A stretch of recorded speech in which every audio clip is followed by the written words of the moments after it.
Bonjour tout le monde, bienvenue. Good morning, everyone. Welcome. Thank you for being here this morning. I'm going to call the meeting to order, and as we begin our meeting today, and on behalf of Ottawa City Council, I wish to acknowledge that Ottawa is built on the unceded Anishinaabe-Algonquin territory.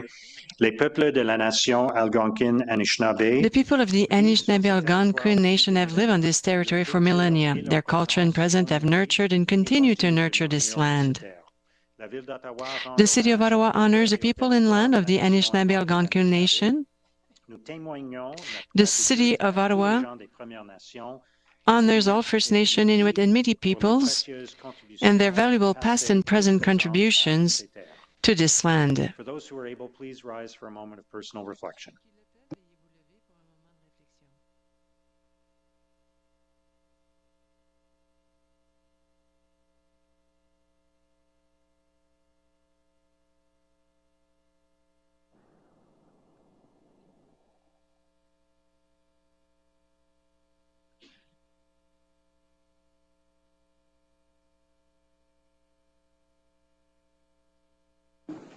Thank you. Merci.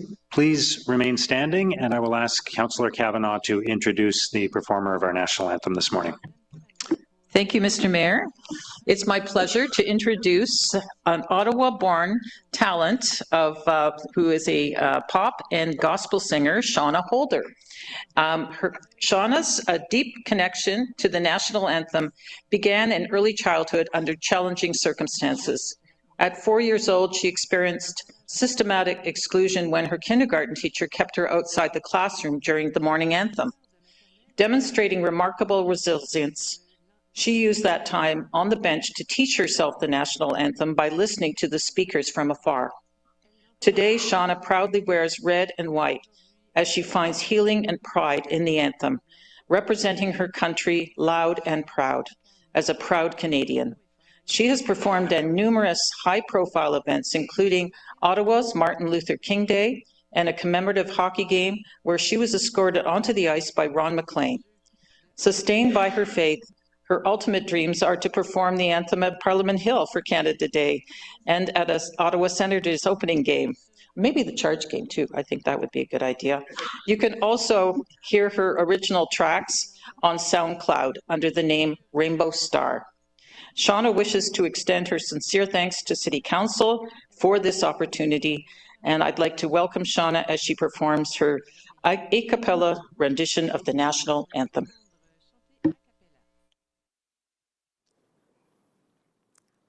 Oh, Canada, our home and native land, true patriot love in all of us command. Car ton bras s'est porté l'épée, il s'est porté la croix.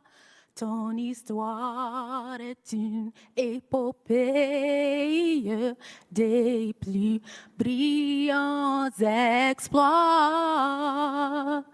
God keep our land glorious and free. Oh, Canada, we stand on guard for thee. Oh, Canada, we stand on guard for thee.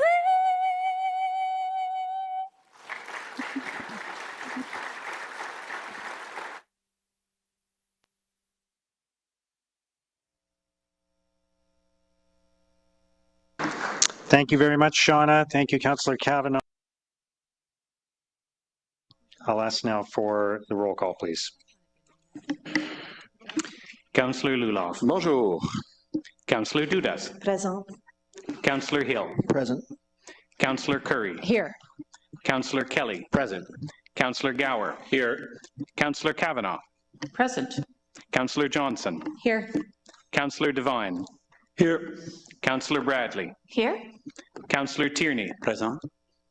Conseiller Plante. Allô. Councillor King. Here. Councillor Troster. Here. Councillor Leeper. Ici. Councillor Brockington. Councillor Menard. Here. Councillor Carr. Here. Councillor Kitts. Here. Councillor Skalski. Here. Councillor Brown. Here. Councillor Desroches. Here. Councillor Hubley. Councillor Lowe. Present. Mayor Sutcliffe. Here. You have quorum. Thank you. Confirmation of minutes from the City Council meeting of June 24th. Are those confirmed? Are there any declarations of interest? Councillor King? Thank you, Your Worship. In accordance with Sections 5 and Section 6 of the Municipal Conflict of Interest Act, I, Ralston King, declare a potential deemed indirect pecuniary interest on item 24-2, Joint Aquatic Sports Center MOU with Carleton University on the agenda for the Ottawa City Council meeting of Wednesday, July 15th, 2026, as my spouse is on the Board of Governors of Carleton University. Thank you, Councillor King. Any other declarations of interest? I'll note the communications on the agenda. There were no regrets submitted. Motion to introduce reports. Conseillère.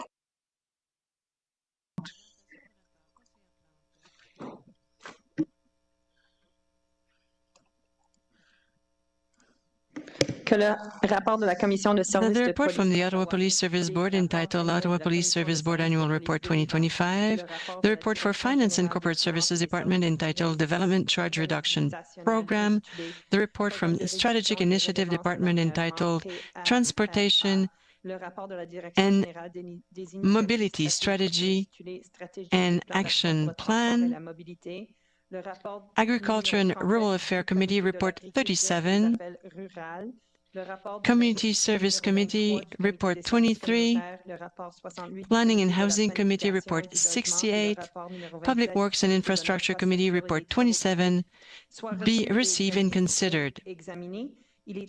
Be it further resolved that the rules of procedure be suspended to receive and consider the reports from Built Heritage Committee Report 33. Thank you so much. We will hold item 10.1 on the extreme weather event on July the 1st. Moving to postponements and deferrals. Item 11.1 is the designation of 915 Merivale Road. Is that carried? Item 12.1 is the Ottawa Police Service Board Annual Report. Is that received? Item 13.1 we will hold for a presentation. Item 14.1 we will hold for a presentation. So moving to Agriculture and Rural Affairs Committee Report 37. Item 15.1 is the proposed resolution for zoning bylaw amendment 6158 Rideau Valley Drive. Is that carried? 15.2 is the zoning bylaw amendment for 912 David Manchester Road. Is that carried? There's one dissent. 15.3 is the minor zoning bylaw amendment for 2933 Breezy Heights Road. Is that carried? 15.4 is the area-specific sanitary sewer development charges amendment for the Village of Richmond. Is that carried? 15.5 is Councillor Skalski's motion on an always stop control at the intersection of Dalmany and Nixon Roads. Is that carried?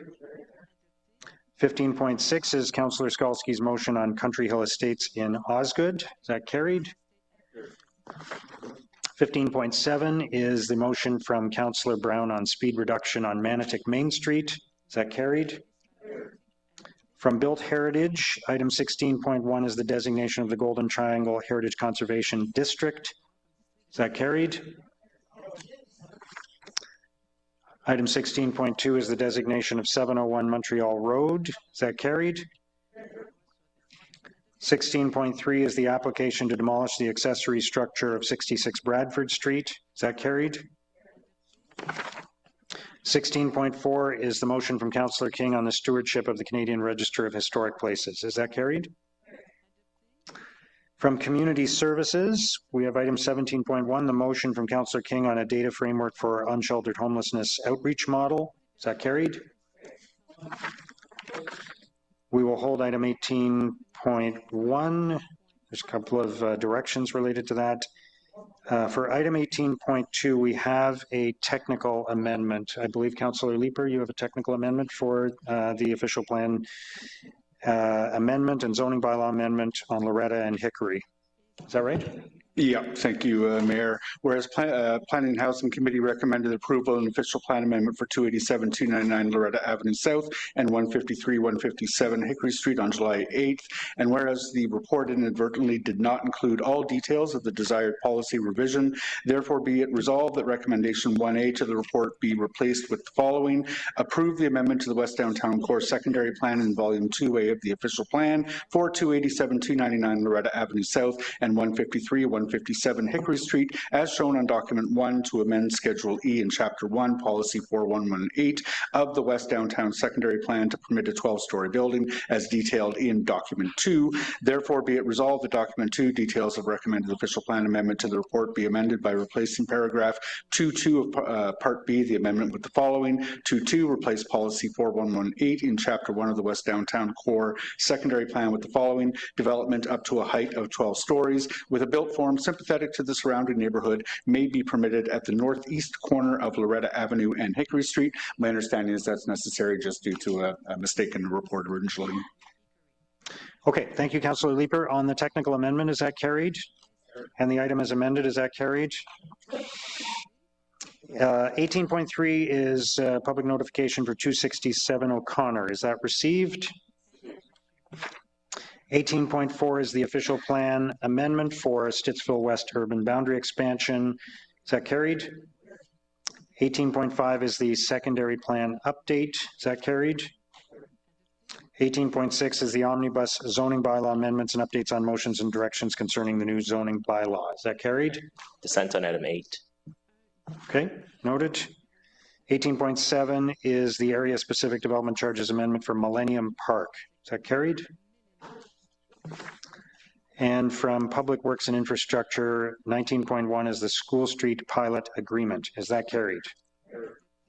For the bulk consent agenda, we have a technical amendment for item 20.1.4.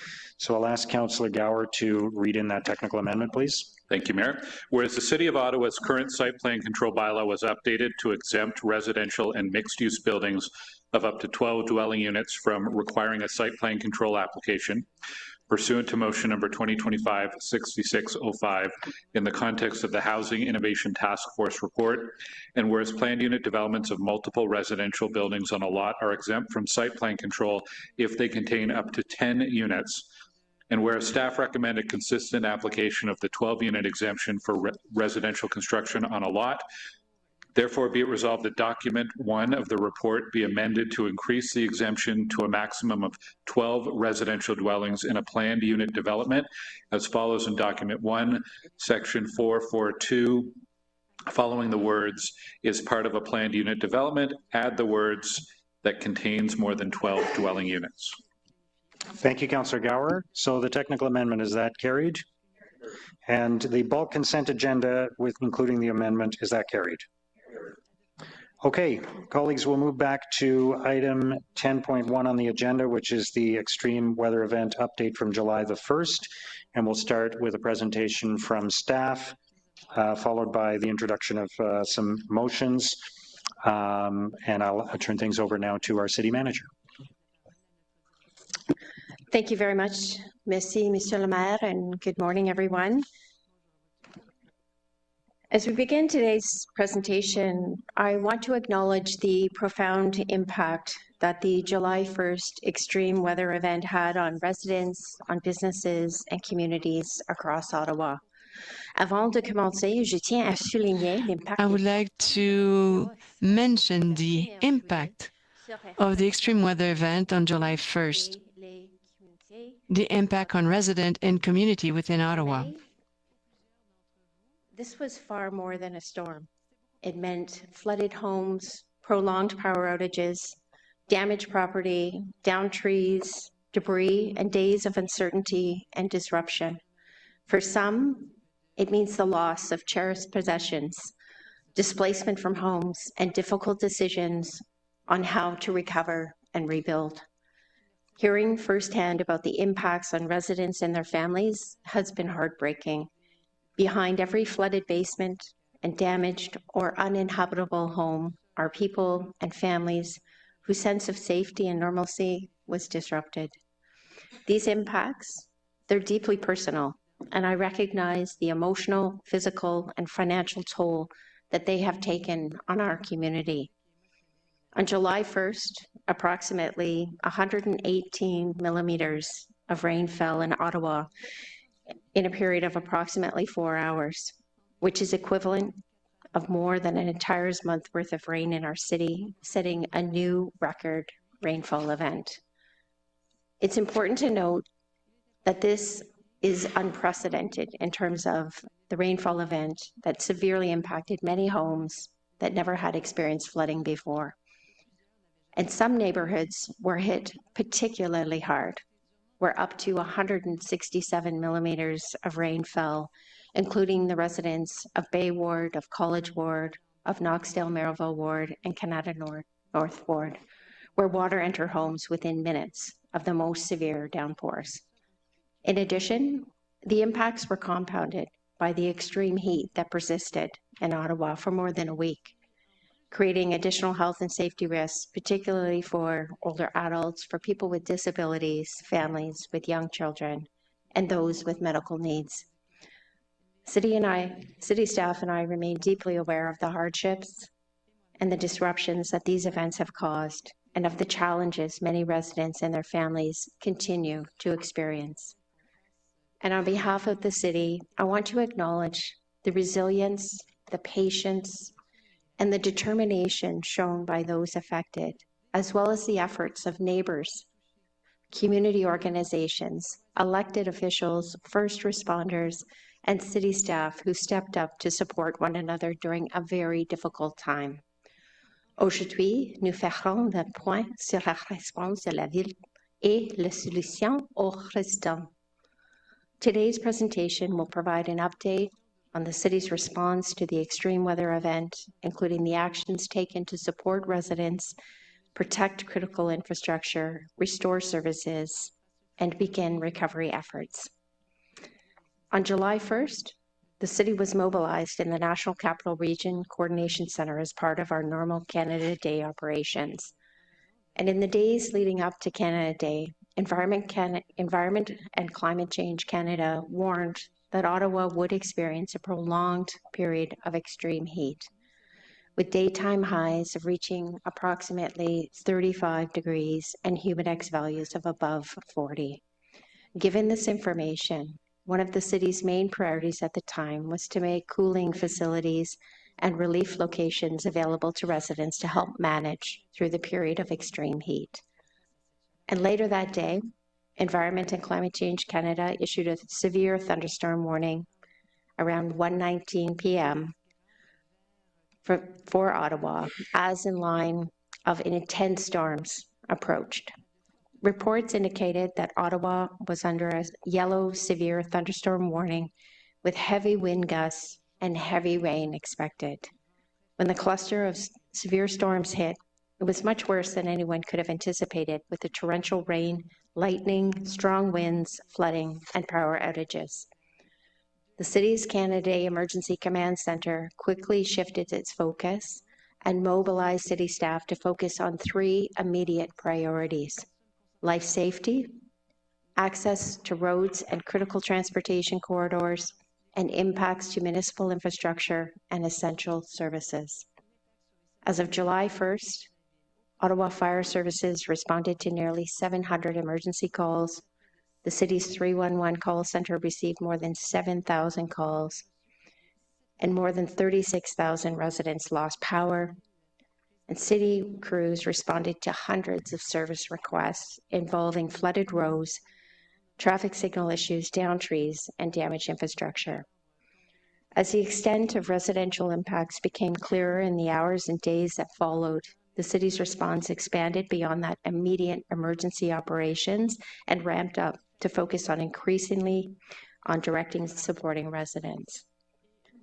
And the important feedback shared by councillors also informed how we adapted our communication and our response efforts. The amount of flooded damaged materials generated across our city was significant, with more than 6,000 homes being affected. To help residents manage the cleanup, the city implemented an enhanced curbside debris collection program, and in total, there were over 80 collection vehicles that were deployed, including 22 dedicated special collection trucks supported by additional contracted resources. To date, more than 2,600 tons of storm-related debris has been delivered to our trail waste facility.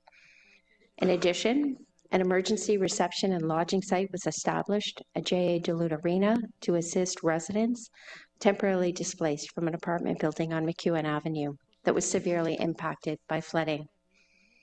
And the city has provided temporary emergency accommodation to 101 residents from 59 households. All residents who have requested assistance have been accommodated. Recreation facilities in the most impacted areas were also made available as cooling centers with access to air conditioning, showers, and pools to keep residents safe and comfortable while the heat warnings continued.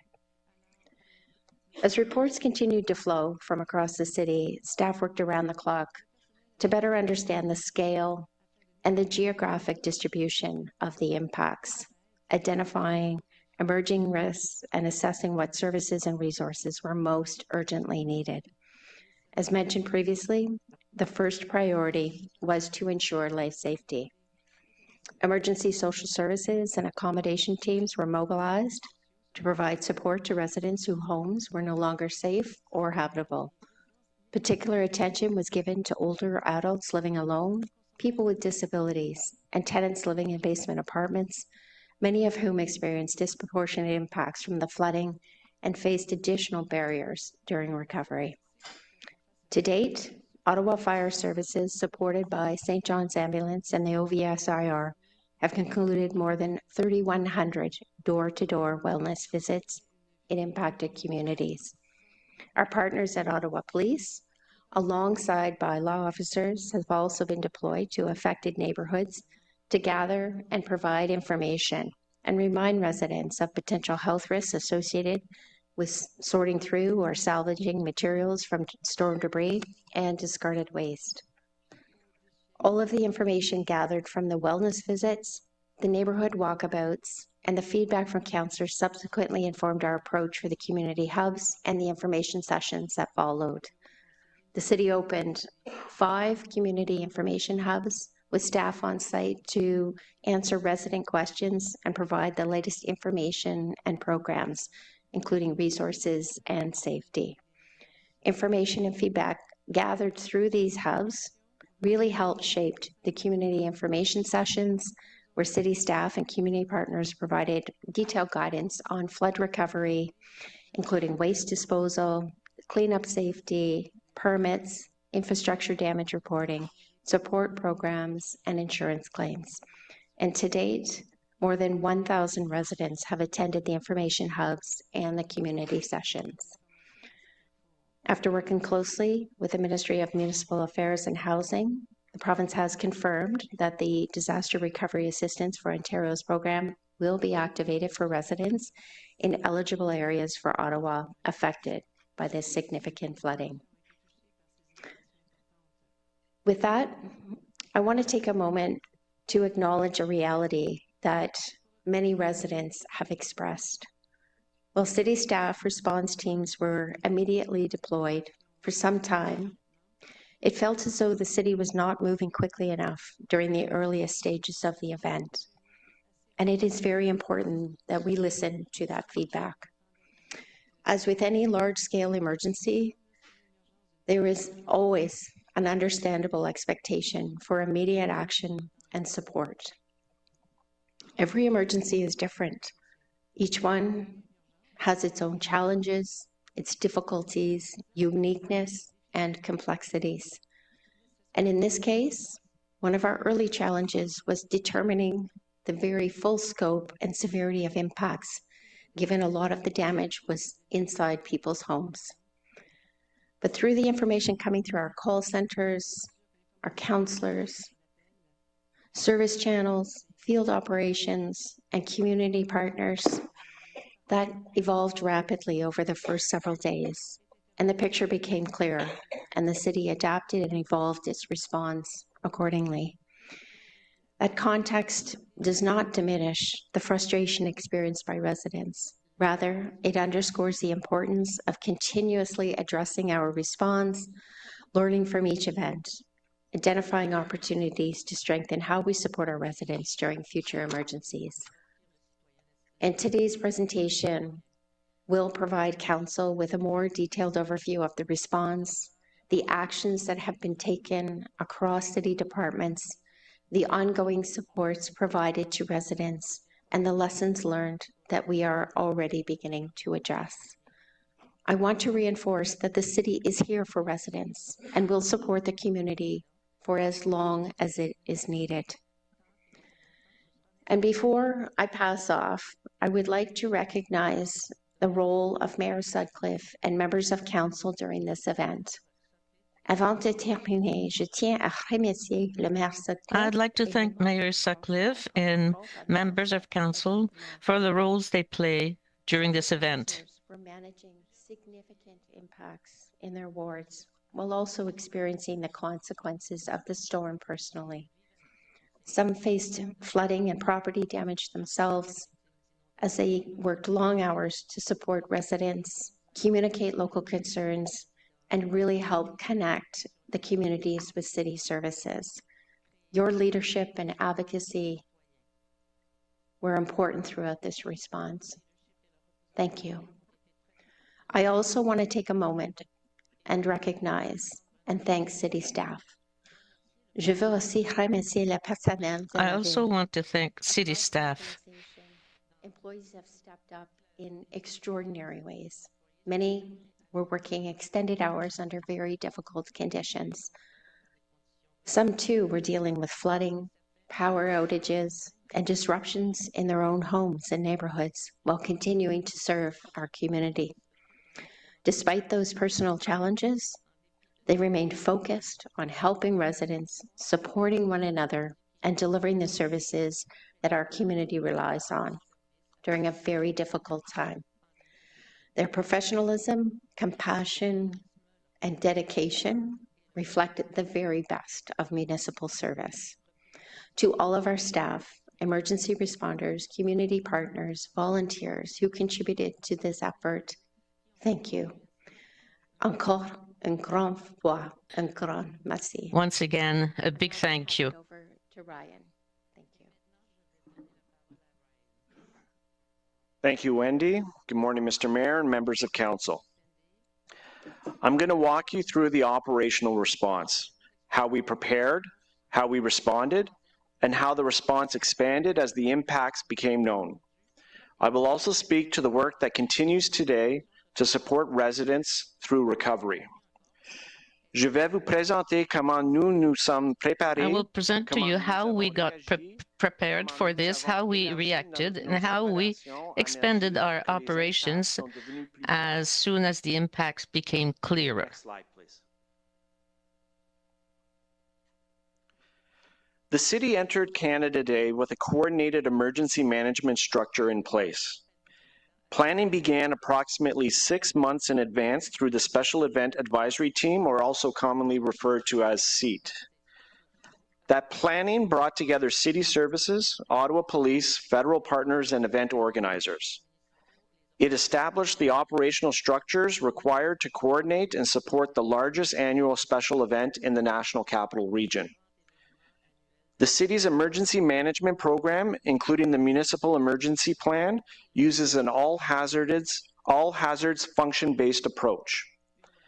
This provides a flexible and scalable framework to support prevention, mitigation, preparedness, response, and recovery.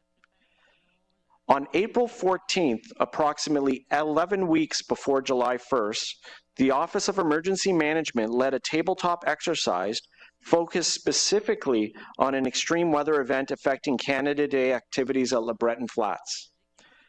The exercise included emergency services, city departments, Canadian Heritage as the event organizer, and other operational partners. The exercise tested coordination, decision-making, and partner integration during a rapidly changing extreme weather event. It ensured that roles, responsibilities, and communication pathways were understood before July 1st. On July 1st, city services and partner agencies were already mobilized in the National Capital Region Command Center as part of planned Canada Day operations. Decision makers were connected, command structures were established, and operations were underway. When severe weather reached Ottawa, those existing structures allowed the city to quickly shift its focus from managing a major special event to responding to the immediate impacts of a citywide emergency. The advanced planning mattered. The coordination structures established before July 1st provided a strong foundation from which to respond. Les structures de coordination mises en place avant le 1er juillet. The coordination measures set up before July 1st gave us a solid foundation to face these extreme conditions. The extreme weather event created significant and widespread impacts across Ottawa. More than 30,000 households lost power. Ottawa Fire Services responded to more than 700 calls. Roads, traffic signals, and other municipal infrastructure were impacted. Trees were down, flooding affected roads, and major transportation routes and homes were damaged. The impacts were not isolated to one area of Ottawa.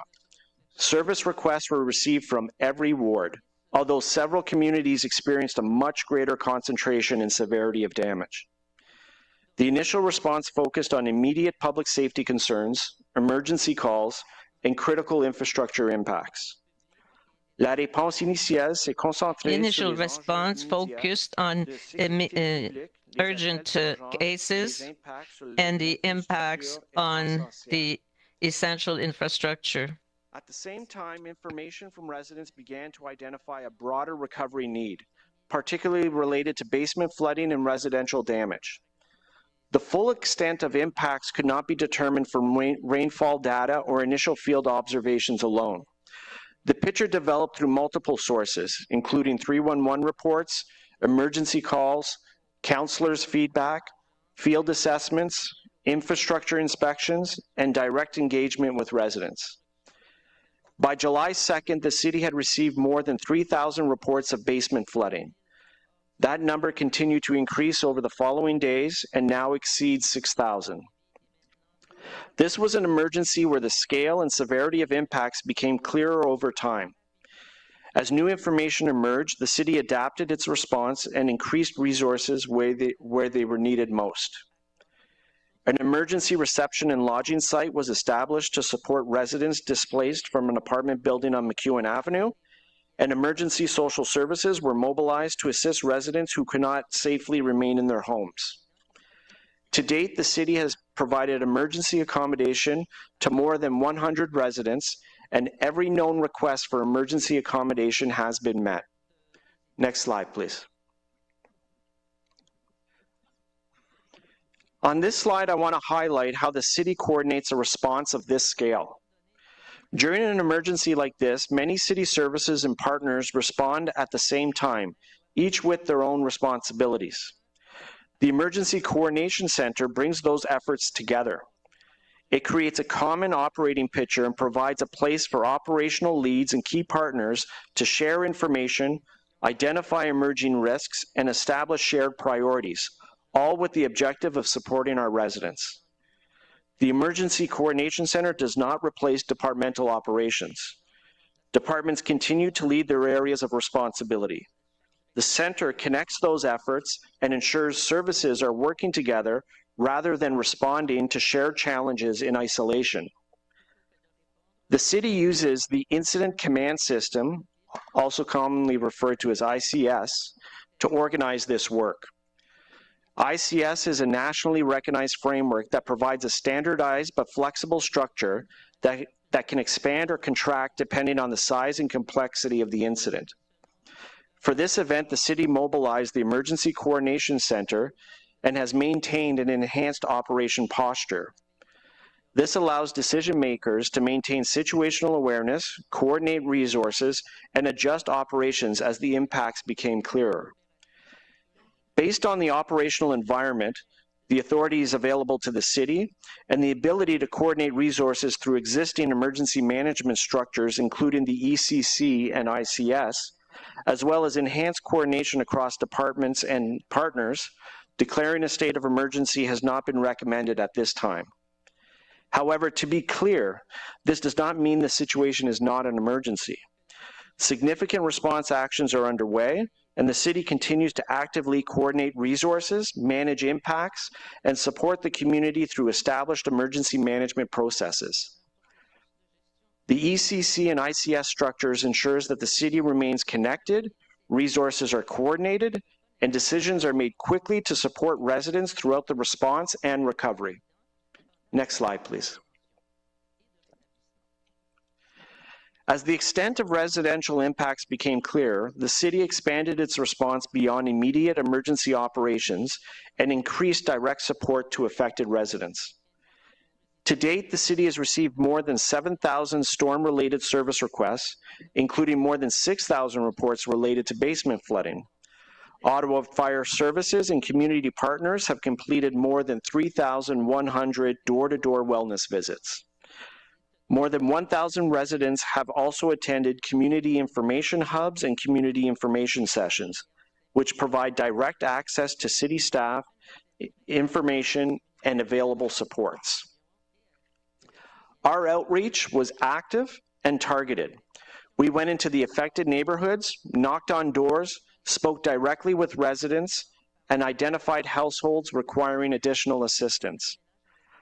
The wellness visits were designed to identify immediate and emerging needs, particularly among residents who may require additional support navigating recovery services. These visits also provided important information that could not be captured through service request data alone. They helped us understand conditions inside the affected homes, identify barriers to recovery, and determine where additional resources were required. The city also established community information hubs in affected neighborhoods. These hubs provided residents with access to city staff, up-to-date information, and connections to available programs and services.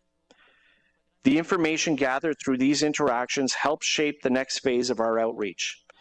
The city then moved to larger community information sessions, bringing together municipal services and external partners in one location. Residents received information on flood cleanup, waste collection, health and safety, building permits, property repairs, insurance claims, and available support programs. These sessions also provided an opportunity for residents to ask questions directly and identify issues requiring further follow-up. This progression was deliberate and guided by what we were hearing from affected communities. The city adapted its approach as resident needs became clearer. Members of council have also been instrumental in helping us maintain a real-time understanding of conditions in their communities. Your direct connections with residents helped identify emerging needs, highlight where additional support was required, and informed where the city focused its efforts. Members of council played an important role by helping us identifying new emerging needs in their community. Flood damage material generated across the city was significant. In response, the city implemented special storm waste collection and deployed additional municipal and contracted resources. More than 2,600 tons of storm-related waste has now been collected. Crews worked extended hours, additional collection capacity was deployed, and operations were adjusted as new information became available. Next slide, please. Our community response has continued to evolve throughout the recovery period. In addition to door-to-door wellness visits, community information hubs, and information sessions, the city established additional ways to connect directly with affected residents. More than 6,000 residents who submitted storm-related service requests through 311 received targeted information by email. These communications included information on storm waste collection, community supports, wellness visits, insurance and claims, health and safety, information sessions, and available recovery resources. This allowed the city to provide timely information directly to residents who had identified themselves as being impacted. The city also established targeted household hazardous waste and electronic waste drop-off locations in the most affected communities. These services provided residents with safe disposal options closer to impacted neighborhoods. Public information and support continued through Ottawa.ca, which has seen over 31,000 page views, social media, media updates, counselor communications, and in-person community outreach. No single communication channel reaches every resident, which is why multiple approaches were used throughout this response. The city also continued coordinating with the Insurance Bureau of Canada, non-governmental organizations, also commonly referred to as NGOs, community agencies, and provincial partners. These partnerships brought additional expertise, volunteer capacity, and community connections that complemented municipal operations and helped support affected residents. Next slide, please. Next, I'd like to walk you through the outreach and communications provided to council and residents throughout this event.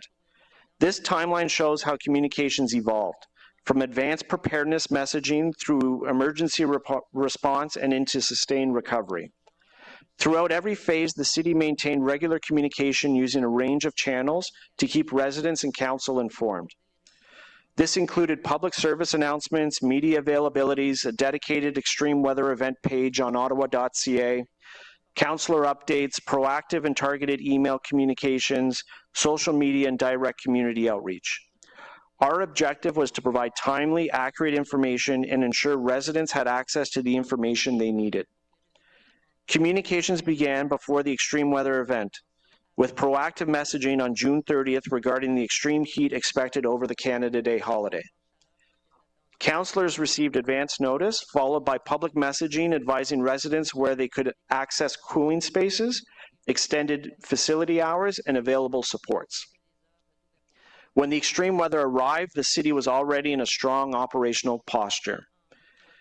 As part of the Canada Day planning, the National Capital Region Command Centre and departmental command centres had been mobilized, and the city was operating in enhanced operations to monitor conditions and coordinate activities across the city. This allowed the city to quickly transition from planned Canada Day operations to emergency response as conditions changed. Throughout this event, the city has maintained enhanced operations to support situational awareness, coordination, and decision-making. As the extent of impacts became clearer following Canada Day, communications focused on public safety, available supports, service impacts, and response activities.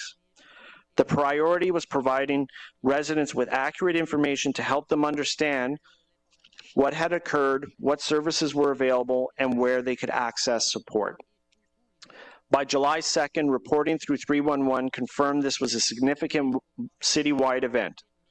Operations and communications were expanded to reflect the scale of impacts. A dedicated media availability was held to provide updates on the extreme weather event and response activities. Ottawa Fire Services also began door-to-door wellness visits in the hardest hit neighborhoods, bringing information and support directly to the community. As the response progressed, communications became increasingly targeted. Information hubs were established in affected communities, and PIMR partnered with 311 to launch targeted communications directly to residents who had reported impacts regarding the extreme weather event. This allowed the city to provide relevant updates and recovery information to those most affected. As the Insurance Bureau of Canada, to provide residents with a single location for information, resources, and support. Today's update to Council is part of that continued commitment to keeping both Council and residents informed throughout recovery. The city remains committed to providing timely communications, listening to residents, connecting them with supports, and adapting our approach as recovery needs continue to evolve.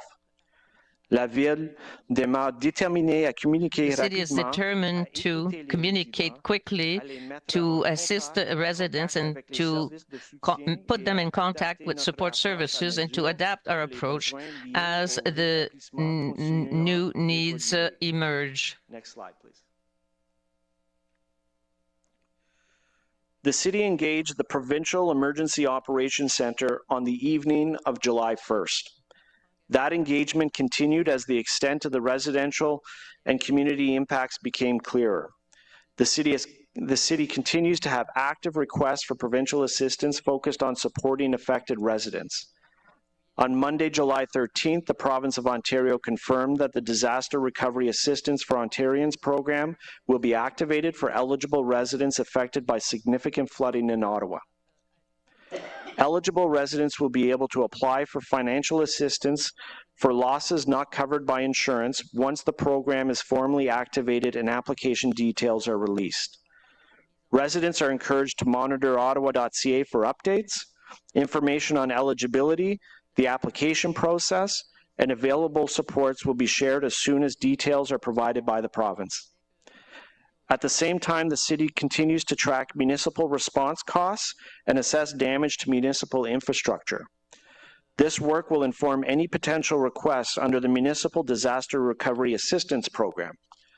The city is also working closely with non-governmental agencies that provide specialized expertise, volunteer capacity, and strong community connections. La ville travaille également en collaboration. The city also works in cooperation with NGOs that offer a specialized expertise and volunteer capacity. Ottawa Volunteer Search and Rescue supported Ottawa Fire Services with door-to-door wellness visits. The Canadian Red Cross supported residents and has participated in community outreach and information sessions. Samaritan's Purse also deployed to Ottawa to assess community needs and determine how it could support cleanup and recovery efforts. We will continue working with the province, community organizations, NGO partners, the insurance sector, and affected residents. I will now turn the presentation over to Sarah Taylor to elaborate on community and social supports. Thank you, Ryan. Next slide, please. On behalf of Community and Social Services, I would first like to acknowledge the devastating impact the severe weather event has had on individuals, families, businesses, and communities within Ottawa.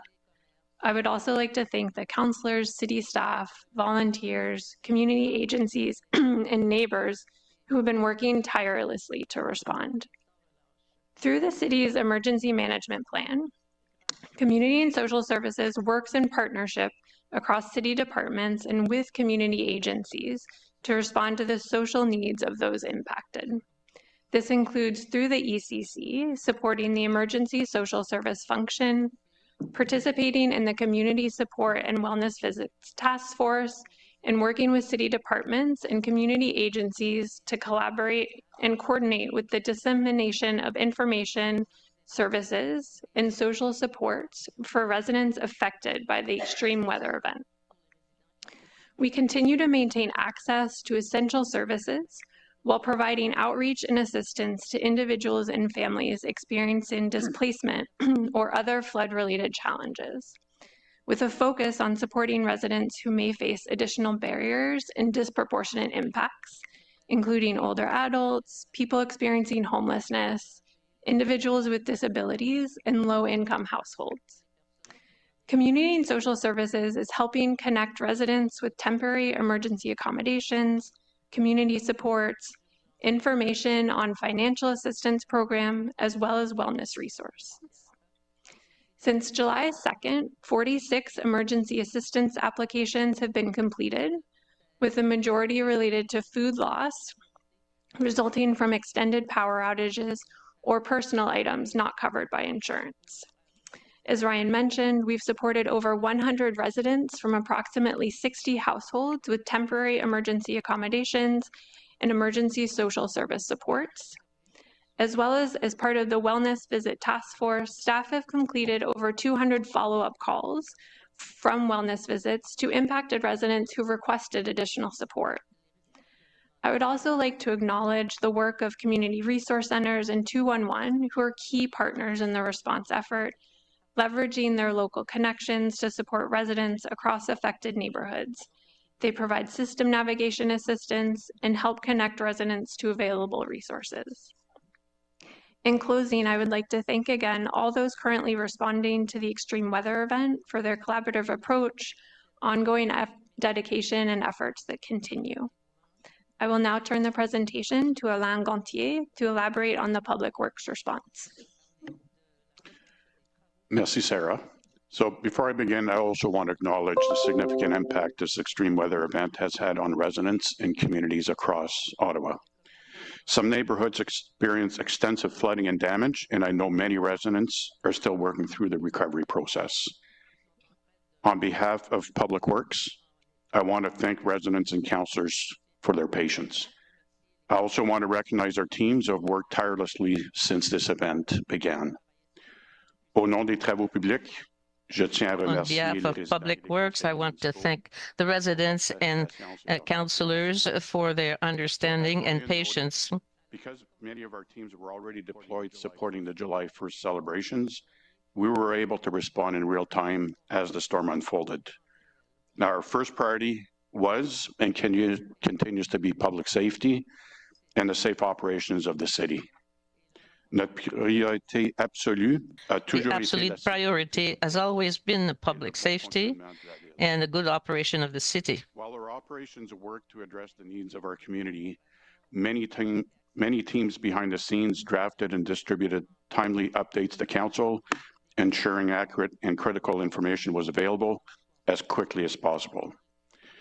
And as the storm unfolded, our traffic services team deployed generators to restore some of the signals affected by the power outages, and they continue to address damaged and down signs. Our teams are also working closely with our partners in infrastructure and water services, transit services, and the Ministry of Transportation on remaining roads that require repairs. Across the city, our roads crews responded to more than 400 service requests for flooded roads, blocked catch basins, and ditches. And I would suggest that given the intensity of the event and the areas impacted, this number understates the extent of the impacts. Our forestry services team mobilized quickly and is actively working through more than 640 service requests for downed and damaged trees. Les services forestiers se sont mobilisés rapidement. They mobilized quickly to deal with 640 requests for assistance regarding fallen trees or damaged trees. Our parks maintenance team also responded extensively with approximately 61 parks that were impacted. While some had to close immediately due to flooded sports fields and storm damage, most reopened by the weekend following the storm. Crews have been repairing pathways and beach washouts. I'll note that Andrew Haydon Park was among the most heavily impacted location, with a bridge, pathway, and pedestrian tunnel all damaged by the storm, and options to repair the damaged infrastructure is underway. Now, throughout the response, we have stayed in regular contact with affected councillors. Tout au long de cette intervention, nous sommes demeurés en contact régulier. All along our response, we remain in contact with the councillors. From one part of the city to another. And those conversations helped us understand local needs and direct our resources where they mattered most. Finally, I want to recognize our outstanding solid waste services team and our support services, which have been central to helping residents recover. And I'll speak to that on the next slide. Next slide, please. So one of the most immediate needs after the storm was helping residents dispose of the materials generated by the flooding in the cleanup. Now, through lessons learned from past weather events, including the 2018 tornado and the 2022 derecho, our teams were prepared to act swiftly and decisively as soon as a storm unfolded. Our collection and coordination teams expanded operations significantly and put several temporary measures in place. Using the city's in-house collection team and external contractors, additional crews and collection vehicles hit the road to provide special collections for affected properties. As service requests for collection came in, teams developed maps for special collection units to follow, ensuring those properties in need were serviced in a timely manner. We waived the 3-item garbage limit for flood-affected households and provided additional pickup passes in all affected wards, with the biggest focus on wards 4, 7, 8, and 9. Now, these steps were put in place to make recovery a little easier for residents during this extremely challenging time. These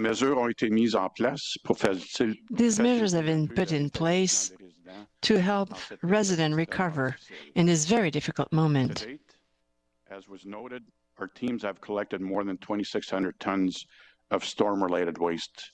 And I just want to put that in perspective, that that's roughly the equivalent of an entire week's worth of waste collection across the entire city. We completed 4 collection cycles and we're into our 5th one now in the hardest hit wards.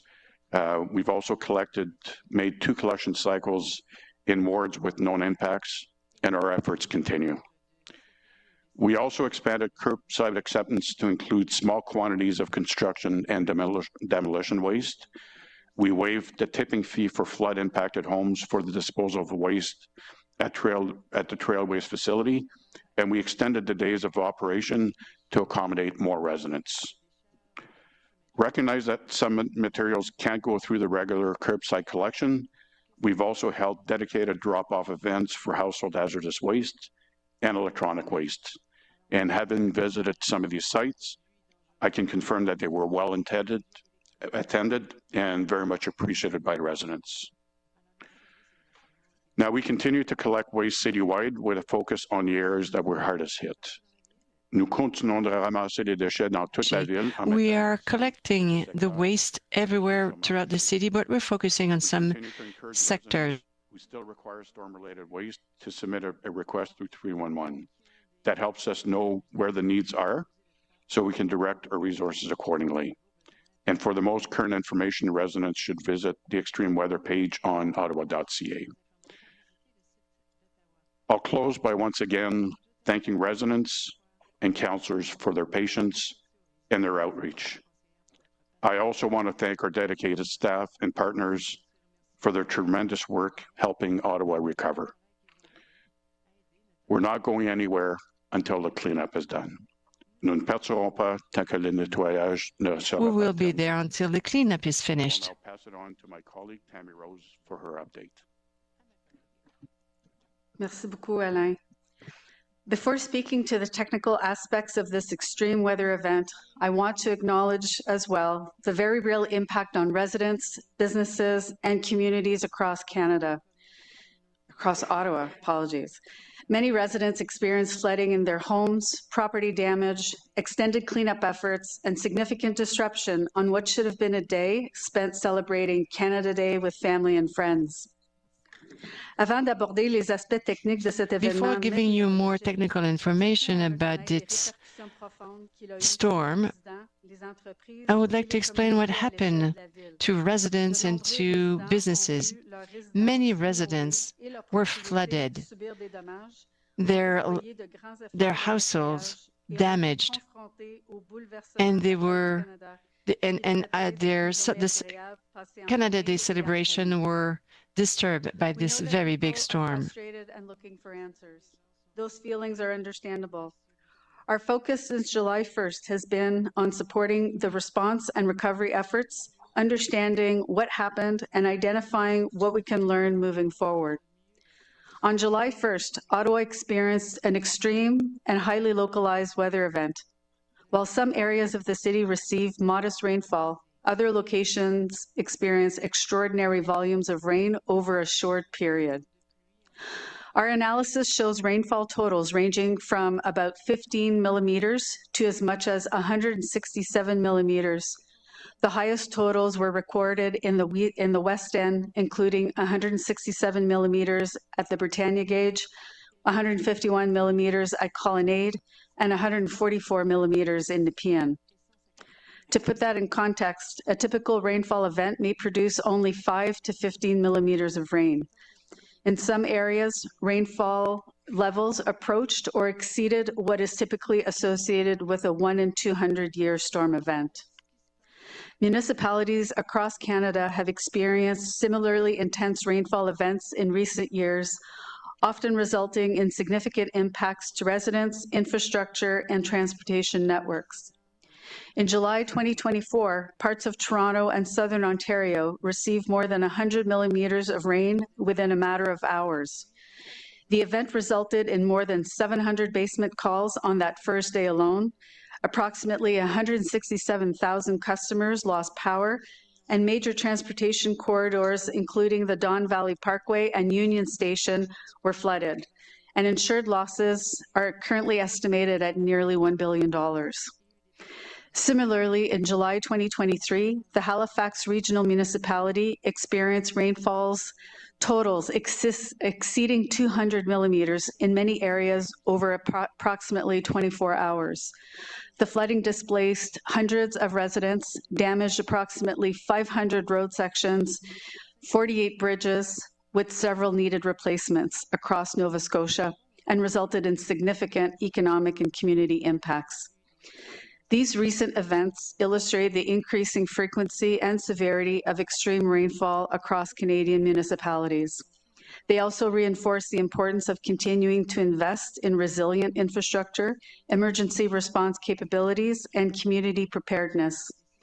These comparisons also help illustrate the scale of the extreme weather event Ottawa experienced and provide important context for assessing how the city's infrastructure performed. The city's critical water and wastewater infrastructure remained operational throughout the extreme weather event. The drinking water system, the wastewater treatment plant, the water, sanitary, and stormwater pump stations, major trunk sewers, and emergency response systems continued to function and provide essential services, and the drinking water production plants continued to provide safe and reliable drinking water. This is an important finding and reflects the resilience of the city's core infrastructure under severe condition. At the same time, while the city's critical infrastructure performed as intended, the volume and intensity of rainfall exceeded the available capacity of many localized drainage systems. Ground conditions quickly became saturated, storm sewers became overwhelmed, and water moved across the surface on streets and other surfaces. These conditions contributed to significant ponding in low-lying areas, roadways flooding, basement floodings, and combined sewer overflows in some locations. It is important to recognize that basement flooding can occur through multiple pathways during an event of this magnitude. Water may enter homes through foundation cracks, doors, windows, sewer connections, sump pump failures, power outages, and other property-specific factors. Understanding those pathways is a key part of the detailed review that is now underway. We will be careful not to oversimplify the causes of flooding before the analysis is complete. Our focus is on understanding those factors and identifying practical actions that can improve resilience. Throughout the extreme weather event, infrastructure and water services worked closely with emergency response partners to support a coordinated city-wide response. As conditions intensified, additional staff and resources were mobilized, operational monitoring was expanded, and crews were deployed across Ottawa to assess impacts and respond to emerging issues. It was a key priority to maintain essential water and wastewater services, and those services remained operational throughout the event. As conditions stabilized, we focused on our response efforts. Crews began infrastructure inspections, damage assessments, debris removal, and follow-up investigations while continuing to support residents and coordinate activities through our departmental incident command structure and the Emergency Coordination Center. These efforts remain ongoing. Supporting residents remain a key priority. The city received more than 7,000 storm-related service requests, and staff continue to investigate reports, conduct follow-up activities, and assess longer-term impacts to infrastructure. We are also working closely with conservation authorities to better understand impacts on local creeks and waterways and how those conditions may have influenced stormwater system performance during the event. Residents are also being supported through existing assistance programs. The Compassionate Grant Program provides financial assistance to eligible residents and tenants who've experienced significant basement flooding as a result of a sewer surcharge event. Both the property owner and the tenant at the same address may apply for this assistance. To date, more than 900 applications have been received. We know that unexpected flooding can create significant financial pressures, and this program is intended to help reduce some of those burdens during recovery. The Residential Protective Plumbing Program helps owners invest in measures that can reduce the risk of future flooding. Through rebates for eligible installations, such as sump pumps, backwater valves, the program supports property-level resilience and helps residents better prepare for future severe weather events. Staff are supportive of measures that make these programs more accessible and reduce barriers for residents seeking assistance. Our goal is to ensure residents can access support as quickly and easily as possible, whether that support is needed for recovery costs today or for protective measures that can help reduce future floods in the near term. At the same time, significant recovery and assessment work is continuing across the city. Following the storm, staff responded to reports of damage affecting several infrastructure assets and immediately began inspections and stabilization efforts. As part of post-extreme weather event response and inspection activities, staff have completed inspections of all 183 city-owned stormwater management ponds and other stormwater management infrastructure. Based on inspections completed to date, staff have not identified any significant failures of the city's stormwater management pond infrastructure. While some erosion and debris-related repairs are required, the stormwater management pond system generally performed as intended during the event. Assessment work remains ongoing, and staff will continue monitoring conditions and addressing any additional issues that emerge as water levels recede. Looking ahead, our focus remains on three priorities: supporting residents, completing recovering activities, and identifying lessons learned from this event. As the review progresses, staff will assess infrastructure performance, identify practical opportunities for improvement, and evaluate measures that can strengthen resilience across the city.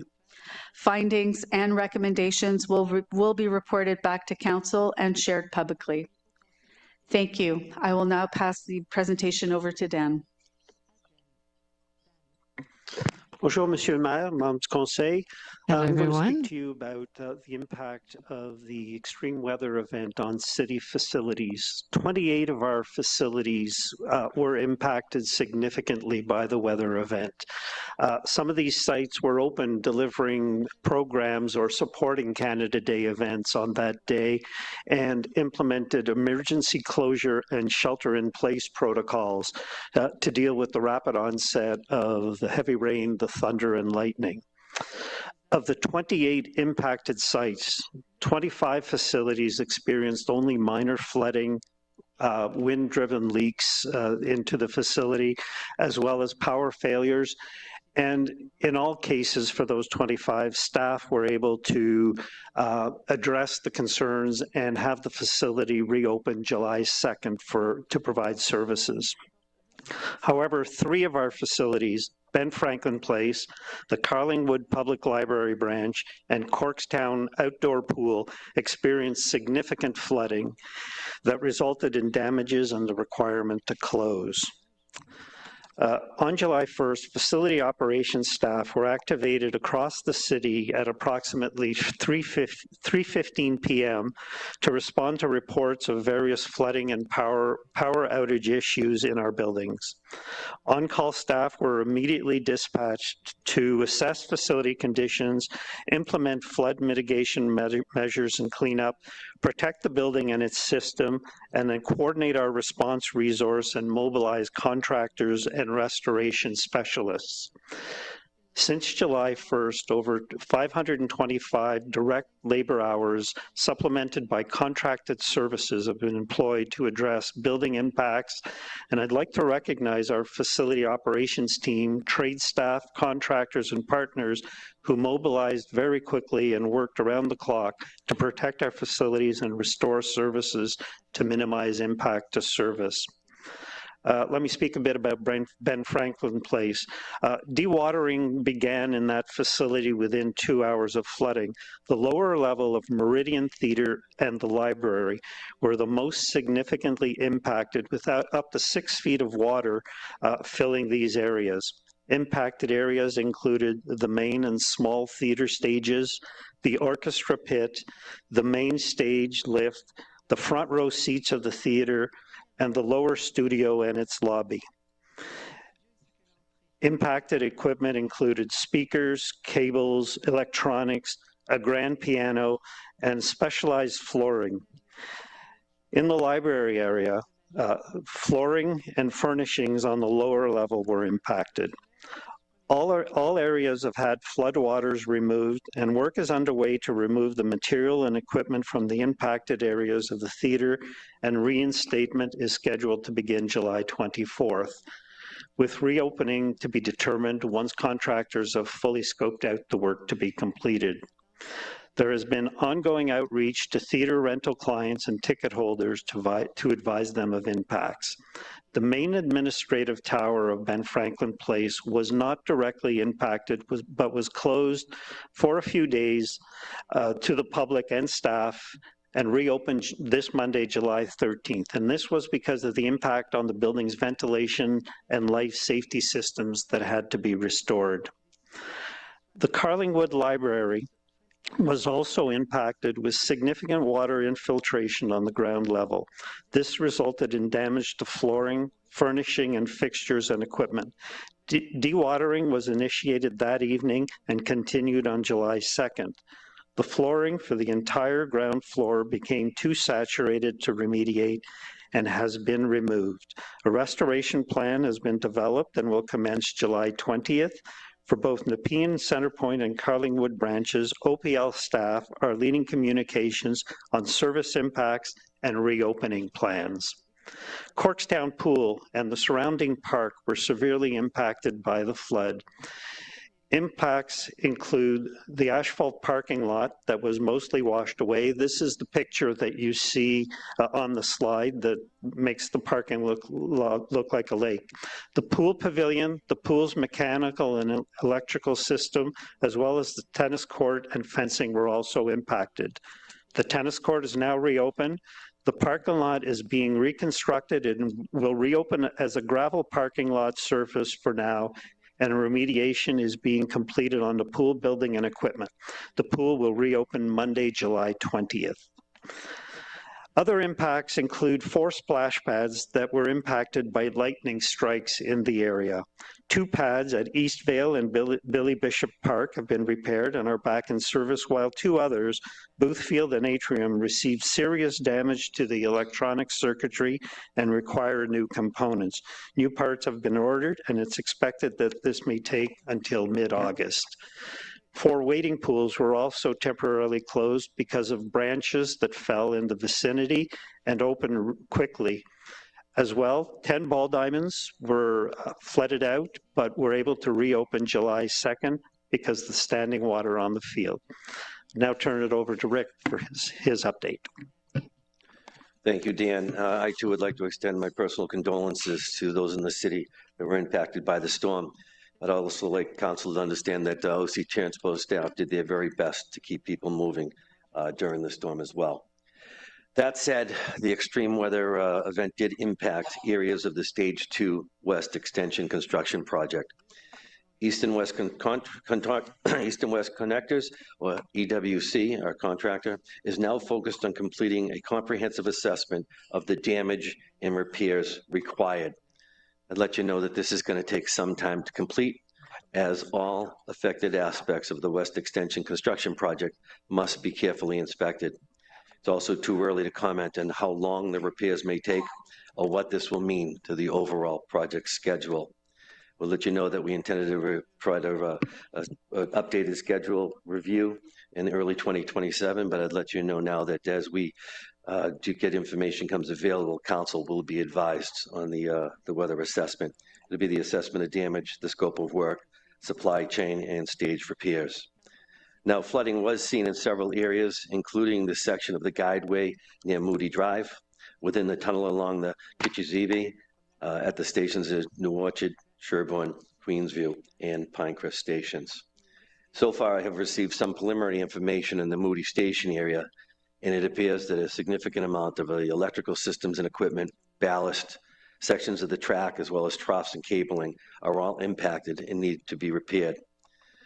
We are conducting our own review as well, and that will include working with Infrastructure and Water Services team to identify opportunities to strengthen rail infrastructure for future extreme events. With that, thank you. I'll now pass it over to the doctor. Bonjour, Monsieur le Maire et Hello, everyone. Since July 1st, Ottawa Public Health has been working closely with the City of Ottawa and the Office of Emergency Management to support response efforts in communities impacted by the extreme weather event resulting in power outages and extensive flooding. Our primary focus has been to maintain confidence by ensuring residents have access to timely, reliable health-related information and resources to support and help them and their families to stay safe and healthy. We recognize that the needs of those impacted continue to evolve, and I would like to thank residents for their efforts to support each other and acknowledge their resilience in the face of power outages affecting their food safety, flooding that has brought contaminants into their homes, and if left unremediated, circumstances that could lead to mold, compounded by heat yesterday and today at a time that many are struggling without air conditioning and these issues in their homes. On July 8th, in collaboration with the city's response, OPH entered enhanced operations to streamline planning, communications, and operational efficiencies related to significant public health risks to Ottawa residents. OPH created a dedicated webpage, ottawapublichealth.ca/flooding, featuring information and resources on flood response, cleanup, well water testing, and ways to protect physical and mental health following flooding. We've reinforced our presence on the ground. We're proceeding with interviews. We're sending regular messages in terms of public health. We've also have a special liaison agent that is available, and it's a service that is available 24 hours per day.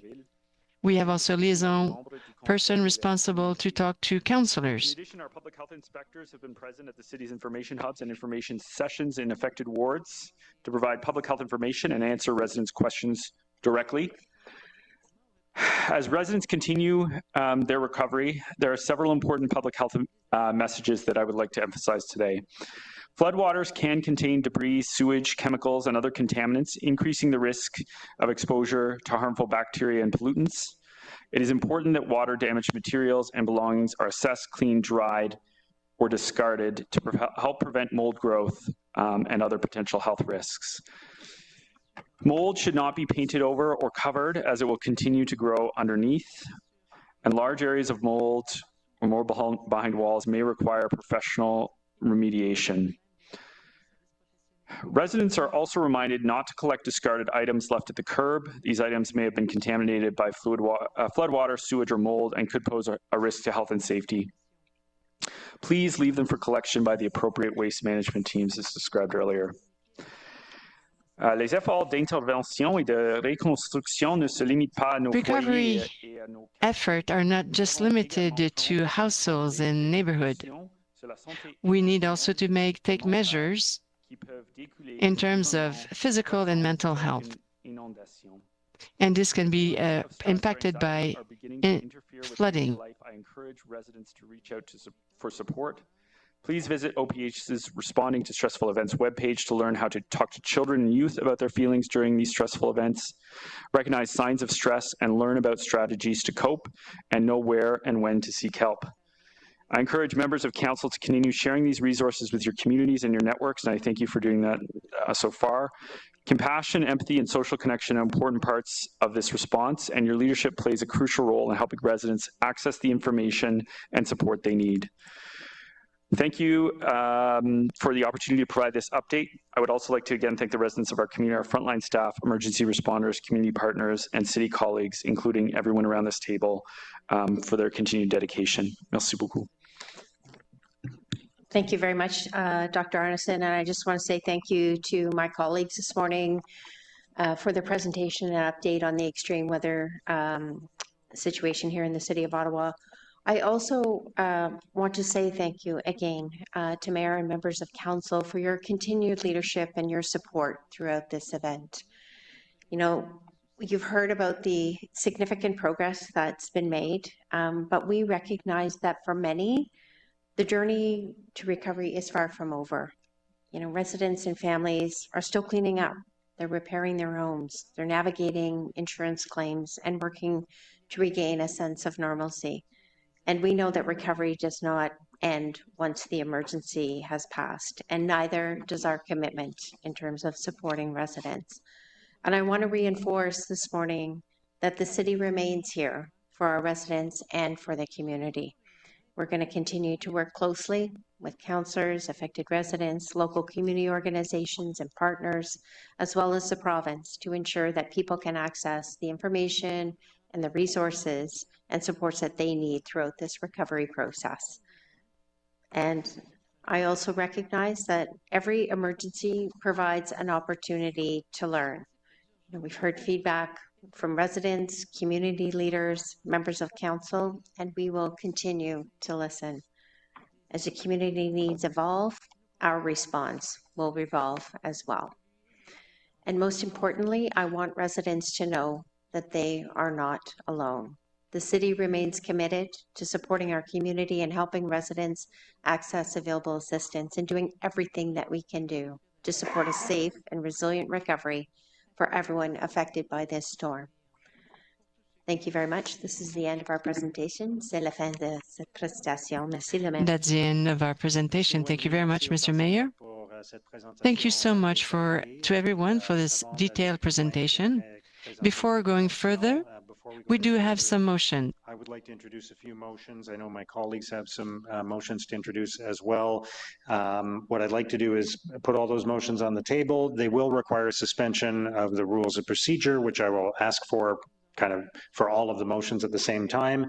And then I'll allow people to ask questions of staff and also speak to the motions. And, you know, we'll allow everybody time to do both of those things, you know, during the course of the minutes afterwards. So in introducing these motions, I want to start by acknowledging what's been happening in our community. As staff have told us today, almost 6,000 families in our city have experienced flooding in their homes. That is an exceptional and astonishing number. For comparison, in one of the city's worst flooding events in history in 2019, about 2,000 homes experienced flooding. This year, in one day, we saw triple the number of homes affected. Over the course of the past 2 weeks, I have spoken to dozens and dozens and dozens of residents who have experienced flooding. They are frustrated, they are tired, they're ripping drywall and carpeting out of their basements, they're sorting through water-soaked belongings, they are throwing away prized possessions. They're on the phone with insurance companies and contractors. They're looking ahead at a very, very long and difficult recovery. But I want to say as well, there has been a tremendous community spirit that has been on display, and I know some of my colleagues have witnessed this as well. We have seen extraordinary resilience. Nous avons été témoins d'un optimisme remarquable malgré les circonstances. They've been optimistic even though we had the circumstances. Helping neighbors. I was talking to one family about a hockey team that had helped clear out the basement of a senior across the street, friends dropping by unannounced to provide support. I've heard people talk about the power of kindness, about heroic behavior. We have seen what community is all about. We have a responsibility to our residents. Here's what we owe the people who have been affected by this unprecedented storm. First, we must do everything we can, everything in our power to help them recover and get their lives back to normal. No matter how long that takes, no matter what it takes. We must support our residents affected by the floods every step of the way in every aspect of their recovery. Second, we must do a full assessment of what happened on July the 1st. We must uncover why so many homes were flooded. There may be different reasons and factors in each and every single neighborhood. We must learn them all, and we must report back to the community. And third, we must learn from that assessment, and we must do better in the future. We must improve our response and increase our resilience. We know that even if this was a once in 200 years event, or perhaps even more severe than that with climate change, the likelihood of extreme weather events is increasing. We must make whatever changes to infrastructure are required to better protect our residents in the future. We have to be able there to support residents, make sure that they're well prepared and they become more resilient as they protect their homes and make them more resilient. All of those things are behind the motions that I'll be introducing today with the support of my colleagues in the most dramatically affected areas. First, we can waive several different fees to lessen the financial impact on residents as they repair and recover. Second, we can increase our financial support so that more affected residents can benefit from our compassionate grant program. Third, we can add resources to our program that incentivizes sump pumps and backflow valves so more residents can protect their homes from future extreme weather events. Fourth, we can help coordinate legal assistance for residents as they navigate complex insurance claims. And finally, and most importantly, we can provide individual support to every single family affected by the flooding. Yesterday, I met with the CEO of the Canadian Red Cross. With Council's approval of a motion that I'm introducing along with Councillor Johnson, the Red Cross will move as quickly as possible to provide a package of services to each of our residents over the next 6 months. This includes support from experts with insurance claims, access to engineers and renovation specialists, and other social and human supports as residents continue to navigate this very difficult situation.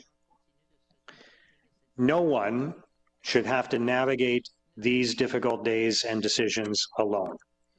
Ce partenariat permettra de s'assurer que les résidents partnership will make sure that residents will receive the supports they need and that they can access the proper information and resources. Residents are well supported and connected with the information and resources they require. We're going to continue to work on other solutions and forms of help in the coming days, and we will have more details in the days and weeks ahead. I want to thank the Canadian Red Cross for this partnership. I also want to thank the many organizations and volunteers who are making a real difference in our community day in and day out. I also want to thank city staff and partners who have been working long hours and have been adapting day by day to help our residents. I want to take a moment to pay tribute to all the city councillors who have been going out of their way to support their residents, especially the councillors in the most affected areas, Councillors Johnson, Kavanagh, Devine, and Curry. You've been working extremely hard. You've been working around the clock, and your work has been extraordinary. So thank you for everything you're doing.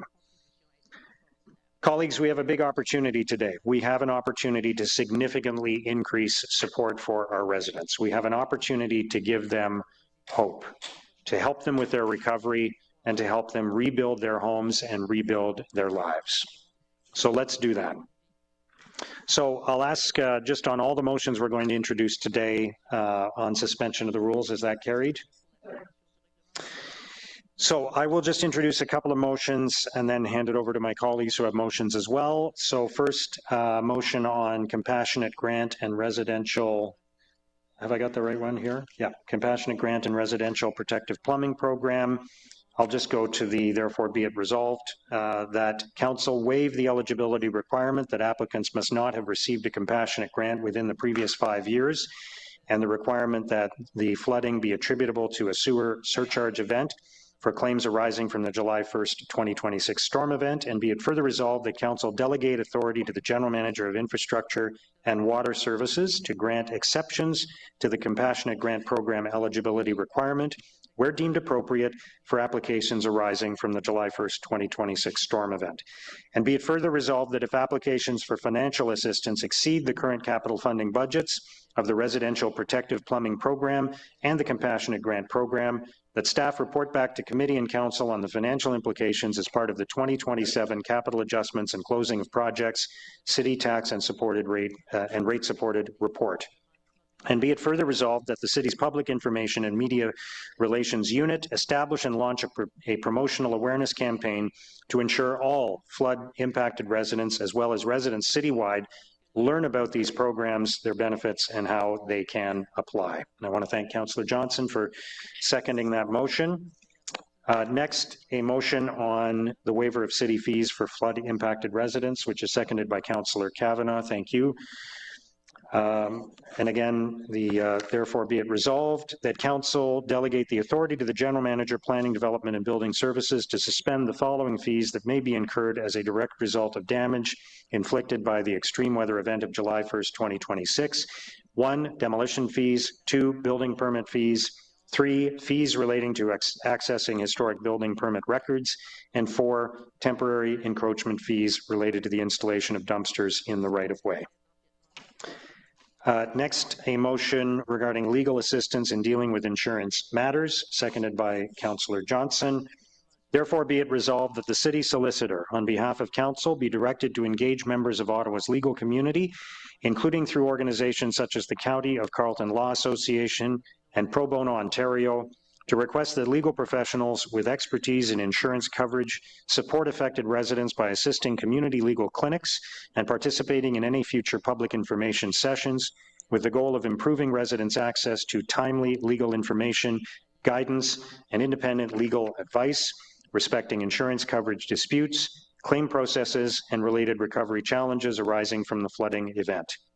And be it further resolved that City staff facilitate the logistics and promotion of these information sessions so they are broadly advertised and attended by all impacted residents who require this legal information and guidance. And finally, on the partnership with the Canadian Red Cross, a motion seconded by Councillor Johnson once again. Therefore, be it resolved that City Council endorse this partnership between the City of Ottawa and the Canadian Red Cross, enabling the Red Cross to serve as the lead non-governmental organization. And be it further resolved that City staff work with the Red Cross to augment the City's recovery, ensuring they are deployed to all impacted neighbourhoods as soon as possible, with priority given to vulnerable residents, and that their presence and outreach to our residents be facilitated by City staff. And be it further resolved that City staff work with the Red Cross to establish a mechanism to provide the most up-to-date information to impacted councillors regarding the progress of their outreach, assessment, case management, and navigational support to affected residents. And be it further resolved that City staff review the impact of this partnership to the event's response as part of their post-response review, and that they report back to Council no later than Q1 2027. And be it further resolved that the City Manager work with the Canadian Red Cross to execute an agreement for this suite of services at a cost of no more than $400,000 for the period of up to 6 months of service offering, as is customary under this program. And be it further resolved that the funding for this initiative be funded through the Tax Stabilization Reserve, with the allocation to be confirmed through the annual disposition report. And be it further resolved that City staff explore a longer-term partnership with the Canadian Red Cross, including on how we can make our community, its infrastructure, and the homes of our residents more resilient and better prepared for future extreme weather events, which are now more and more common. Those are the motions that I have. I will turn it over now to Councillor Devine to introduce, I believe, a couple of motions. And colleagues, we also have a couple of inquiries related to this, and rather than wait till the end of the meeting for those inquiries, with the indulgence of Council, I'm going to ask for councillors to introduce their inquiries at this time, so it's all part of the same discussion. Councillor Devine. Thank you, Chair. Thank you to my seconder, Councillor Johnson, for this motion, but it really is in spirit seconded by Councillor Kavanagh, as well. As Councillor Johnson has told me and showed me, no shape stronger than a triangle. Whereas the July 1st, 2026 extreme rainfall event caused significant flooding impacts across the City of Ottawa, and whereas preliminary city data as of July 10 shows that the highest rainfall totals recorded through rain gauges were in the West End, including 167 millimeters at Britannia, 151 at Colonnade, and 144 at Nepean. And whereas preliminary city data as of July 10 indicates that Wards 7, 8, and 9 accounted for approximately 83% of flood-related service requests citywide, and whereas the city is undertaking a citywide review of the July 1st, 2026 event, including analysis of service requests, previous studies, infrastructure performance, and opportunities to improve flood resilience. And whereas several communities within Ward 9 experienced significant flooding during both the August 10, 2023 and July 1st, 2026 extreme rainfall events, suggesting the need to better understand recurring flooding patterns and localized vulnerabilities. And whereas following the August 10, 2023 event, the city undertook several flood investigations and engineering studies, which identified various flooding mechanisms, infrastructure constraints, and drainage challenges.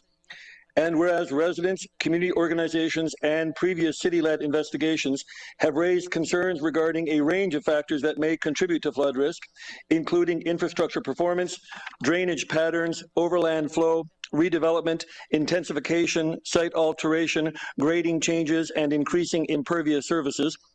And whereas Graham Creek is a major drainage corridor serving a large watershed that passes through several communities in Wards 7, 8, and 9, highly impacted by the July 1 event, and previous studies have identified increased runoff volumes, more intense rainfall, and debris accumulation as important risks to that system.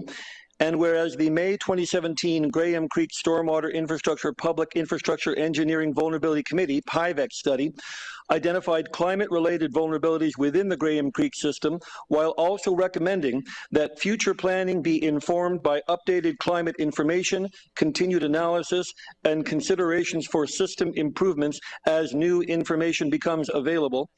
And whereas the city completed the Graham Creek Storm Infrastructure Renewal Project in 2022 as a climate resilience initiative, and the project subsequently received the Ontario Public Works Association Public Works Project of the Year Award for Environmental Sustainability, Climate Resilient Infrastructure. And whereas Graham Creek has been identified as one of 7 Priority 1 areas that are recommended to have stormwater retrofit studies completed as part of the Stormwater Retrofit Master Plan, and whereas the July 1st, 2026 rainfall event provides an important opportunity to compare observed conditions against previous studies, modeling assumptions, infrastructure investments, and climate resilience planning efforts. Therefore, be it resolved that Council directs staff, as part of the city's broader review of the July 1st, 2026 extreme rainfall event, to examine the factors that contributed to the impacts experienced in Wards 7, 8, 9, and other hard-hit wards, including infrastructure performance, drainage systems, watershed conditions, development patterns, stormwater management practices, maintenance considerations, and climate-related factors, and report back with findings and recommendations. And be it further resolved that staff complete the July 1st, 2026 that staff compare the July 1st, 2026 event with previous flooding events, investigations, and studies, including the August 10, 2023 flooding event, to identify recurring flood locations, recurring vulnerabilities, and emerging risks. And be it further resolved that staff assess the performance of major watersheds, drainage systems, and flood mitigation infrastructure within affected areas, including Graham Creek, and identify opportunities to incorporate or accelerate stormwater retrofit, stream rehabilitation, conveyance, attenuation, retention, storage, and other retrofit measures where appropriate, and also to compare conditions with previous modeling, assumptions, and design expectations where appropriate.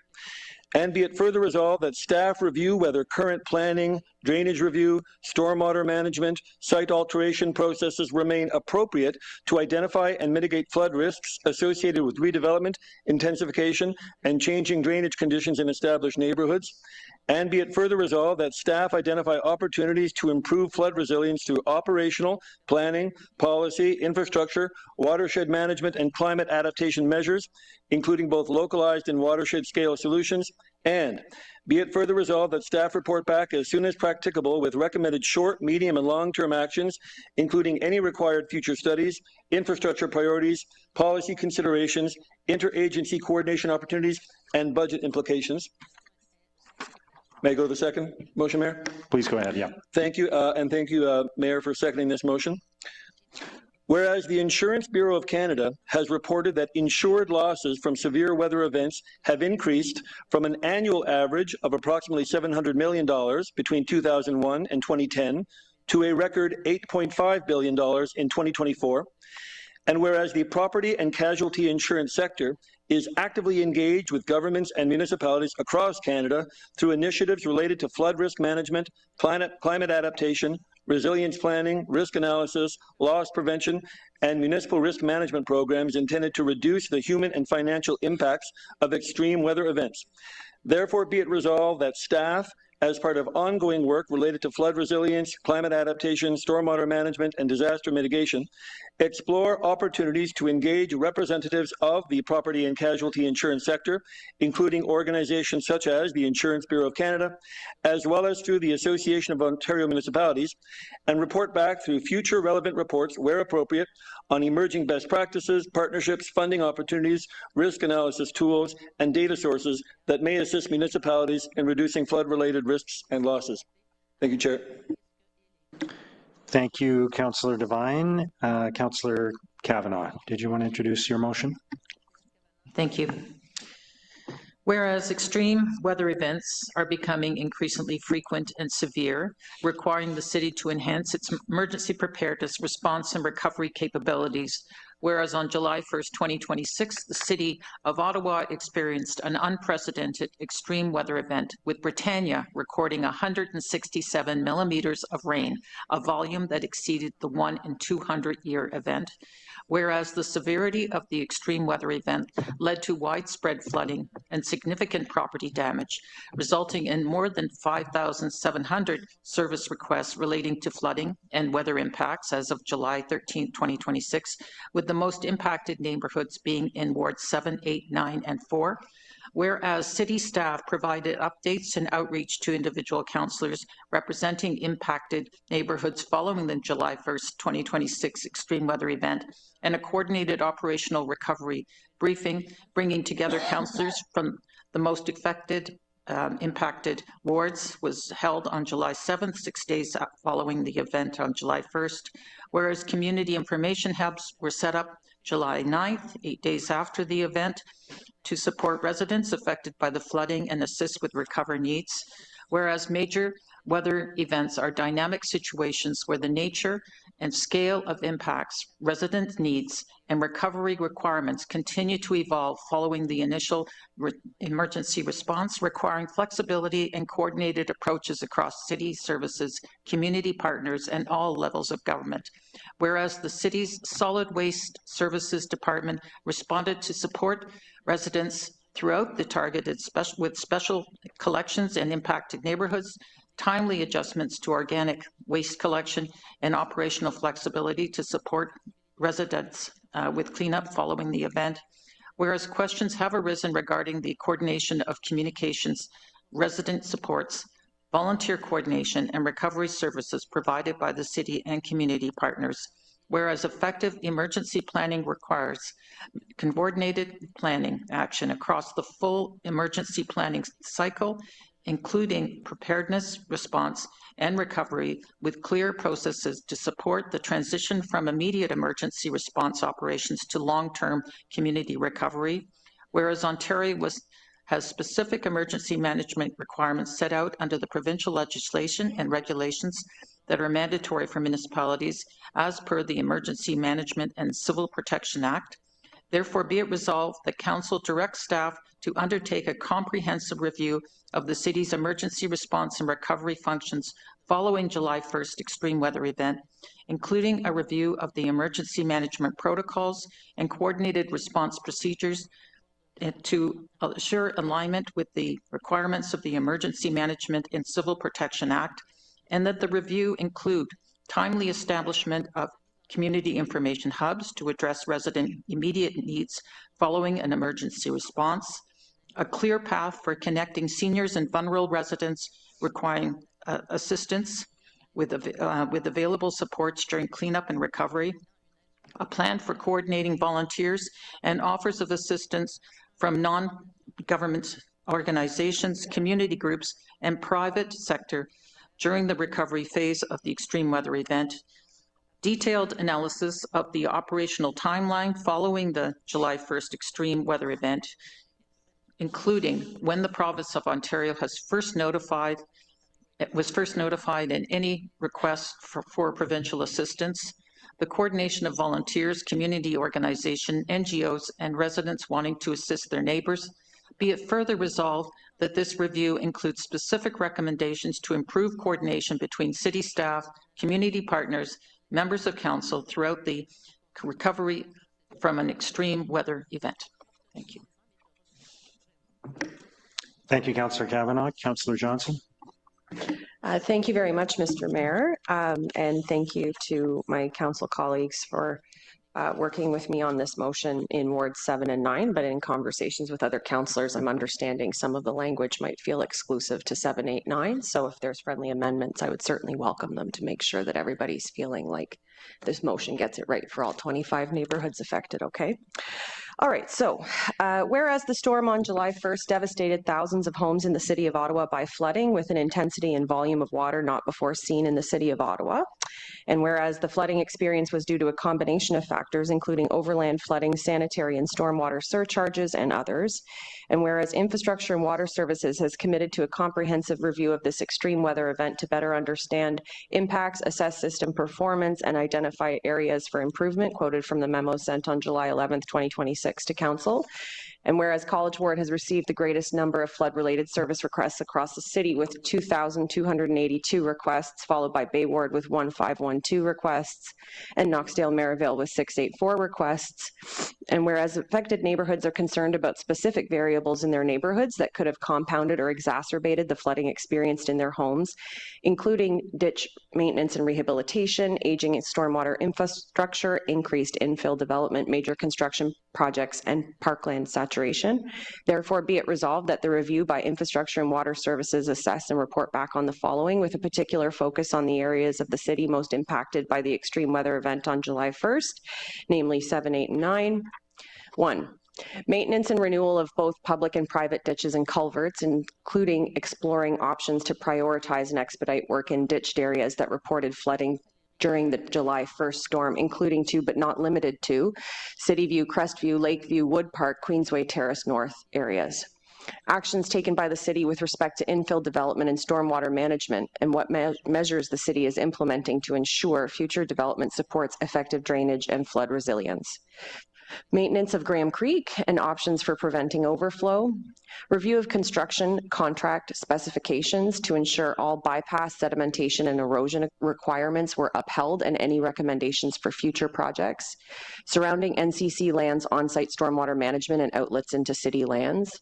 The timing and circumstances of discharging excess water into the Ottawa River. Parkland saturation creating overland flooding like on Highgate. Sewer cleaning, catch basin, and culvert maintenance and monitoring. Evaluating the efficacy of aging infrastructure in communities over 60 years old like Crystal Beach and Ottawa's West End. Combined stormwater and sanitary sewer systems, including how they can create black flow flooding and options to prevent such. Comparative results with the impacts of the August 10th, 2023 flood, and specific recommendations for private property with multiple residences, i.e. Acora Village, Moody Manor, and the Monterey Condominium Corporations. And be it further resolved that assessment results be released through a phased rollout where practicable as information becomes available, with communication to neighborhoods as their assessments are completed. Thank you. Thank you. And Councillor Johnson and Councillor Kavanagh, do you want to make your inquiries now? Would you like to do that now? Councillor Kavanagh? Thanks. Inquiry. On July 1st, the City of Ottawa experienced an unprecedented extreme weather event with thousands of residents still dealing with recovery and cleanup. The severity of the storm led to widespread flooding and significant property damage, resulting in 5,423 service requests related to flooding and weather impacts as of July 10th, this date, with the most impacted neighborhoods being Wards 7, 8, and 9, and 4. The storm was particularly devastating for the residents of 30 McEwen, a 24-story building, 228-unit in Bay Ward. The storm resulted in flooding and catastrophic damage to the building's electrical system, resulting in a long-term power outage. While the residents were strongly encouraged to evacuate, there was no mandatory evacuation order, and some tenants had no viable place to stay. Many had just paid their month's rent on July 1st, so were left without funds to easily pay for hotel or other accommodation. While this situation was unique, many residents across Ottawa found themselves in similar situations following the storm. Given that the city needs to prepare for more frequent extreme weather events, there is a need for information on supports for tenants in privately owned multi-residential buildings. 1, what are the conditions that are needed to be in place for the city to issue a mandatory evacuation order for private buildings? 2, how many requests for emergency accommodation relating to July 1st storm has the city received? And I understand there's been an answer. On July 1st, number 3, what was the city's capacity for emergency accommodation? And 4, are any partnerships with private organizations or NGOs in place to provide temporary accommodation and support, including resources for filing insurance claims for tenants impacted by extreme weather?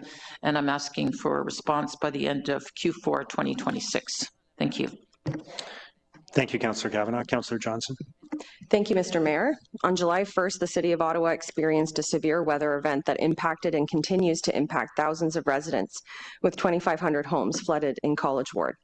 The General Manager of Emergency and Protective Services has stated that the city was ready on July 1st for an emergency, as it was already in enhanced operations on Canada Day. But it became clear quickly that the required response was more significant than enhanced operations, and the full emergency command center was required. Number 1, what day did the city move from enhanced operations to activated operations in response to the severe weather event? Were there any delays or gaps in standing up the full emergency command center? Number 2, has the city stayed in activated operations since it was first established? 3, what day did the A, Emergency Coordination Center Commander role stand up? B, Emergency Information Officer role stand up? C, what day was the Council Liaison Officer and supporting email contact established? Number 4, according to the city's Emergency Communications Tactical Rollout process, Council and senior management are supposed to be notified by email within 2 hours in response to an emergency taking place. Were these timelines met? Number 5, according to the city's Emergency Communications Tactical Rollout process, door-to-door communications are to be initiated by individual departments as appropriate within 5 hours of an emergency. Were these timelines met? Number 6, what day did the city first engage with NGOs that could provide on-the-ground supports like the Red Cross, Team Rubicon, Samaritan's Purse, and how long did it take to deploy? Number 7, when were internal staff supports initiated to offer human needs and community-based services and solutions to the widespread health concerns and financial needs of affected residents? Number 8, what day did the city initiate the assessment required to submit to the Disaster Relief Assistance Ontario program, and what day did the city submit it? Number 9, recommendation 4 of the city's audit of the pandemic response suggested that the General Manager, Emergency and Protective Services commit to a memorandum of understanding between Ottawa Public Health and the General Manager of Emergency and Protective Services to outline the general roles, responsibilities, and authorities of the two organizations in an emergency event. Management agreed. Was that memorandum of understanding created and signed? Were the conditions of that memorandum of understanding followed in the response to the July 1st, 2026 flood? And when did Ottawa Public Health join the emergency response? Number 10, recommendation 5 of the city's audit in response to the convoy suggested that the city manager, with the General Manager of Emergency and Protective Services, established protocols and criteria aimed at identifying when members of council should be made aware of key decisions affecting their ward, both in planning and response to potential emergency events. What was that protocol? And was the protocol followed in the case of the July 1st, 2026 floods with affected councillors? And number 11, who within the corporation is responsible for coordinating across city departments to stand down regular activities like parking enforcement, updating 311 responses to residents, and remobilizing city staff to other priorities in an emergency? Thank you. Thank you, Councillor Johnson. All right, I'll open it up to everyone now, and you can have time to ask questions of staff and also time to ask questions about or speak to the motions. Councillor Brockington. Thank you, Mayor, and we will be able to do this in two parts, is that correct? Yep, I just okay, just want to make that clear. Thank you. Thank you to staff for the detailed presentation, and thank you to my colleagues in all wards who have provided exceptional service to your residents. It has not been easy, and I just wanted to acknowledge that as well. I think the most important question my residents will be asking is not how many trash bags we've picked up, but how do we mitigate this from happening again? If 167 millimeters of rain fell on Stittsville or Orleans or Alta Vista, what are their weak points? What are those neighborhoods' weak spots to prevent what we've seen in Wards 7, 8, and 9 in particular? So the motions that are on the table today are looking at how do we mitigate this from happening again? What are the weak spots in those wards? But I'm as interested in, we know this weather is going to happen again. We know these storms are going to happen again. How do we citywide prepare and mitigate this from happening? So to the general manager, can you just elaborate on the assessment that's going to happen coming out of the July 1st storms? What exactly do you envision is going to be assessed, and when will we hear back from that assessment and recommendations coming out of that report? Mr. Mayor, thank you for the question. It is the largest event on record here at the City of Ottawa. We currently estimate that there are 25 neighborhoods, possibly sewer sheds, that are impacted. So this is probably the most complex and will be a timely assessment that staff will need. We are currently procuring additional external third-party consultants to assist us with this. At this time, I don't have an estimated timeline, but I do think it'll be measured in months. And I will say that these extreme events are extremely difficult for everyone. It's hard on the infrastructure, and it's hard on the impacted residents and the properties. And so through our climate change master plan, there's both measures where we take a look at mitigation. So how do we as a corporation minimize our GHGs and things like that, and also our adaptation or resilience. And so that is something that our department is responsible for the stormwater infrastructure. So we have a newly updated long-range financial plan with at least $300 million. I say at least 300 million because we can tie it directly to climate change, but a lot of our work already embeds climate change activities, right? So when we replace stormwater sewers and culverts and look at ditches, we look at those opportunities during renewal in order to build that resilience. But I do think that it's a multi-pronged approach in terms of as a community, how do we be how is the infrastructure, the people in the communities also develop that resilience? I think if there is information that, in addition to the wealth of information that's been shared already, to share with councillors for our newsletters and other communication, we're likely to get another major storm this summer again. The summer has basically just started. And so anything that we can learn immediately from this to share with our residents would be appreciated. Can staff identify or confirm whether staff are being pulled from various departments to pitch in and help out with our recovery response? Approximately how many of those staff are being pulled, and what work is being deferred or delayed because those staff are now pitching in with recovery efforts? I'll start with a broader response, Councillor, and then some of my colleagues can step in and provide a few more details. Sort of the posture that we have with respect to the emergency response is staff across the organization who are connected back to their departments. And some of the work that's happening is embedded in the department. but I think about some of the larger responses and recovery efforts that we do have, and I'm thinking specifically of public works, where it requires additional resources through overtime. We've had to call in extra contractors to assist us with respect to the waste removal. So we will see some impacts from that. What we are doing is we're tracking the costs as we normally do during this emergency response to understand what it takes from the city's perspective and what that costs as well. And I'll just ask if any of my colleagues have anything to add. Thank you. Yes, Mr. Mayor, I want to add as well that our emergency management program has a robust training program. We just reported this year in our annual report that we were able to train twice the amount of employees that we did from the previous year. So that's really served us well in terms of our response. And those individuals are working in our emergency coordination center. And they have the emergency management training across our city departments to be able to sustain not only our response, but our recovery efforts as well. I just asked this question because I've asked some basic questions of staff this week about issues in my ward, and I've been told they can't get to it because they've been seconded to assist with recovery efforts, which is fine, but I don't know how long that's going to last and how long the work, which is minor in the grand scheme of things that I'm asking for in my ward, is going to take, so I can tell my residents certain works that we're expecting to be done are deferred or delayed, and I don't know how long that's going to take.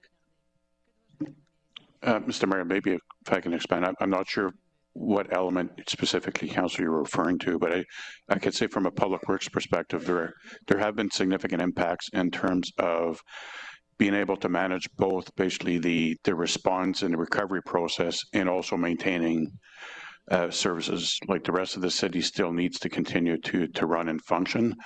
Obviously there are impacts, and our initial focus was basically how do we ensure a timely response so that we're able to focus on the cleanup, the repairs that are needed so that the community can go back to kind of, I don't know what we call normal, but basically more of a normal state.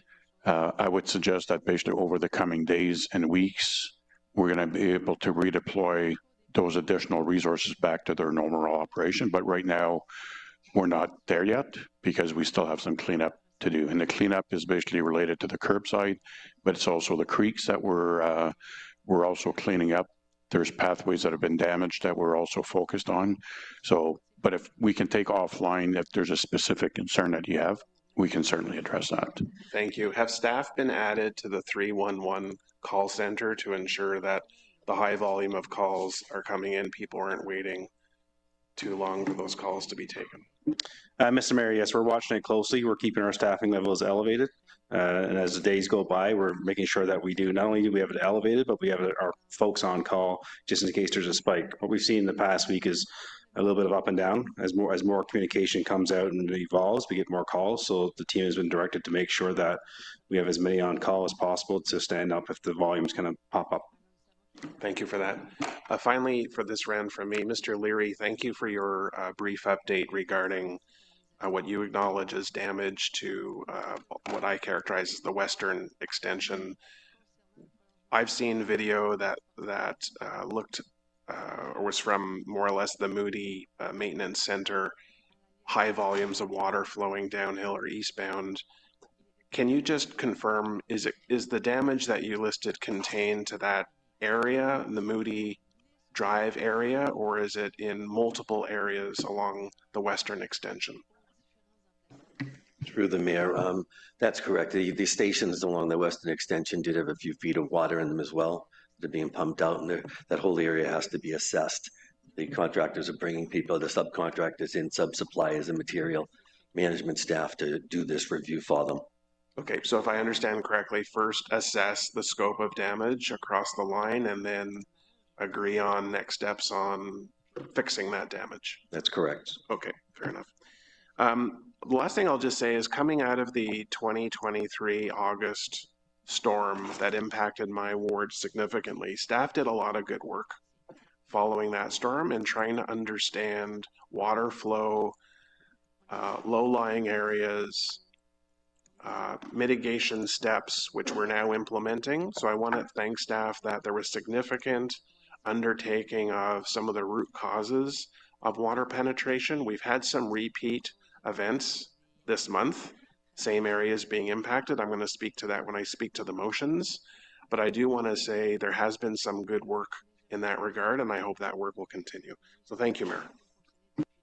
Thank you, Councillor Brockington. Councillor Curry. Thank you, Mr. Mayor. I'm happy with all the motions. I'm not going to speak twice. I think that they're very helpful. I do want to just honestly spend some time here thanking a bunch of people, because this has been an incredibly difficult time and some unbelievable efforts on so many of our staff and community members' parts. So first of all, I wanted to stop and say thanks to the Canada North residents. I mean, the resilience and the kindness, as Mr. Mayor, you were commenting on, people writing to me stories that are quite unbelievable, how many people were helping other people and how much closer they became to their neighbors in this crisis. It's just so wonderful to see in such a terrible time for everyone that people are just so empathetic and so giving. So I just wanted to thank Canada North residents, and in particular the community association presidents, who every message that staff sent out, I would send, they would resend, all through social media. People kept getting information that was incredibly helpful. Neil Thompson, Danielle McGee, and Barbara Ramsey, the three leaders that continued to do that throughout the entire time and will continue to do it. A particular story about a man who lives on Statewood Drive, who realized his neighbor's lawns, the water was coming up closer and closer, and understood there was a drain, and ran out there probably in his hip waders and cleared an entire drain, and everything started to drain, saving probably hundreds of thousands of dollars worth of damage. So just incredible people that came together at this time. The Mille Lacs Centre staff, we didn't talk about the flooding at the Mille Lacs Centre, but they quickly got rid of the water, which allowed the Mille Lacs Centre to stay open, which we then needed for the later in-person meetings and events. So just incredible work by everyone. Huge thanks to Wendy for all the calls and the texts, you know, night and day. So many of your staff were doing the same thing. The councillor liaison, Todd Piper, was incredibly helpful, responding to things I sent in within a minute. That was beyond helpful to so many residents. And Alain, you know, I know you were on holidays, came back, your staff, Jason Staniforth was unbelievable. Every resident I sent to him that was wondering about the garbage pickup, he responded instantly. Mayor Sutcliffe, I know you're chatting with Councillor Luloff right this second, but your staff, you checking in every day and night, and your staff, Matt Gravel and John Light, just incredibly helpful. Any, you know, constant, what else do you need? Is there anything else you needed? Was so helpful. And every manager that we heard from here today, Ryan, you know, your texts, your every message, your phone, your text, your Teams, your email, any way to get a hold of me, whatever I might be looking at the time, incredibly helpful. Tammy, you know, instantly responding with messages I could send right out to residents that were readable and understandable. Marcia on the golf course lands, we'll talk about that later, you know, what we predicted for 7 years in the courts. Marcia instantly had an inspector out looking at what was going on those green space lands. I have a list, Allison Downs, I have so many other people, and I hate, you know, when you run that risk of leaving someone out, but there are just so many people. The in-person meetings, every department staff at the Mille Lacs Centre the other night, giving people important information and buckets to help them clean and disinfect, so helpful. You know, the 311 staff, you know, people were complaining how long it took, but think about how stressed those 311 staff must have been. Nonstop, probably didn't have a single break. So huge thanks to the 311 staff who helped. Our road staff, I reported, you know, this road washing out on Old Carp Road and Old Second Line. Road staff were out there the next day and fixed it. Thanks to Councillor Carr and her motion from her flood that we got the heat mapping. That was incredibly helpful to residents. Councillor Hill, the resiliency motion many years ago at Environment Committee now, also incredibly helpful. And strangely, you might be shocked to say that I really want to thank Premier Ford. Our residents in Canada North texted him, phoned him, emailed him about the flooding all along the golf course green space lands, and he phoned people back. He emailed them, he texted them, and talked to them personally to hear about their experiences. So more about that later, but you know, we knew this would happen. We see it happening now. My last huge thanks are to the Canada staff, to Nick and Peter and Naomi and Sheila, who without them, I don't know what we would have done. Hundreds and hundreds of emails every day throughout. They still continue to come in, and I could not cope without them. So big appreciation to the Canada staff. I just have one question. There are lots of people in Canada North, and Councillor Kavanagh and I were talking about this earlier, who have not reported. Some of the co-op units, there's one report, but there's 150 homes in these co-ops. So they have not reported yet. So we know the numbers will climb, and just wanting to make sure that nothing we're doing today here would restrict you from recognizing that these numbers could change, and many other wards. And I'm sure the rest of you are having this reality as well. People have not reported. So just to make sure that the direction is for all wards, all residents. Thank you, Councillor, for asking that question. That's really important. Nothing that's going to happen through the motions today will prevent that. We are encouraging residents to continue to reach out to us, whether it be online through 311, to let us know what happened, because it's going to really help Tammy and her team in terms of the analysis that we're doing in the coming months, so we understand the impact across the city. So thank you for asking. Great. Thank you all very much. Thank you, Councillor Curry. Councillor Kavanagh. Thank you, Mr. Mayor. For many residents in Ottawa, including myself, this has been a very difficult start to the summer. Let me paint a picture for you. On a very quiet Canada Day afternoon, after spending time with family, checking emails, checking posts, and looking at the weather outside, expecting some rain, but hoping it would pass. And then everything changed. It started to rain, and I'm in the area where it was 167 millimeters, and it rained, and it rained. And I thought, wow, that's a lot, but didn't know what that meant at the time. And we're just fascinated watching out the window. We had just run outside earlier to watch the snowbirds go by. I can't believe that we were running outside just to look at rain. But it kept going. And I checked the posts, and I saw some very frantic posts in social media from Crystal Beach about flooding. And I thought, wow, this was a place I was going to be going to this evening to celebrate with them because it's Canada Day. And then I heard a beep, and it wasn't my phone. It was my basement. It said, "You're flooded." So you go down the stairs, and you're staring down the basement stairs, and you're watching items float.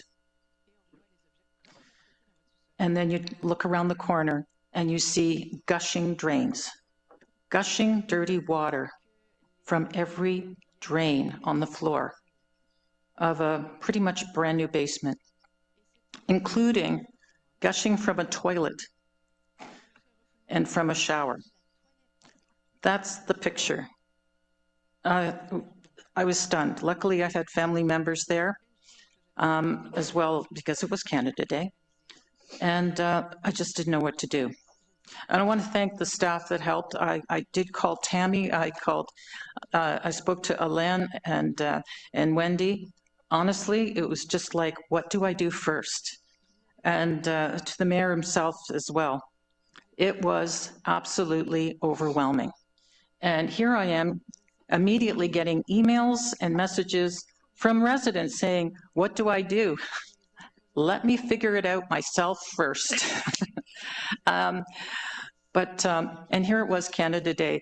And we had a joke in our office that, oh, we're not going to do a newsletter this week because it's going to be quiet after Canada Day.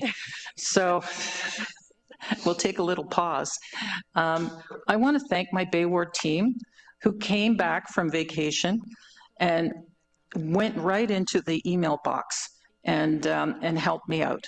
I was doing it on my own there for a bit, and they saw it immediately, and they jumped in, and we were responding. And of course, we're using the information that we were getting from the city because we needed something to rely on.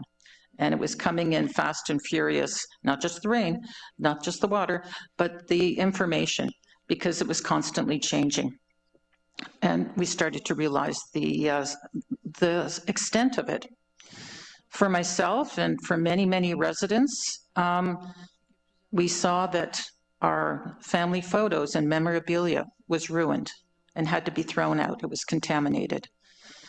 And as well as learning that you had to throw out furniture. You had to throw, you're going to be tearing down drywall. You're going to be navigating insurance claims, and you're going to have a cleanup, and you're not going to have air conditioning and hot water for a couple of weeks. I may get it today. But I was lucky. I had family. And I had insurance. And if you think of my situation, multiply it by now almost 6,000. And think of all those people. Many seniors who had no supports, many who didn't have proper insurance. They may have had insurance but didn't realize they weren't covered for this. So that's where we are. And that's, as a city, what we have to look at and how we have to navigate forward. I found strength and inspiration in seeing our neighborhoods, in fact, my whole street, my whole neighborhood, and those across Bay Ward, and how we were supporting each other, and how we were looking out, and how people were letting me know about seniors and vulnerable residents, and they were calling our office and asking if we could help, and we were happy to do so. And I want to, again, thank staff that brought out help. I want to thank the city employees who've been working around the clock to support residents. The solid waste team are rock stars. Andre and Jason and everyone in their crew who worked. We had unbelievable amounts of garbage, filling up entire front lawns. And those crews were out on the hottest days of the year, getting the storm waste collected. And then again, we had to make special collections for the food waste because so many people had power outages and spoiled food. I want to thank you all. I can tell you that residents appreciated it. I know they were running out and giving you cookies and cold drinks when they could because they realized how hard you were working. But thank you from me.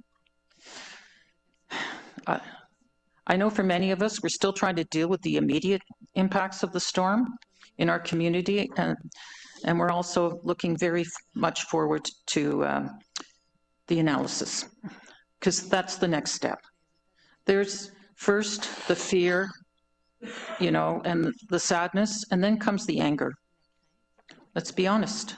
People are looking for why this happened. They're looking around their neighborhood. They're looking at the infrastructure and water services, and they want to know, why did this happen? We need recommendations for going forward. And I want to thank my colleagues in the most impacted areas, Councillor Devine, Councillor Johnson, and Councillor Curry, and we've been working together. There is a strength in working together, and I just want to say thank you to all of them. I'm pleased that we brought some motions forward, and I'm pleased with the motions from my colleagues. And I want to thank the people in the community, especially the hardest hit areas such as Crystal Beach, Lakeview, Wood Park, Belltown, Queensway Tourist North, and McKellar Park. So in bringing these motions forward, we're asking to look forward, and we're looking at what's the next steps and what can we do better.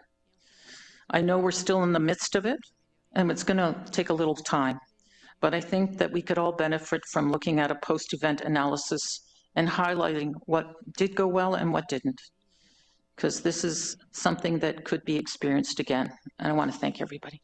Thank you. Oh, I had a couple of questions. Shoot, did I have time? Sure. Okay, thanks. Forgot. One is very specific, and it's to do with the Disaster Recovery for Ontarians program. One of the concerns I had is looking at it is that certain damages such as sewer backups are generally not eligible.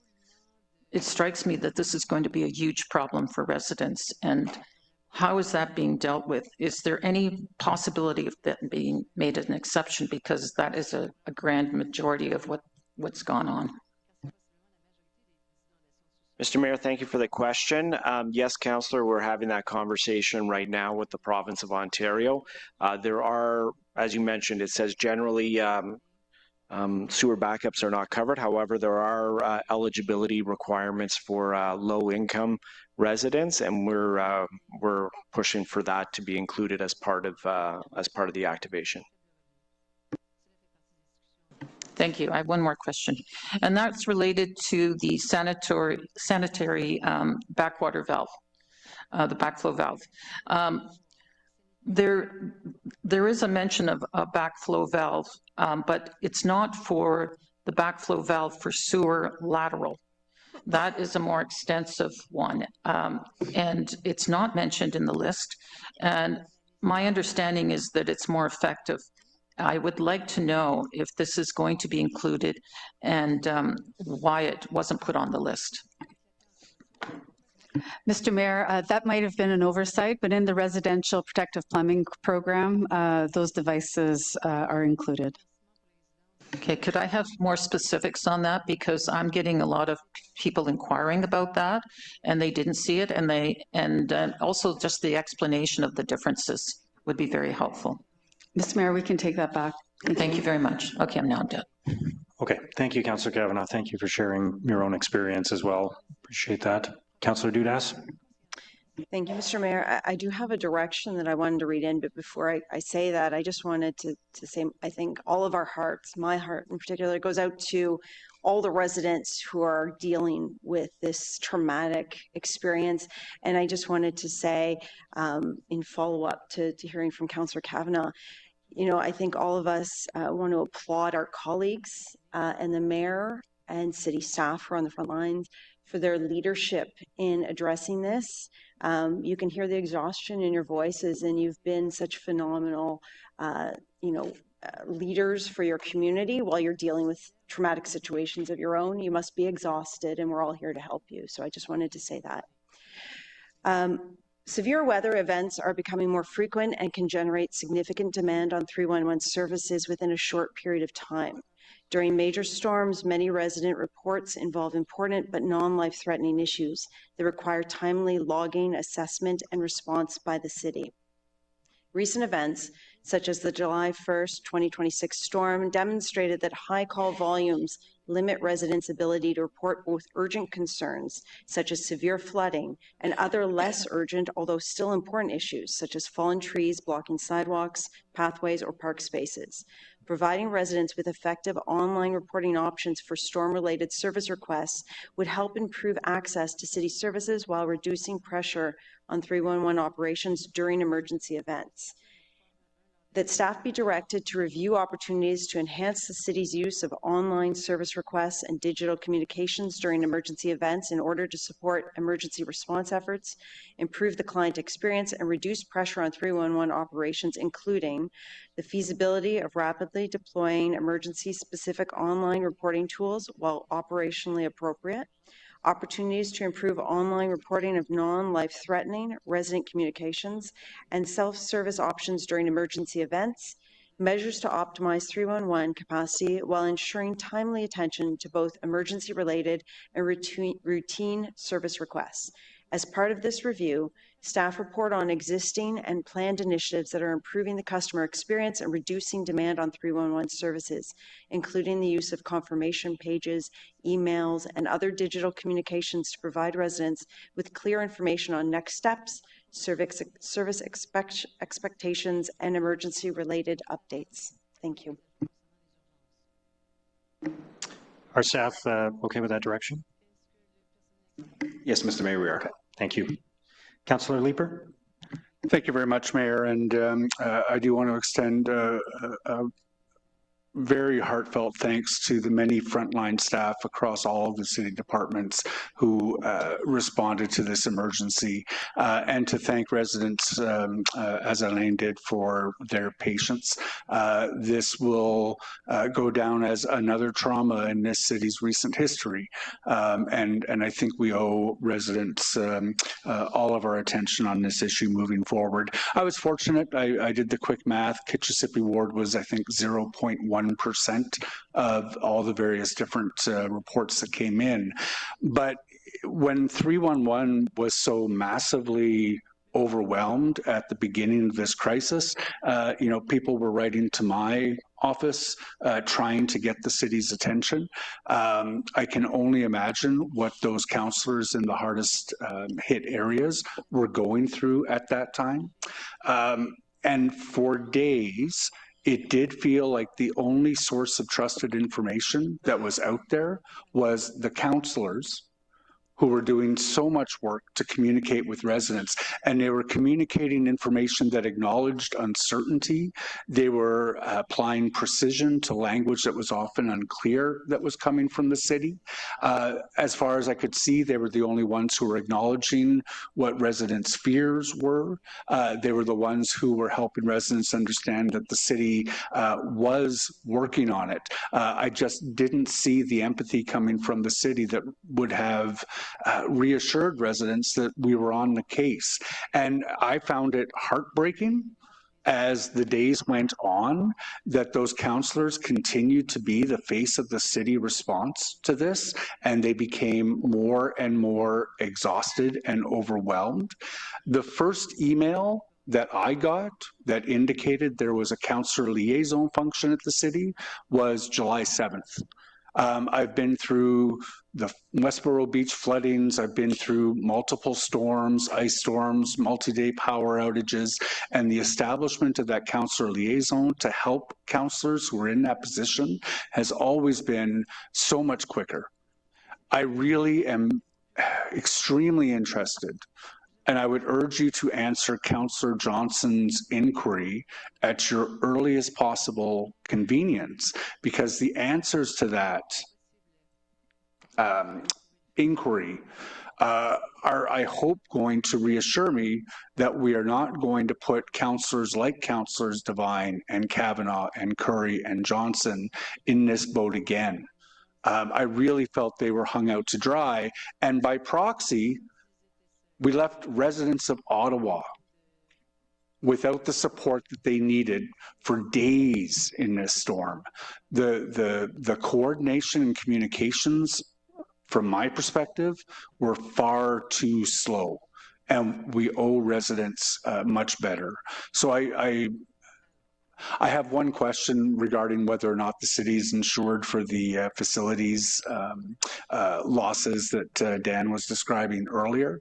But really, I just wanted to say today, we have to do much better. And I think Councillor Johnson has put her finger exactly on the pulse of some of the early work that needs to become much, much better in these future situations. Dan, I'll ask you, is there insurance against some of those losses that the city can take advantage of, or? Mr. Mayor, the city does have insurance coverage. I can advise council that staff or my office and my insurance officer is working with, for example, GM Chenier on those issues, and it will be a process, and we'll be updating council accordingly. Okay, so residents obviously are facing significant uncertainty with respect to insurance, and I assume we are too. Thank you very much. Thank you. Thank you. Councillor Kitts. Thank you, Mr. Mayor. I'm encouraged by all the motions in front of us today. I'll be supporting all of them. I know from experience that adversity has a remarkable way of revealing the true character of a community. In its darkest moments, we see its greatest strengths, and we have all been thinking about the impacted communities and the staff working around the clock to respond. I do want to acknowledge, like many others, my colleagues whose communities have been so deeply affected. When you're a councillor and you're selected by your neighbors to represent the community, you feel personally responsible for its well-being. So when your residents are hurting, that's not something that stays at work. You carry it home with you and lie awake thinking about what more you could be doing. It feels very deeply personal. I've been there, so I have a great deal of empathy for what my colleagues have been carrying over the past several weeks. And as chair of Ottawa Public Health, I feel I should take the opportunity to remind everyone to take care of your well-being and your mental health, because these events take a toll on those that are responding to them as well. And looking ahead, I do think we need to take an honest look at our emergency response and whether the scale of our response is keeping pace with the increasing severity and frequency of these events. I agree with the comments made by Councillor Brockington about how we need to look at weak spots across the city, including where gaps and unique differences may exist between an urban and a rural response. And I think we really need to advocate to the province for clearer and more consistent criteria around when the disaster recovery assistance for Ontarians program is made available, because I am very grateful that the province has come through for these residents. They deserve that support. But if I'm being honest, I'm also sitting here with a bit of a broken heart for my own residents who had to navigate the devastation of the 2022 derecho on their own without the provincial assistance. And I think, you know, we had a different mayor in 2022. I do think the strong relationship that Mayor Sutcliffe has built with the province has likely been a significant factor here. I think we should all recognize that. But when it comes to helping residents recover after a disaster, support cannot be political. Whether it's the city's response or the province's response, support for residents should be guided by clear principles, be proportionate to the severity of the event, and be available consistently. This was not our first major disaster, and unfortunately, it almost certainly won't be our last. So we owe it to our residents to learn from every one of these experiences and make sure that we are better prepared for the next. Thank you. Thank you, Councillor Kitts. Councillor Kelly? Thank you very much, Mr. Mayor, and I hope that my colleagues who have been most affected by this don't mind me putting my hand up and getting on the board. Having been the councillor for just under 4 years in Ward 5, I've been involved in 3 different flood responses. And I don't think I've dealt with anything quite as large scale as what you guys have just dealt with, but I certainly understand what it's like to visit someone in their home who has just had a devastating flood, who is upset and tired. You are upset and tired. You want to be able to provide clear answers to your residents and support them the best you can, and that isn't always possible. And so I know what that feels like, and I can see that this has been an emotional, difficult time for the councillors who have been most involved, and I just want to congratulate you on your clear dedication to your residents. So keep up the great work. Don't hesitate to reach out to me if you want some help. I do have some questions about the response and the flow. I think I'll start with Mr. Perot. Your presentation mentioned, I apologize if this was raised by Councillor Leeper because I was out of the room when he was speaking, but July 2nd, it was determined that this was a major event based on 311 calls. And I certainly understand a $7 billion a year organization needing data to back up their decisions, and that responses are tiered. But I would fathom to guess that most, if not all, members of council sitting around this table, particularly the ones who were impacted the most, would have known that this was a major event in the afternoon on July 1st. We didn't need to know how many 311 calls were logged to know that this was a major event. So I guess my first question is, how is it that, is that the only metric that's used when we all go on Facebook or turn on the TV and see people standing in 3 feet of water in their basement and that we know this is citywide? Why did it take till July 2nd to understand that this was a major event? Mr. Mayor, thank you for the question. Just to set some context in terms of our emergency response. So we were dealing with a number of different incidents. We were dealing with a heat event that our emergency posture, we were monitoring a heat event. We were enhanced for Canada Day, and we also went enhanced for our emergency response with respect to the extreme weather event that occurred on July 1st. And just to clarify, we were already enhanced on June 30th as we prepared to go into Canada Day. So when the When the storms hit on July 1st, we quickly pivoted from the National Capital Regional Command Center, which was stood up for Canada Day and mobilized for Canada Day. We pivoted that afternoon on July 1st to our emergency coordinated center. So we were in enhanced operations on Canada Day on July 1st. Our immediate focus was life safety.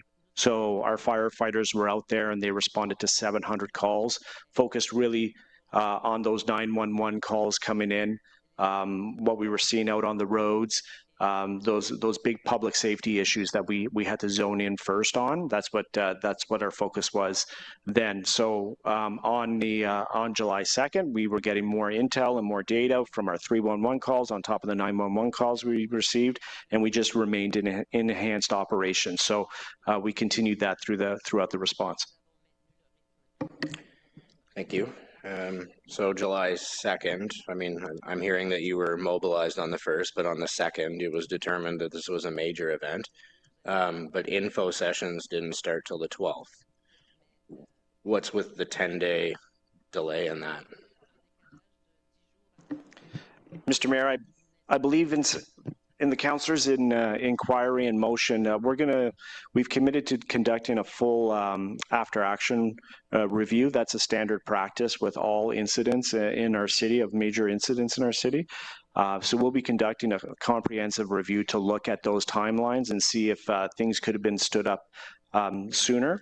That said, the focus was on out the gate, life safety response, and then transitioning to recovery. And part of recovery was really looking at what were those supports that our residents needed, and looking at different ways to provide those supports to our residents.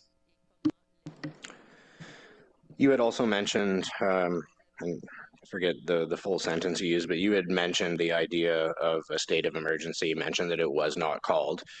Who makes that call, and what would it have done on July 1st or 2nd or 3rd or 4th or 5th or however many till the 15th?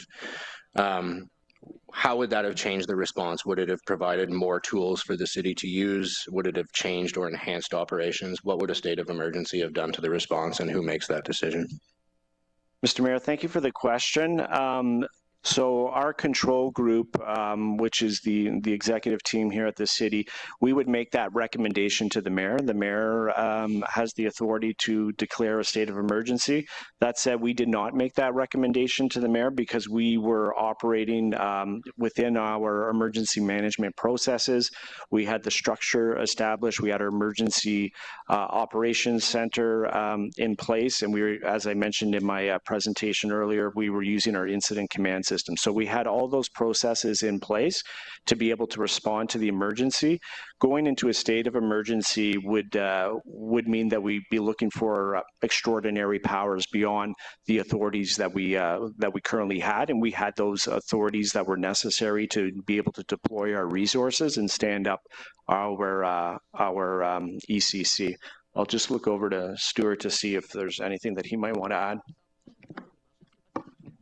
Mr. Mayor, that's correct. It's generally a legislative and operational tool, and the emergency control group assesses that status throughout, and to date has not made that recommendation to the mayor. Thank you. I guess one of my last, not my last question, I'm running out of time. Engagement with outside agencies, charities, not-for-profits, and when they get mobilized is a topic of interest to me. And Ryan, we've had this conversation before just this spring in Constance Bay around MOUs and who gets mobilized and when and why. And I think the city seems to move much slower than the community wants and slower than the agencies looking to help want. And I understand there's a tiered response and there's things that need to be met and detailed arrangements that you have between the city and these agencies. But I've heard Samaritan's Purse mentioned by you today. Were they mobilized by the city of Ottawa officially? Thank you for the question. We have a number of volunteer and community groups that we look to in terms of responses of this nature. I could tell you that on July 2nd, as part of our response to 30 McEwen, Ottawa Fire Services was working with Red Cross, so we put that call out to Red Cross. But there's many other partners that we work with across the board to see what supports they might be able to provide. They vary to a degree in terms of what they're able to provide. So it really depends on what residents are looking for and what that need is, so that we could point them in the right direction and be able to line up what those services look like. With respect to Samaritan's Purse, that was one of the groups that we called upon to see if they had any capacity and see if they wanted to come to Ottawa to provide supports to our residents. And we also have been working very closely with the province of Ontario that also has a list of NGOs and different volunteers that they've sent to us that we've put out call outs to. They've also been focused at looking at, what's their capacity and what is the specific need here in the city to see if they can deploy in Ottawa. And I have to say some of these groups too have been deployed out to Manitoba, where they're also dealing with a significant emergency there. So we put all the lines in the water and just looking to see who's available and make sure that our residents are aware of what's available to them and make those connections with them. Part of that was also inside of those information sessions that we provided. So it wasn't just city staff within those sessions. We also had a number of those volunteer groups there as well. So how many of those lines in the water have got a bite and landed?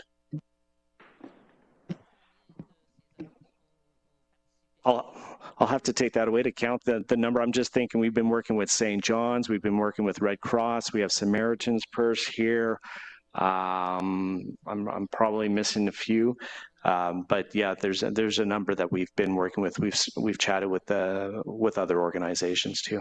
But the number that you've been working with, have they been officially mobilized? Yes, Mr. Mayor. Okay. Thank you.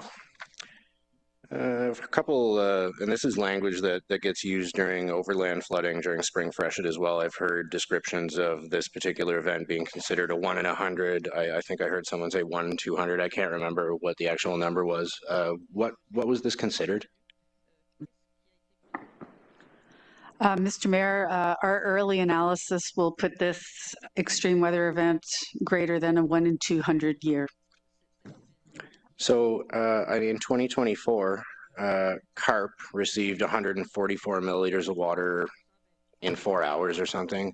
Obviously, we all watch the news and we see that these events are happening all over the place. So at what point as a municipality do we change how we evaluate these in terms of, is this a 1 in 100 year? Like, if this is going to happen every 2 years, when do we change the language we use, and at what point do we update our infrastructure to handle what used to be a 1 in 200 year event that is now happening once every 2 years?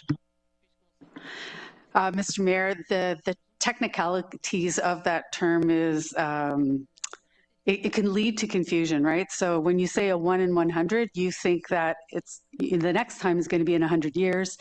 And I feel like this community, every other year, we keep talking about some sort of severe event that is greater than 1 in 100. What it really means is that it's a 1% chance it might happen any year.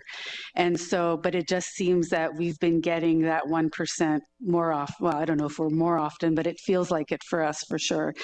So one of the things that we do as well is we have technical intensification duration and frequency charts that we use to help design stormwater infrastructure. And so those curves, we're working on changing those and adapting that to exactly what the councillor is mentioning, right? So what is the new regular storm and how do we make that calculation? So it will be based on the last 10 to 20 years as opposed to the last, previous 20 years where the old curves were based on. So definitely those will be updated.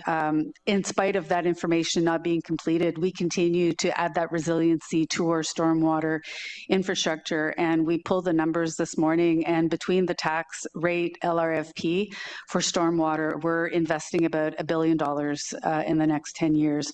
So I feel like staff are putting an enormous amount of effort, and council has been very supportive financially. Thank you very much. That's great to hear. And I have 5 seconds left to get this last question out. Do we have a ballpark estimate on what the impact on regularly scheduled works would be? The example I would go back to is the derecho. I think that put forestry behind like multiple years in their work plan. Are we dealing with a similar situation here? Mr. Mayor, I would suggest no. The derecho, the significance about the cleanup there was the trees, which was a massive operation.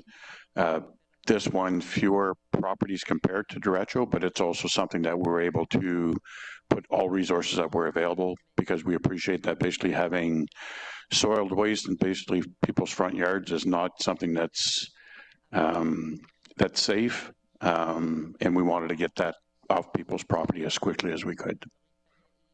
Thank you very much, Mayor. Thank you, Councillor Kelly. Councillor Johnson. Thank you, Mr. Mayor. So I'll ask a couple questions. I'll speak to the Red Cross motion, and then I'll wrap on my own motion after the rest of the list is gone, just to organize myself here. So certainly, I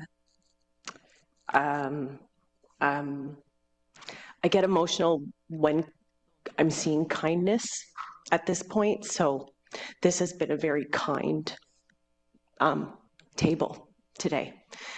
So just thanks a lot. Many council colleagues have reached out to me and the affected councillors directly asking for help or how to help. Directing that help has not been something I could like bandwidth at the time, but the comments and the notes were really, really appreciated that you were thinking about us. And I'm thinking about you because we're all included here.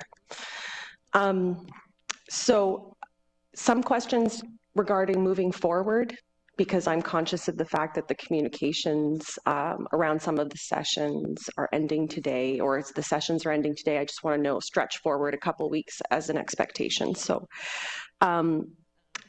you've highlighted 340 persons who you have found to be most vulnerable through these 3,300 wellness checks. Deep gratitude to fire services and St. John's Ambulance and my own community associations for doing those wellness checks. How would you advise residents on this process moving forward? Because obviously what we're seeing in the neighborhoods is I expect a second wave of activity, right? Because there are folks who have still not reached their adjusters or their remediation. There are folks who are traveling. There are folks who are, only learning now that their home isn't safe enough to stay in, and they're going to be looking for housing now. So we're still in the middle of the emergency response. So I want to know how residents should continue checking on their neighbors. They should still be reporting folks that they think require wellness checks. Those are not stopping. That's correct, Councillor. Those are not stopping. Very good. And similarly, the household hazardous waste and e-waste pickups that have been added are, I think, scheduled till today. But certainly, I could see a different sort of wave of scheduling maybe as folks continue to clean up. Will we see another wave of those be scheduled moving forward?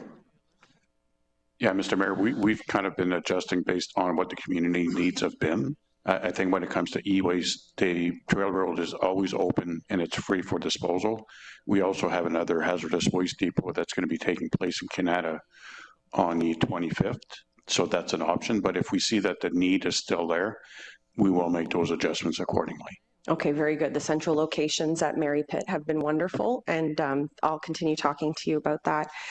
Similarly, the emergency housing capacity that was mentioned, so those residents that have been rehoused in motels and hotels across the city, what is the capacity for additional residents, or are you seeing people be able to return to their homes? Thank you for the question, Mr. Mayor. In terms of the capacity, we still have capacity through existing relationships with hotels, motels, as well as post-secondary institutions to support residents who need housing. Okay, very good. We're going to see residents continue to be concerned about mold in their homes, and now we're hearing asbestos concerns in their homes as these remediation efforts continue. What is Ottawa Public Health doing to continue supporting them so that they have the best information available?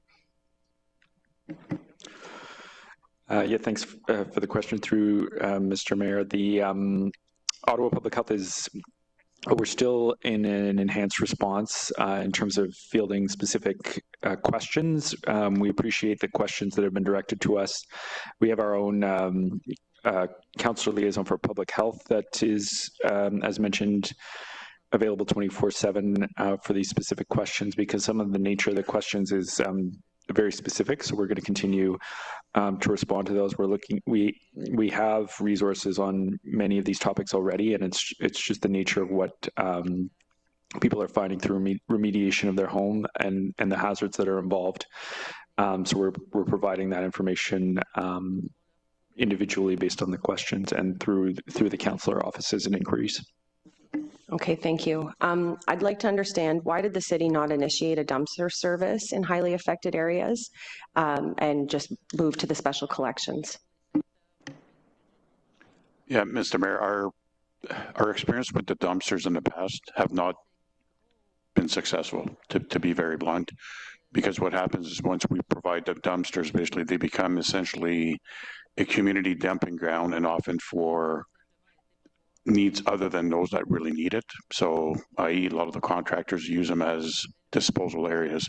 So our focus for this one was, how do we maximize the resources that we're able to put on the street so that we're able to collect the waste as quickly as we can. So at some point we needed to make a trade-off in terms of where are we focusing our attention and what's going to provide the most value to the community.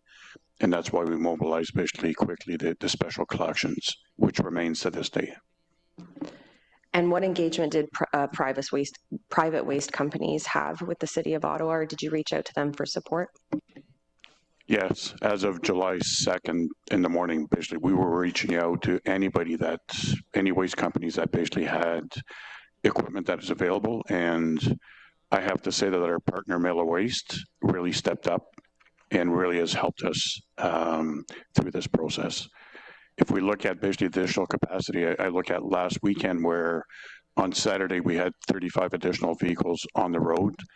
On Sunday we had about 25 or 28 on the road. So these are really off shifts that we were providing. So they've stepped up for us. A deep thank you to those that are, performing in this heat, those that are coordinating behind the scenes. I've been able to get in touch with your staff and yourself from, 6 in the morning till 10 at night. Those are, and then I try and respect their boundaries. But from there, I've just been so grateful to that team and to your team for that. So with respect to the Red Cross motion, I just really want to thank you, Mr. Mayor, for visiting residents in College Ward with me over the last week to see how devastating the impacts of the floods have been. And thank you for really this essential next piece of the puzzle in supporting residents over what is going to be a very long road ahead. It acknowledges with that 6-month window and manages expectations, I think, for residents about what this is going to feel like and how they're going to have to work through it. On July 1st, I was waiting out the storm, as many were, before hoping to resume Canada Day with my family. And of course, that didn't happen. My staff had already started responding to urgent messages on social media and let me know. I had residents on my own street, show me pictures of cars that were submerged up to the top of their windows. And so immediately our office put into action an emergency communications plan, and we have worked late every day and started every morning as early as we can throughout the weekends and continuing even now. I wish I could say that the city administration was as agile as my team, but they were not. And continuing to even last night, pieces of what I was hoping to be communicated by the city continue to require reminders and follow-ups by councillors to a degree that is seriously alarming. However, the Canadian Red Cross is a trusted organization with a long track record of supporting residents on the ground with multiple inquiries, diverse backgrounds before, on the ground, but also in the aftermath of a serious disaster. I'm at the point in my support of residents where we are fielding questions about insurance, about contractor availability, about funding programs, furniture replacements, and facing people who are in very deep despair. And my staff, my College Ward angels, David, Sammy, Ash, and Heather, have been fantastic in showing up on weekends for blowing off your vacation and sitting with people in deep pain. The residents of College Ward recognize you, and I recognize you, your selflessness and your service over the last 2 weeks and always. And so this Red Cross support cannot come at a better time. For all of those that have been burning it at both ends, doing the best they can. There's an expression in French called débrouillard, débrouillard. You just do whatever you can and cobble together whatever you can. And we have been doing that. But the Red Cross has better, better coordination than that. And this independent, individually offered case management to every single person experiencing flooding, offering that longer term care that meets the moment of personal catastrophe so many are facing in a sustained way that our offices are not equipped to do despite Herculean efforts. So this has come too late. The city started too late, but I know that this action by the mayor serves to accelerate and is part of his ongoing commitment to stand up more and more services so that we leave this better than we found it. This partnership will be a series of improvements to the city's emergency management response that makes it so that we can act more quickly and nimbly, because this will undoubtedly happen again, but it can't ever happen again like this. Thank you. Thank you, Councillor Johnson. Councillor Devine. Thank you, Chair. I don't have any questions because all of the questions I'd like to ask have been asked, and I certainly look forward to hearing them. But rather, I'd prefer to paint a couple of pictures and relay to you what I'm hearing. So over the past 2 weeks, I have spent a lot of time in strangers' basements.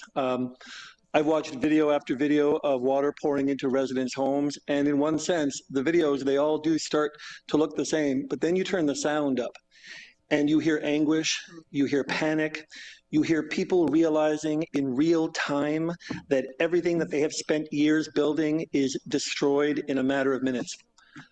The morning after Canada Day, I was standing at the edge of what had become a completely different landscape in my community of Trent-Darlington. So there, normally, Graham Creek, you may have heard that term, normally it passes quietly beneath the road that I was standing on. But on that morning, there was a river where there is not supposed to be a river. The water of Graham Creek rose approximately 25 feet above its normal level. A creek that is normally 10 feet wide now spanned 70. That river ran over the road and right through 2 homes that quite possibly should never have been built there in the first place. I had to have one elderly couple evacuated from their home because it is no longer safe to be in. Their insurer has now told them that they will not be receiving coverage. Yesterday, I went back into that family's home to retrieve one specific family photo before mold obscured the faces on that photo. And it was me who went in to do that, because when the insurance company doesn't answer the phone, and when it takes almost 2 weeks to organize any kind of effective volunteer response, this couple had no one else to call, and that is the state that we are dealing with right now.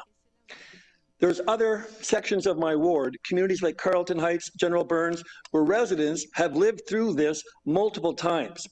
Those residents understand something that I think all of us need to reconcile. Yes, a lot of what happened here is the result of something beyond our control, climate change happening too quickly. But these residents also believe that while climate change is moving quickly, we are not. As a council, as a corporation, as a city, this moment requires us to think and act differently. not just in terms of the climate response now, but in what comes next, in the studies and recommendations, policy changes, the required investments, the need to have new and different priorities. For a large and densely populated portion of our city, people's eyes are wide open. Residents are paying attention to infrastructure in ways they previously have not. Before Canada Day, for most people, stormwater and sewer infrastructure wasn't exciting. It wasn't sexy. New roads were sexy. Cutting ribbons at new facilities was sexy. Let me tell you, there is nothing sexier in my ward right now than a dry basement. And so now, when it comes to conversations about infrastructure maintenance, about infrastructure renewal, about putting off to tomorrow what we could have done yesterday or today, if only we could have reconsidered our priorities. The two motions that I'm bringing forward today are not only intended to help us understand what happened, they're intended to help us build resilience. They're intended to help us ensure that when the next major storm arrives, we are better prepared, because the future that once felt unpredictable is beginning to feel a lot less unpredictable. The responsibility to accept that and act on that falls on us. And I want to just make a comment on the note of responsibility.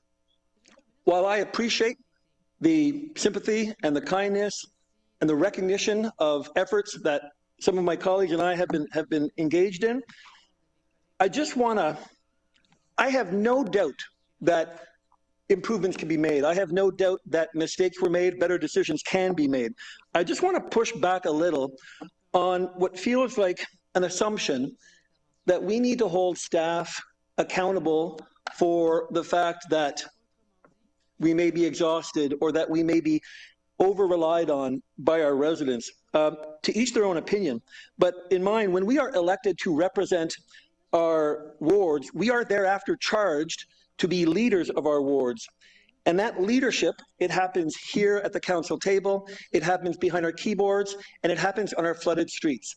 So while I appreciate all of those comments, I don't want us to envision that as councillors, as leaders of our community, that we should be doing anything than what I expect that all of us would ever do in this situation again. Thank you, Chair.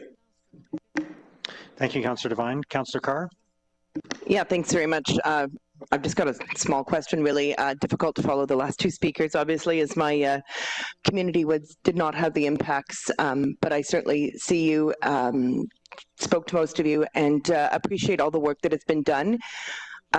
This has been a terrible crisis for the city, and you know, I think back to August 2023, when at that time, I think it was myself, followed by Councillor Brockington, had the 1 in a 100-year flood that happened again, and I had no idea what I was doing, and I only had hundreds of floods, and at that time, I was a little bit frustrated with the city. We didn't know where 311 requests were going.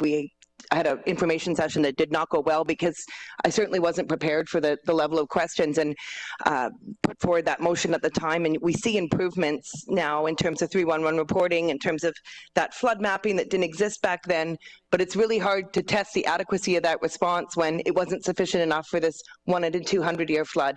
And so, you know, I certainly this wasn't anticipated, and just a terrible situation for everyone. I just wanted to comment that one of the biggest challenges that I felt at that time, and which I hear in my colleagues, is residents have no idea about certain things. And one thing I learned is that when you buy a house, they're under no obligation to tell you that this house has flooded a number of times before, and that was shocking to me. Is that a municipal councillor's responsibility to inform on that? Not really, but everybody knows that people come to councillors for anything that's direct in the community. Other things that I learned, that people didn't know, that many times on their insurance they had to actually check a box for overland flooding, and they weren't going to be covered for it. I guess I'm saying this, and you know, I will say that I once had a sewer backup in my house, and it was devastating because we had finished the basement a couple of years earlier, but we didn't know that you needed a subfloor, a different kind of subfloor, and I had black mold, not a lot, but my insurance, which was going to cover everything, then didn't cover a whole other restoration that I had to do. And, you know, it was, I wouldn't say financially devastating, but certainly unanticipated. And so you see these people, and not knowing that all of this, and I guess my question is, you know, what, and it's not really a question that can be answered today, but I think we need to think about what role we have in terms of how we communicate when we know we're facing these climate disasters, and there's going to be more, and we saw it in the derecho, we've seen it in the tornadoes. How do we play that role of getting the information out so people know if this does happen, what to do and all the things to think about? And I know that's kind of, I don't know if anyone has any response to that right now, but I think that that's what we feel as councillors when all of a sudden you're expected to understand insurance and all of these different things, that there's not really a consolidated pack of information out. It is overwhelming, and anyhow, I just, something we can think about. The one question I just had, and I maybe, I don't know if it's for the city manager or the mayor, but the one thing I didn't hear, we heard about provincial assistance. Are we hearing anything or having any discussions at the federal level at all? I know they've helped out in Manitoba. I know that's a different kind of flooding, but has there been any discussions with the federal level or any anticipation of getting support there?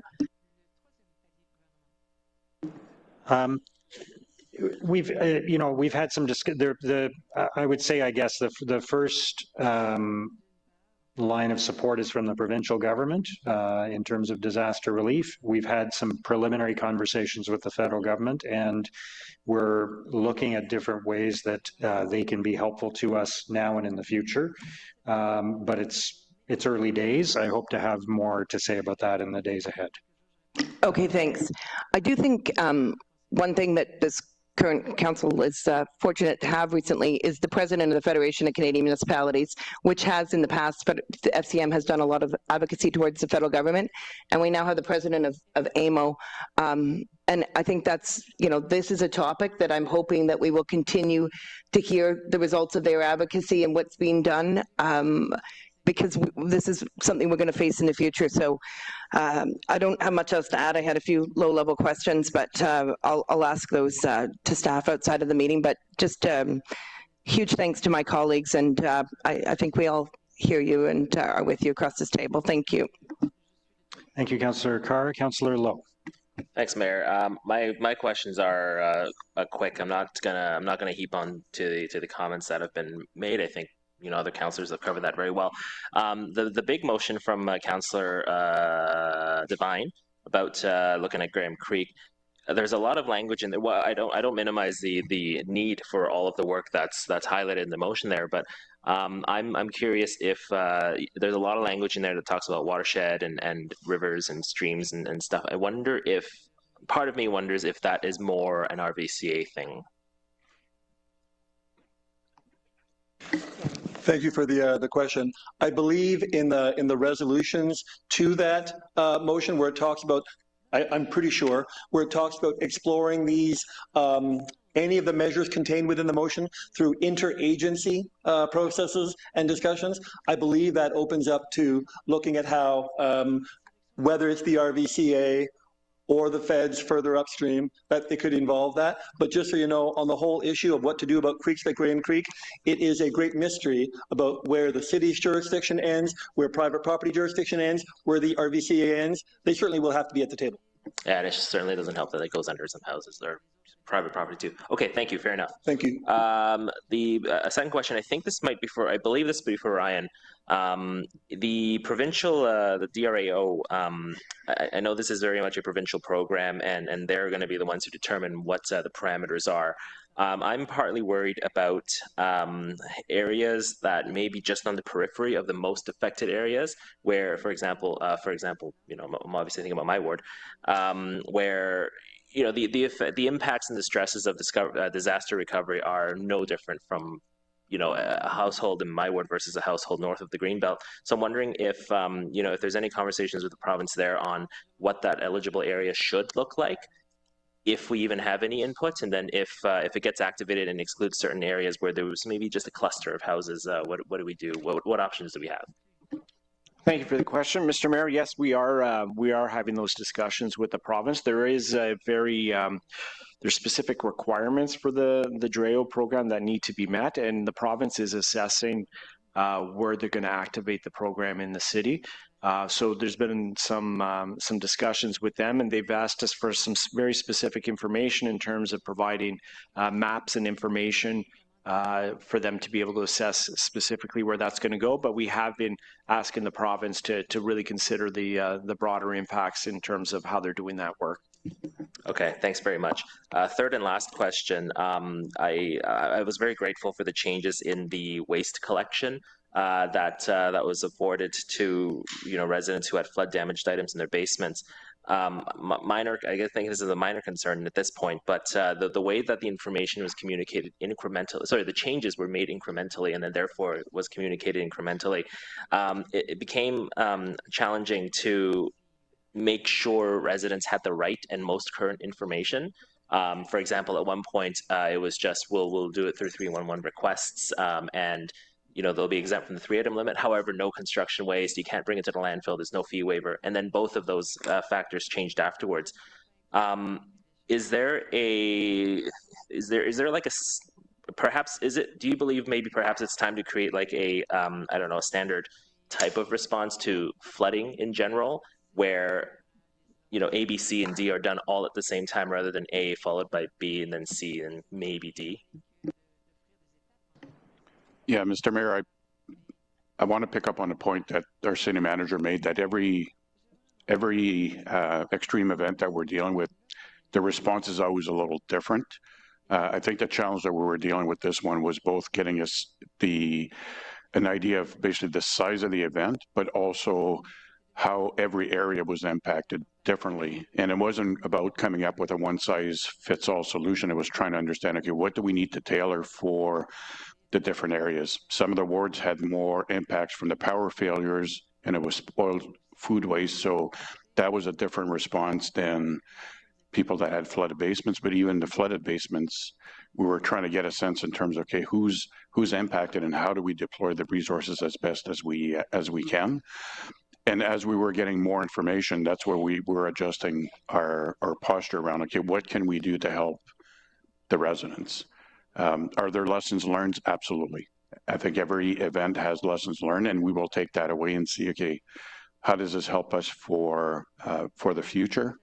But I can assure you that what we were trying to do is basically trying to communicate as much information as we could, almost in real time, and that's why we were trying to direct people to ottawa.ca, because the storm page was really the page that we were trying to keep as current as we can. So I appreciate that basically within those first couple of days, things were evolving until we really got into a cadence.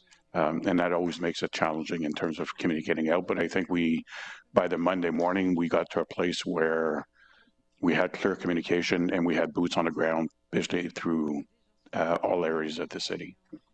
Thank you. And yes, you did. By the time it was Monday, I think maybe like late Monday, early Tuesday, it was stabilized, right? It was a bit dynamic, and I do understand, but I do believe that there's still like a baseline where like a flooded basement is a flooded basement, and it's going to involve certain things regardless. And so I think I think one of the inquiries will cover that anyway. So I'll look forward to that response, and I'll very quickly say thanks to staff as well, thanks to Jason, especially Jason Staniforth at the landfill for his really good communication at weird hours of day, and helping out residents every way that you can. I was relatively my ward was relatively not as impacted, but we still had impacts, and so I got to see probably just a glimpse of what my colleagues north of the Greenbelt got to see. So thank you. Thank you, Councillor Lowe. Councillor Hill. Thank you very much, Mr. Mayor. My line of questioning is based a little bit on what my council colleague, Councillor Clark, was mentioning with regards to our partnership with local community grassroots organizations, specifically talking about Samaritan's Purse and Respond Ottawa. I'm curious because I do recognize that there has been in the past direct opposition to crisis response operations with Samaritan's Purse and Respond Ottawa based on the fact that they have a faith-based organizational structure and mandate. Is there any reason why city staff precluded or did not initially engage with either Samaritan's Purse or Respond Ottawa based on the nature of their faith-based grassroots organizations? Mr. Mayor, no, our focus was on identifying as many volunteer groups as possible. I left a few off the list when I was chatting about them earlier. You know, we reached out to the Insurance Bureau of Canada that was at our information sessions. SBO VSAR has been activated and they've been supporting our wellness checks. St. John's has been supporting our wellness checks. Red Cross supported our operations at 30 McEwen along with the Salvation Army.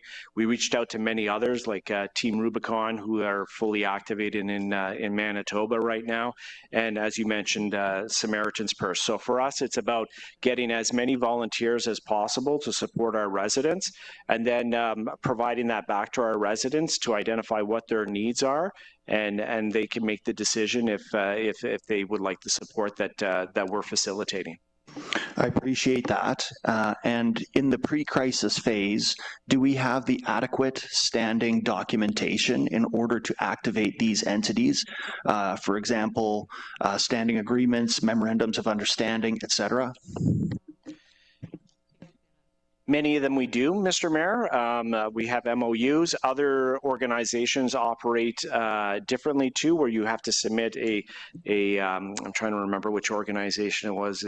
They have a JIT, what's called a JIT, where you do this application process to them, as opposed to going the MOU route. And other ones we could activate through a cost recovery agreement as well.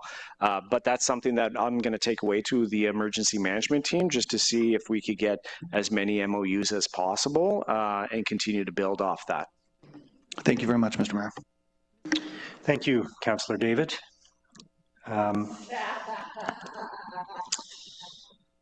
So I believe we're going to go now to, I know some people spoke to both the staff presentation and the motions in their comments, but if anybody wants another opportunity to speak just to the motions, we can do that now. And I believe Councillor Brockington, you're in that category, but Councillor Johnson, I'm going to save Councillor Johnson to wrap up on her motion. So you go ahead, Councillor Brockington. Thank you, Mayor. To the motions before us, a few questions. So, Mayor, to your motion with respect to the Canadian Red Cross, I'm not sure if this is best answered by you or staff, but I'm trying to wrap my head around an organization that specializes in disaster relief is now being procured to provide, I guess, enhanced services or additional services, and I'm trying to wrap my head around what that would look like. Obviously, the motion provides some information, but what are we looking the Red Cross to do that our own staff does not have the capacity to do? So first of all, my understanding is that from the meeting that I had with the CEO of the Canadian Red Cross and his team, that this is a service that they provide in these circumstances. So this is not an unusual offering on their part.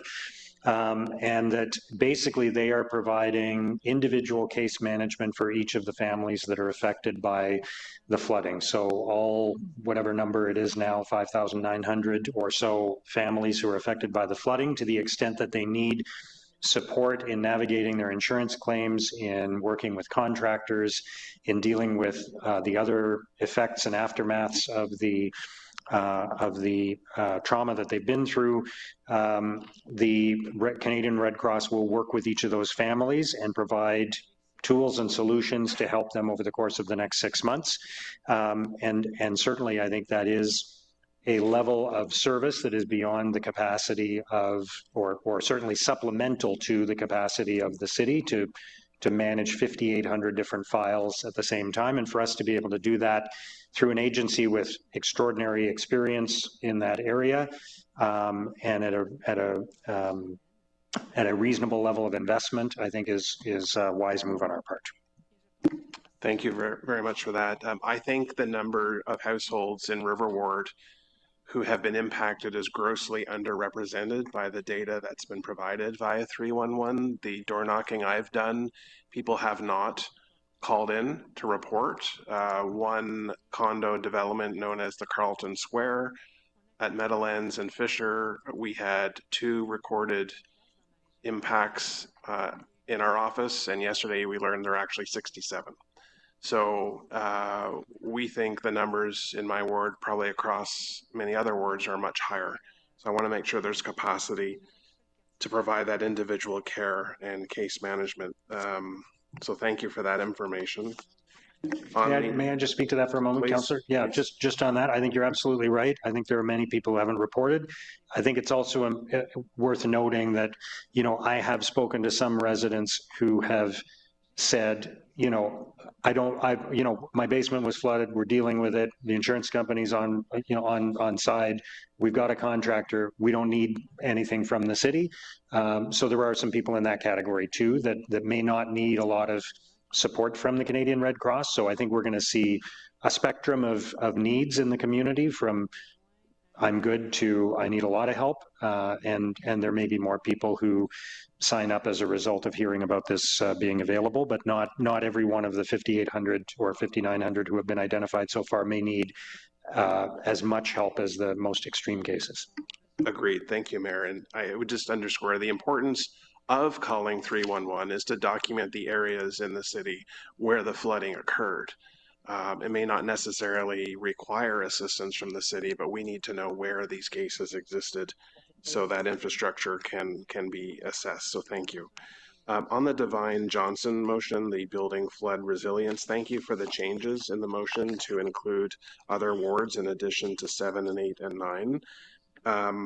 I just want to raise on the public record, there's 3 areas in River Ward where we consistently see flooding that has been documented in the past. So Fisher, Meadowlands area, there's about a summit at that intersection which flows eastbound. Significant flooding again in that area happened this month, and we've seen that 3 times now this decade, that dozens of homes in that immediate community have been flooded.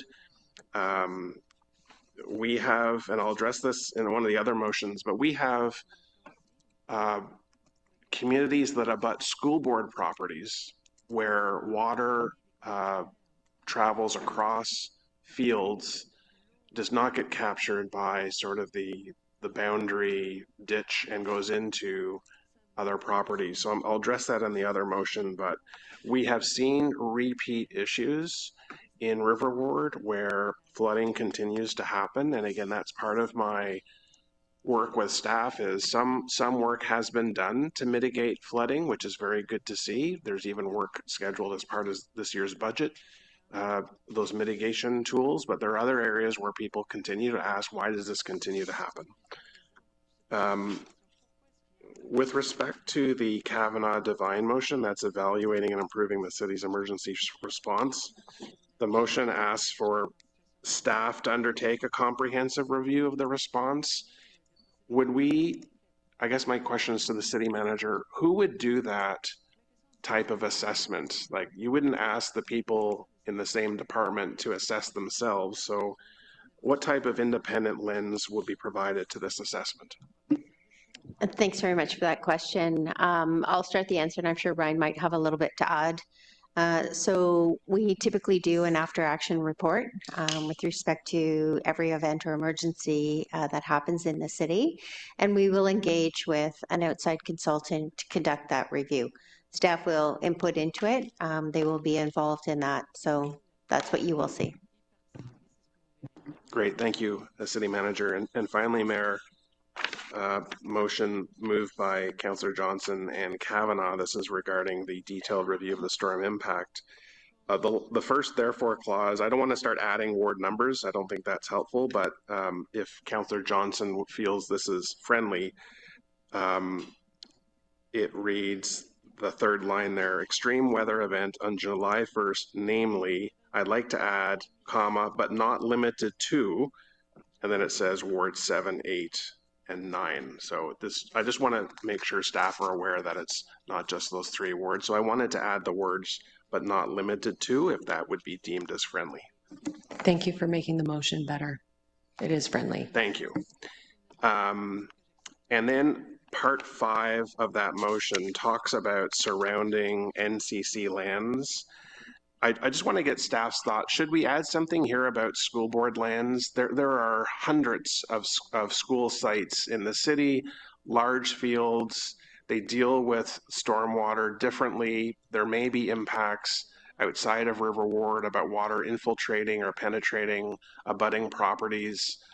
What type of relationships do we have with the school board with respect to water issues? We've seen this in River Ward with respect to water running off the experimental farm, impacting abutting homes on Kingston Avenue. Should this motion have something that references school boards? Mr. Mayor, the assessment would take a look at the sewer shed, the drainage area, regardless of property and property ownership. So it would be automatically included. Okay, so we won't have to do anything there. Okay, I appreciate that additional information from staff. And I have no further questions. Thanks, Mayor. Thank you, Councillor Brockington. So I'll go to the councillors who have made motions now to wrap up. Councillor Johnson. Thank you, Mr. Mayor. So offering a wrap on my motion that was looking at city infrastructure specifically. College Ward has seen another 250 flooding service requests since the writing of that motion on Monday. We now sit at over 2,500 homes, which is about 41% of all flooding service requests at this time. This particular honor was not one that College Ward ever wanted. The concentration of need in my ward, notwithstanding widespread devastation in other 25 neighborhoods, has brought serious concerns about the supporting infrastructure and the specific context of mature neighborhood that may or may not have contributed to the depth of the impact. For my residents, and I'm glad to hear the conversation at the table, referring to this as a 1 in 200 storm, 1 in 100 storm, it doesn't mean anything. And you know, I have visited homes who have flooded in 2017, 2019, 2023, now 2026. That's 4 times in 9 years. I've been in the basement of individuals, elderly individuals, who were considering downsizing from their homes in Crestview and are now faced with refinishing a basement twice in 3 years. The decision to downsize your home is profound enough. This is a major life transition, so to have this type of compounding effect of multiple floods, these folks are going, they were going to wash their hair by getting it done at a salon. We need to talk about these storms as just a new reality, and I was very reassured by your comments today that we are going to just talk about this moving forward as something that we can expect in the city of Ottawa on a rolling basis consistently, and what that new baseline will be. I think those kinds of comments will be very meaningful for residents who have not felt supported by some of these other statistics, so I appreciate that. And I just want to offer again, you know, publicly my appreciation to you, Tammy, for coming and sitting with me on the floor of my temporary office because I had no chairs, and giving me the assurances that I needed from my residents who have felt absolutely left behind. College Ward deserves meaningful representation every day, and they've not had it. When I came and when I was elected, that was the primary reason that I was elected, was to show up and fight. And I have never been more certain in my ability after these 2 weeks. But it is a lot to bear. And I want those residents to know that when they're making these major life decisions moving forward, that the city will do everything that they need to do so that they can have what predictable outcomes they need for these major life decisions. Only 6 weeks ago, this council approved the long-range financial plan for tax-supported services. We're talking about having a climate reserve fund for many of our assets. We're going to be talking about that in 2028.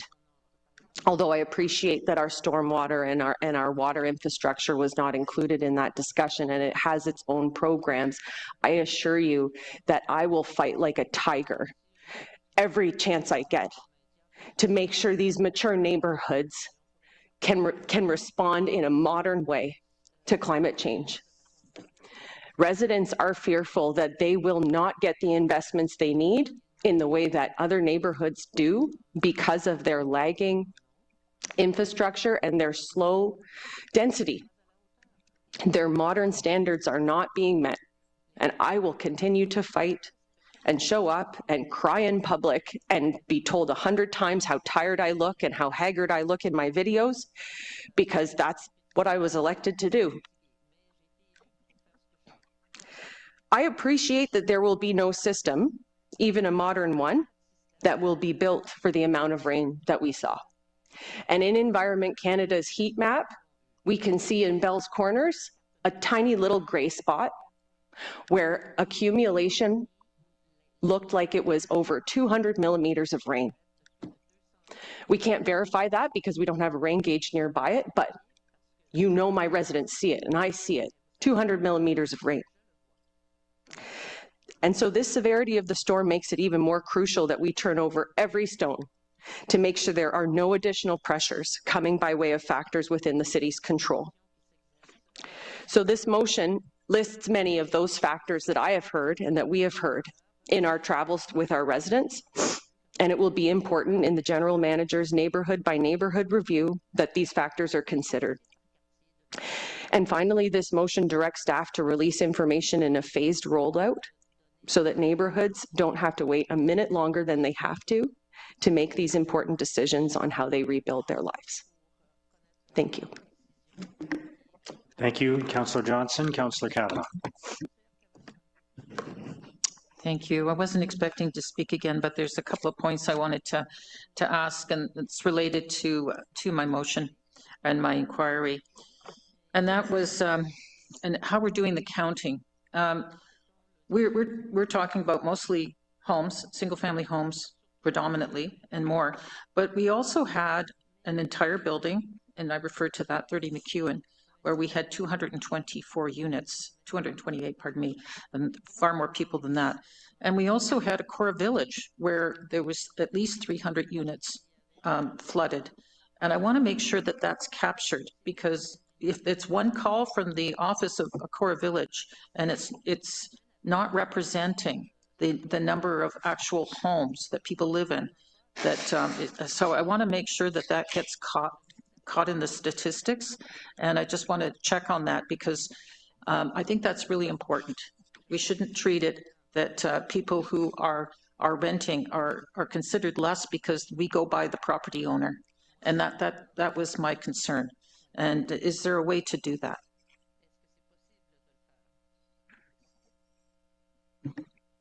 Mr. Mayor, when we received those service requests and we've been deploying our wellness visits, we've been updating those numbers based on that. So we could, in fact, in some cases get one service request, and then the wellness visits identify that it's for multiple properties in that area or multiple households in that area.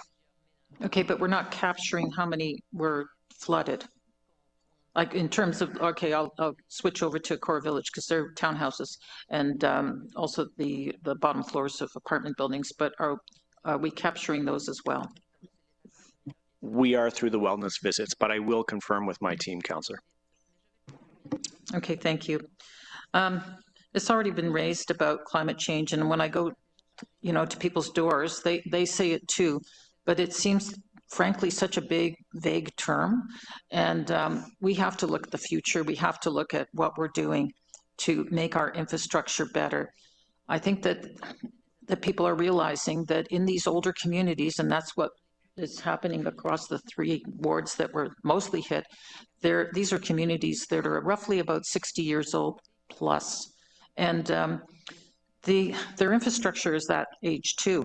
So that's their first concern, and we need updates on that.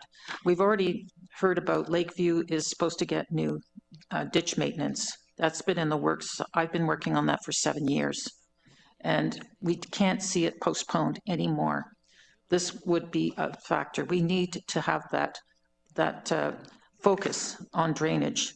And I just want to know if that will still continue to be prioritized and we still have other communities in that shape. Yes, Mr. Mayor. So as part of our stormwater management plan, we also have studies to take a look at areas that are serviced by ditches and taking a look at doing studies and improvements for that as well. Thank you. People have already alerted us years ago of the issues in those communities. I'll be honest, Crystal Beach was a huge surprise. Everybody thought Lakeview was the more vulnerable one with ditches because they could see the water, and they did have flooded basements earlier.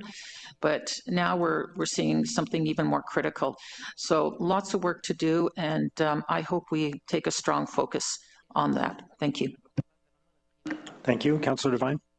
Thank you, Chair. I'll be really quick.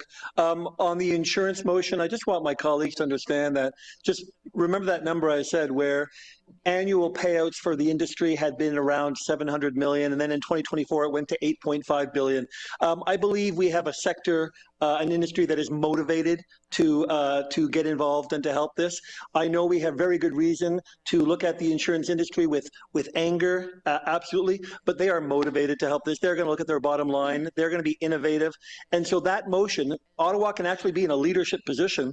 Ottawa can work with and perhaps set precedents of how we can leverage them to help us with more data, pilot projects, and the like. So I appreciate your support on that one. On my infrastructure motion, I'll just say, I think this is we're going to have a very sobering conversation over the next several months, certainly leading up to the election and over towards the next budget. Our angry residents, they do not have access to their insurance company. They do not have access to many people that they'd like to shake a fist at. They do have access to us. They will convey that anger to us. So if you would like to avoid that anger, I encourage all of us to get involved in the solutions. And to my fellow colleagues, as we speak about older wards, there is going to be questions about the fact that these wards were designed not to handle what is coming, and in our newer development, they are designed to handle what is coming. And you're going to hear a lot of conversations that it's fundamentally not fair. It is fundamentally not fair that because of where you live, you are therefore bound to have more flooding. And when they think about that fairness, they're going to look to government to address us, and we are that government. Thank you very much, Chair. Thank you, Councillor Devine. I won't say anything to wrap up on the motions that I introduced, but I just want to say thank you to colleagues for having a thoughtful discussion, and I think a discussion that was worthy of the situation that our residents are facing, and for asking a lot of important questions and setting a tone for what needs to be done going forward. So thank you all for this important discussion. So let's vote on the motions then. We already suspended rules to allow them. So on Councillor Devine's motion on building flood resilience, is that carried? Councillor Devine's motion on insurance, is that carried? Councillor Kavanaugh's motion on improving emergency response, is that carried? Councillor Johnson's motion on a detailed review of storm impact, is that carried? My motion on waiving city fees for flood impacted residents, is that carried? My motion on the compassionate grant and RPPR programs, is that carried? My motion on insurance resources, is that carried? And finally, my motion on the Canadian Red Cross agreement, is that carried? Okay, again, thank you all colleagues. We will move to item 13.1 on the agenda, which is the Development Charge Reduction Program. We do have a presentation on that, and I will turn it over to our City Manager once again. Thank you very much, Mr. Mayor. I'm going to say good afternoon, everyone. Just before I hand it over to Cyril and Isabel to run through the presentation on the DCRP reduction program, I just want to express my thanks to City staff for the tremendous work that they did putting the application together into the province and bringing this report forward today. When you look at the timelines associated with actually pulling together all of the information, the program and the council report, it was very short. and staff have done a tremendous job in terms of putting this report in front of you today. And this report really aligns to our council priorities in terms of increasing housing in the city of Ottawa, and it complements a lot of work that's been done under our housing action plan. So my sincere thanks to Cyril, to Isabel, to Courtney, to Marcia, and to Tammy for the work on this. And I'm going to hand it over to Cyril to kick off the presentation. Thank you. Thank you, Wendy. Mr. Mayor, members of the committee. So today, myself and Isabel, we're going to walk you through the presentation of the city's application under the province's Development Charge Reduction Program. This program is delivered through the Canadian-Ontario Partnership to Build. It provides an opportunity to unlock and deliver tens of thousands of new residential units in housing projects that are currently deemed non-financially viable by the development community. In turn, this will help the city deliver necessary housing units required to meet its population growth projections. This program offers municipalities the opportunity to secure senior government funding to support growth-related infrastructure while reducing the development charges for a 3-year period. For Ottawa, this presents a unique opportunity for 2 important council priorities simultaneously: increasing the housing supply and delivering infrastructure needed to support growth. As council is aware, development charges help fund the infrastructure required to accommodate new residents and businesses. However, development charges also form part of the overall cost of building new housing. Through this program, senior government funding would offset a significant portion of those costs, allowing the city to reduce residential development charges while continuing to invest in critical infrastructure. Today's presentation will focus on 5 areas. What council is being asked to approve, the projects submitted to the province as part of the application, how the proposed residential development charge reduction program will function and operate, how the infrastructure investments support housing growth across the city, and the proposed financial strategy, key risks, and overall implications. At its core, the proposal supports housing affordability and housing supply while ensuring the city can continue to build the infrastructure needed to support complete communities. Next slide, please. Next slide. Okay, there you go. So this slide summarizes the 4 key approvals being requested as part of the city's DCRP application. First, council is being asked to approve the list of infrastructure projects that were submitted to the province as part of the Ottawa's application. These projects represent critical growth-related investments that support housing and community development across the city. It's also very important to know that these projects are part of the 2024 Development Charge Background Study. Part of the application requirement was that it had to be the most recent Development Charge Background Study. Again, that's 2024. Subsequently, in 2026, the roads and related projects were also refreshed to align with the TMP. So all the projects on the list are part of, the existing DC background approval, the refresh in TMP, in which both extensive consultation occurred. Second, council is being asked to approve the associated budget authority for these projects, subject to successful negotiations with the province and the funding strategy outlined in this report. Third, council is being asked to delegate the authority to the city manager in consultation with the GM CFO and other relevant GMs to negotiate, execute, and implement the transfer payment agreement should the application be successful. Fourth, council is being asked to approve the creation of a residential development charge reduction grant program, which will serve as the mechanism to deliver the temporary reduction in residential development charges contemplated throughout this initiative. Importantly, council oversight remains a key safeguard. Any material deviation from the approved funding strategy or any change that would create a financial impact for taxpayers would require to return to council for consideration and approval before final execution. So in summary, these approvals position the city to take advantage of this funding opportunity while maintaining council's oversight and protecting taxpayers' interests. Next slide. This program is part of the $8.8 billion Canada-Ontario Partnership to Build program, which is established to help increase housing supply by providing capital funding for growth-related infrastructure. A key requirement of the program is that participating municipalities commit to reducing residential development charges for a minimum of that 30 to 50%. Municipalities that meet these requirements become eligible to receive provincial and federal funding to help offset the associated reduction in development charge revenues.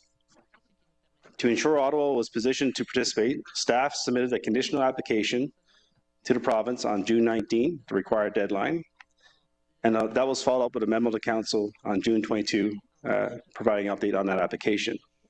It's also important to note that the application remains subject to Council approval and the successful negotiation of the transfer payment agreement with the province as outlined in this report. Next slide.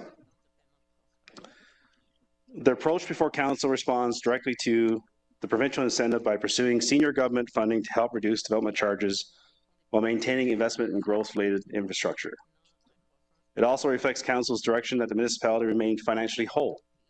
The proposed funding strategy is designed to offset foregone development charge revenues and minimize impacts to taxpayers.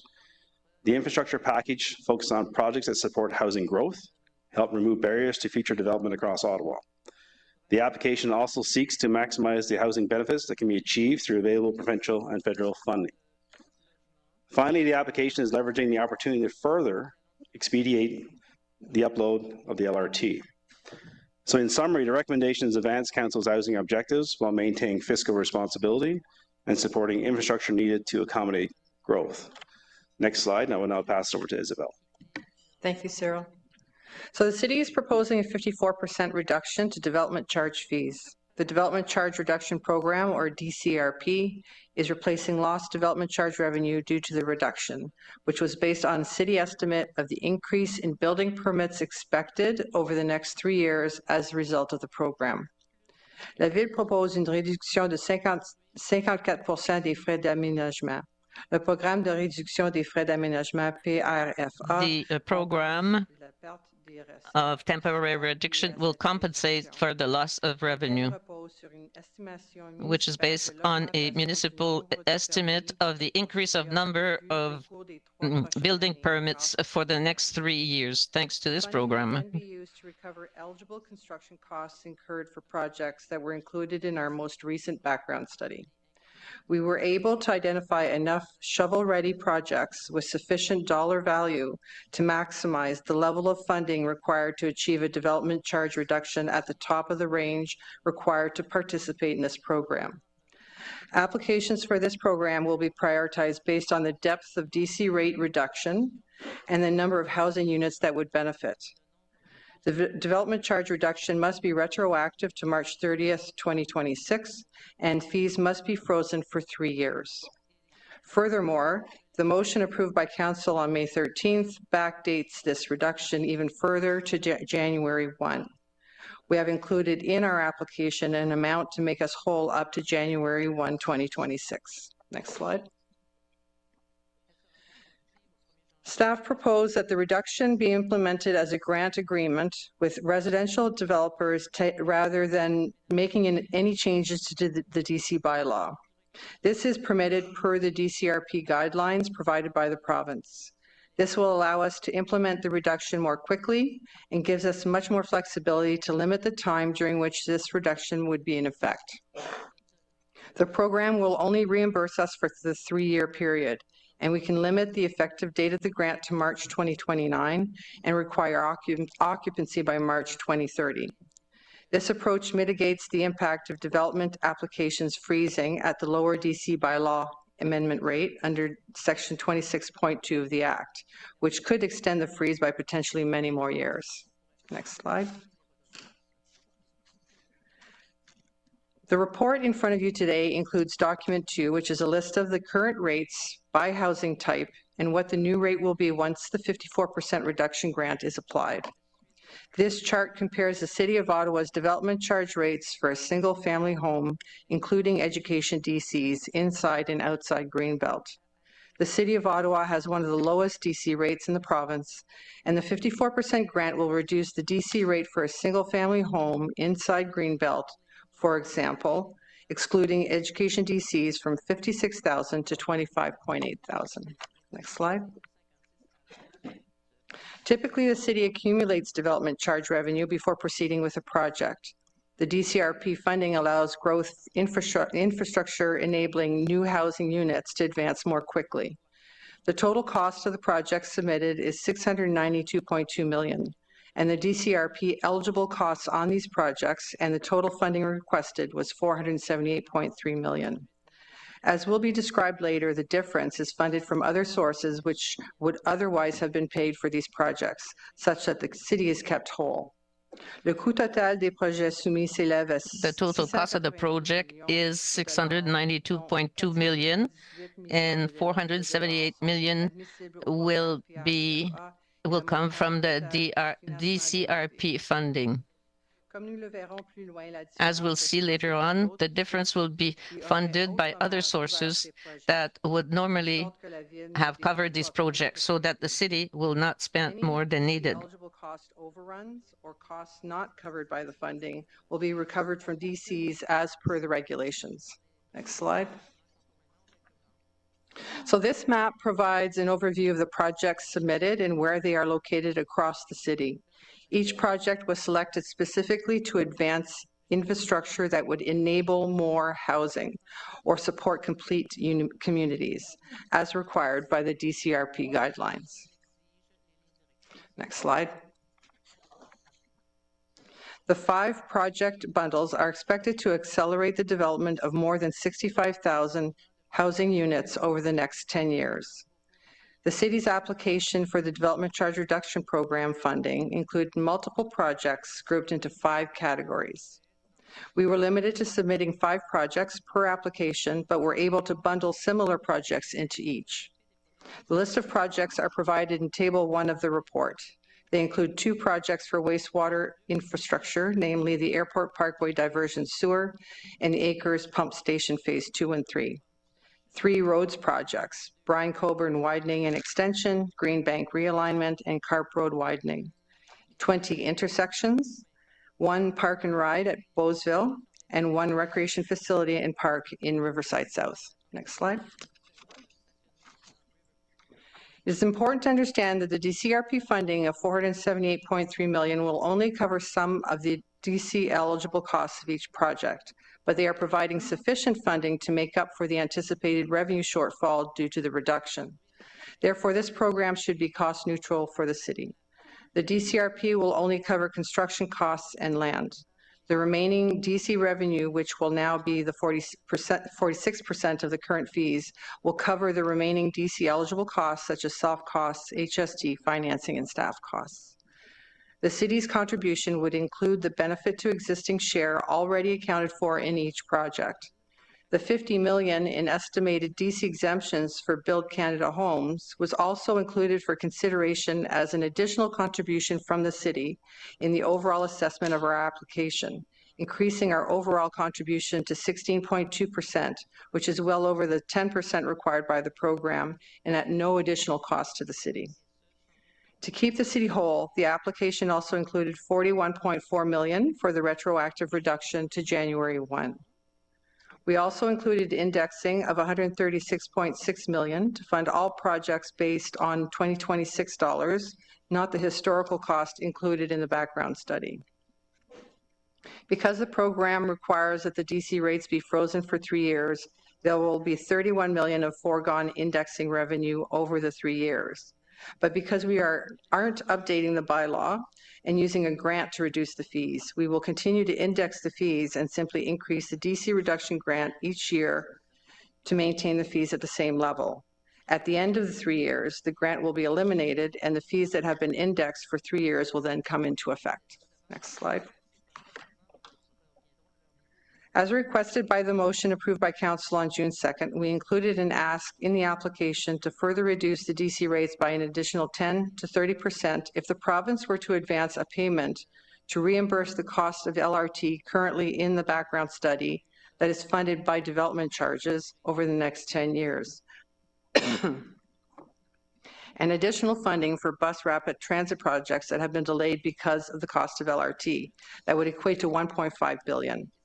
A $1.5 billion contribution directly to transit DCs would reduce the DC rates by an additional 30%, and not just for the 3 years, but for the full 10. An 11% reduction would equate to approximately $400 million in funding contribution towards the LRT upload. Either of these reductions would be over and above the 54% reduction and would extend for 10 years. Next slide. Based on the funding strategy that was used for the application, the city should be kept whole, but there are financial risks that will need to be managed over that 10-year term for the funding program. Cash flow will need to be managed closely. The funding will make the city whole for the lost revenue over 3 years, but it will only be paid back over 10 years once costs are incurred. This is no different than any other government funding program where the province and the federal government only reimburse after the city has spent on it based on a claims process. It would have been great if they could have reimbursed in the 3 years when the lost revenue will be incurred, but the program doesn't work that way. Cash flow, like any other government-funded program, will need to be managed tightly. Ineligible costs that are DC eligible will not be an additional cost to the city, but will simply be funded from current and future DCs. The funding strategy keeps the city whole, and staff are asking for approval to negotiate and execute the agreement as long as the final agreement does not result in any additional costs to taxpayers. Any deviation from the proposed funding strategy would require council approval before the agreement is signed. If the city's DCRP application is successful, the agreement is expected to be finalized by August 15th. Next slide. So this slide summarizes the key messages and takeaways for the Development Charge Reduction Program and the city's application for that program. The proposal reduces residential DC rates by 54% for 3 years, and developers will have 1 extra year to get to occupancy to maintain that rate. The city submitted a $692.2 million package intended to enable more than 65,000 housing units. The city is seeking $478.3 million in DCRP funding to offset the estimated foregone DC revenue. The proposal advances infrastructure that would otherwise have been delayed until DC revenues could accumulate.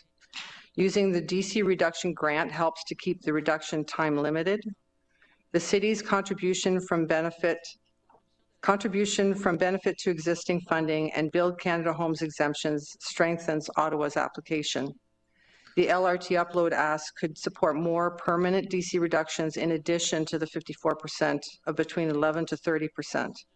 And council oversight is preserved if the final agreement creates material financial risk to taxpayers. We will return to council for approval if there's any significant deviation from the proposed funding strategy. In conclusion, I would like to acknowledge the people working behind the scenes to make this application a reality. We received the guidelines for this program on June 1st with an application submission deadline of June 19th. This is not an easy task, estimating potential revenue loss resulting from the reduction and then translating that into shovel-ready projects that could be delivered by 2035 that would enable the maximum amount of new housing development. My financial strategy team led this effort with Courtney Trudell at the helm and her team, James Sabrang, Gary Baker, and Sean Ferguson. But it was truly a team effort led by the GMs in Finance, Planning, and Infrastructure Services, Cyril, Marcia, and Tammy, with a ton of work more done by their teams. Transportation Planning, Deborah Lightman, Megan Whitehead, and Katerina Chikovic. The Planning Policy Team, Infrastructure and Water Services, Ryan Cater, Jennifer Henderson, RCFS Burl Walker, and Tim Mark from Legal Services. Thank you. We could never have gotten through this without you. Thank you. Mr. Mayor, I think Isabel forgot one name on the list, Isabel Jasmine. So thank you, Isabel. Okay, thank you for the presentation. I'll open it up to questions from colleagues. Councillor Hill. Thank you, Mr. Mayor. I have a direction I'd like to read in if I could. I believe staff have indicated they're supportive. I'll just wait a moment, perhaps, if it can come up on the screen. Thank you. To maximize the implementation period and provide certainty that as many housing units as possible can be delivered, can staff explore with the province implementation terms that would allow projects to achieve occupancy by March the 30th, 2033, while still keeping the city whole, should the city's DCRP application be approved? Okay, our staff okay with that? Mr. Mayor, yes. Okay. Anything else, Councillor Hill? No? Okay, thank you. Councillor Menard. Thank you very much, Mayor. Appreciate the presentation today. I'm focused on the process and the city's risk management and ensuring we have checks and balances in what is in front of council today. And I'm concerned about the time that's been afforded to consider the implications, as this has not gone to committee and was just submitted to council 4 days ago. The total budget authority being requested here today is $692.2 million. It's delegated authority. And I'm concerned about the risks that are kind of peppered through the report that I'd like to ask more about. You say it's cost neutral in the presentation, but staff have pointed out a number of risks in the report. The first is that the city would forgo an estimated $31 million in DC revenue by not indexing on an annual basis.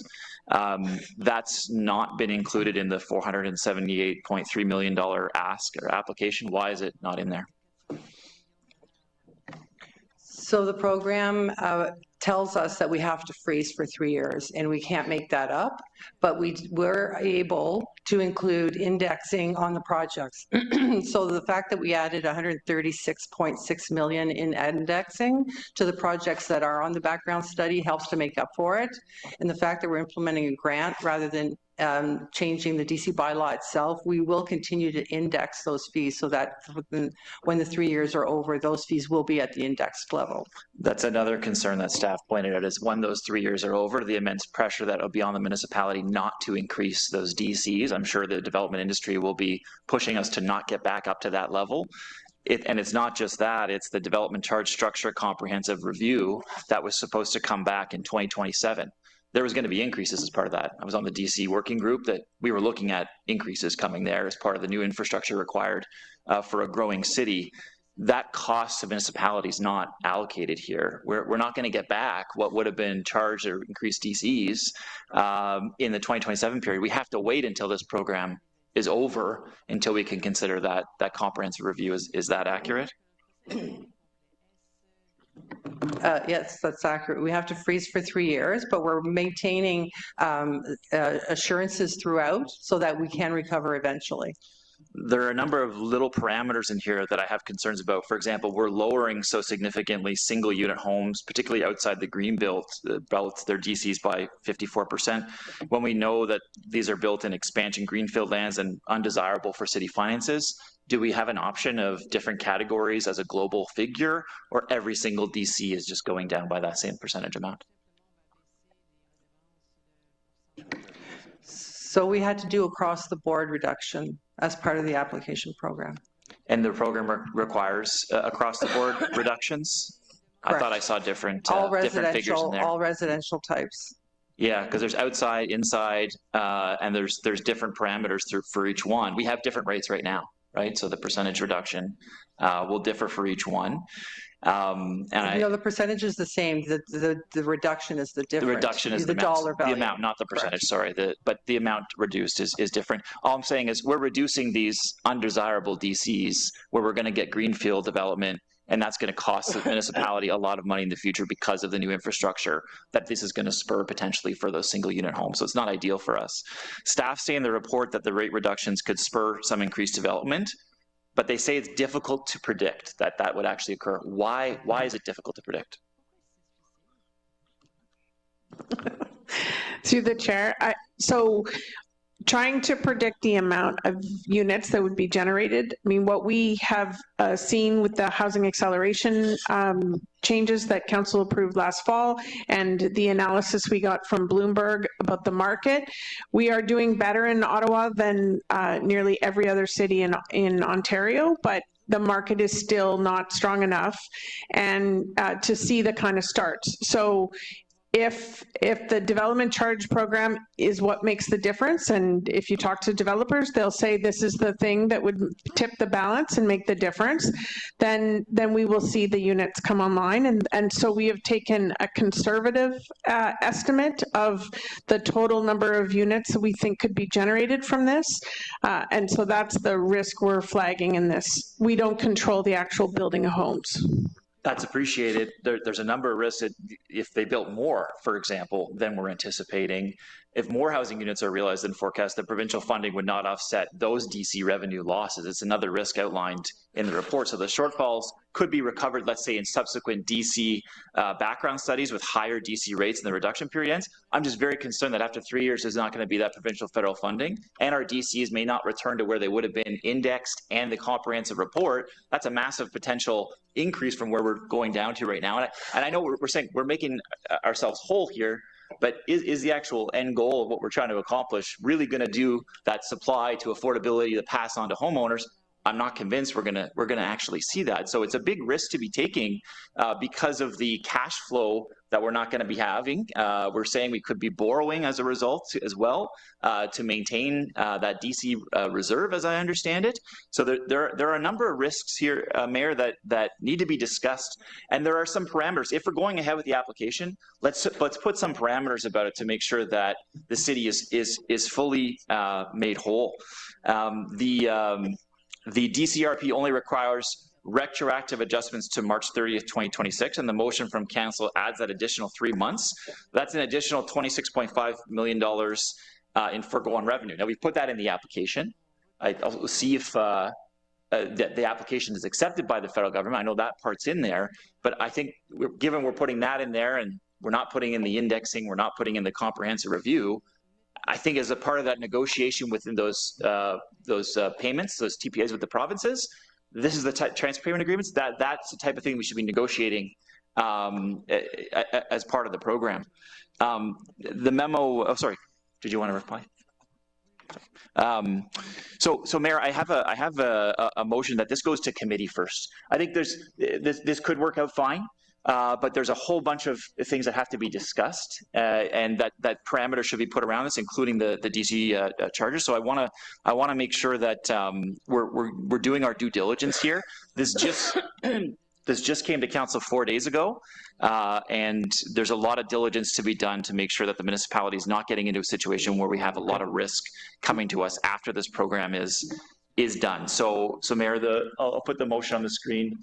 Is that the report be referred, thank you for the clerk's office, the report be referred for consideration to a joint meeting of the Finance and Corporate Services Committee and the Planning and Housing Committee as soon as is practicable to make sure that we're meeting deadlines, but that there just needs to be a bit more discussion about this and the implications for the city and the parameters with which we can put around it. I understand staff have put in a conditional application in June 19th.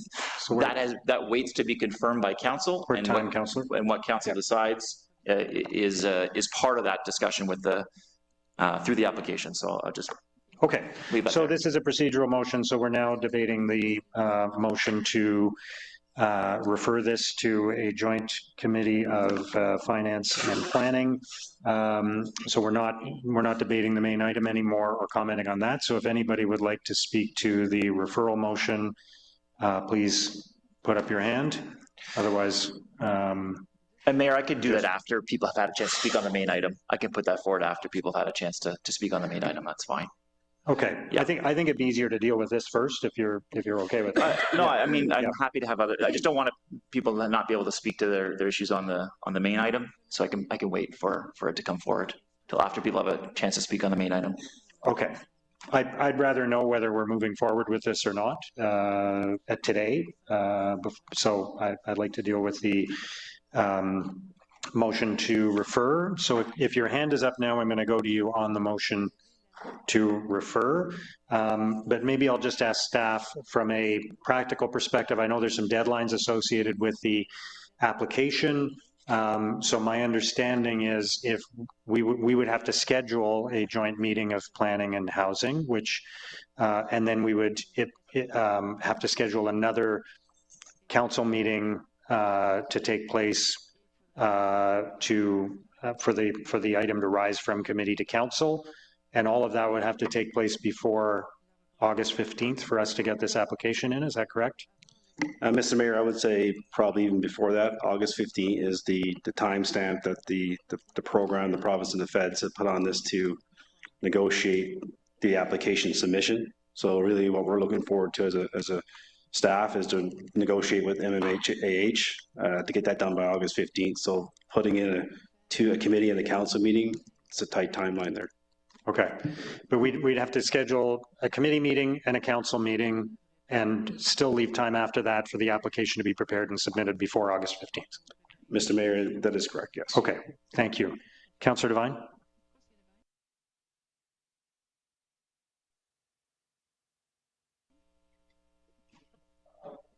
We're just on the referral motion now. I believe the questions you just had, Mr. Mayor, I believe they speak to that, although I will just, I'll speak to the fact that I am certainly concerned about making a decision of this magnitude on these projects without having had more time to deliberate over it. I would certainly prefer the opportunity to have that time and to have this at committee. When you say the option would be if Councillor Menard's motion is to bring this to a joint committee, which you would have to convene, another option is to just defer this until we've had more time to look at it, to bring it to the next council meeting, which is 2 weeks from now. Might that not even be an option? The next council meeting is not until, what's the date? Mr. Mayor, August 26th. Yeah, that sounds good. All right, I'm just, then all I am, like, if there is to be a vote on the Menard motion, I would, I'll just say that I'm concerned about making this decision this quickly, but thank you. Okay, thank you. Councillor Hubley. Thank you, Mr. Mayor. I think I share my colleagues' concern with what the impact of Councillor Menard's motion is here. As we're reminded at almost every council meeting, we're dealing with a housing emergency. We have been given an opportunity to lower the DCs while being made whole so that we can get more housing built quicker. And there's a deadline to it. And what this motion is suggesting is don't worry about the deadline and just go forward. I've got a concern with that. What's going to be the impact on housing? Like, do we have an estimate of how many houses we will be able to build if we participate in this program? I think that's a question more to do with the main item than with the referral. Well, I'm trying to get the impact of the referral is where I'm going with that. But if you don't want to see it as part of the main question, that's fine. Yeah. Okay. Okay. Thank you, Councillor Kelly. Thank you very much. Just a question. I'm obviously looking forward to reducing DCs at the municipal level. I've heard a lot about that this term of council. Just a follow-up question to on Councillor Menard's motion and setting up committees and then coming back to council, and perhaps the clerk would be able to answer this. What about a committee of the whole?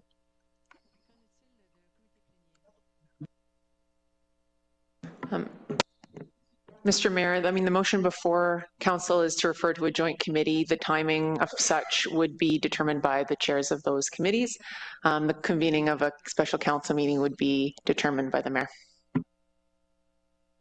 Just wondering if that's that would be friendly. Solution. That's a better, probably a better approach. Is actually committee of the whole. Don't have to have 2 meetings. It can be discussed and make sure people have the time. People have been dealing with obviously an emergency in the city, and a lot of people have not had time, I think, to dig into this. And there are some parameters I think we need to set around the TPAs with the negotiation that would help a lot of councillors. I think I'd be open to that as a friendly amendment.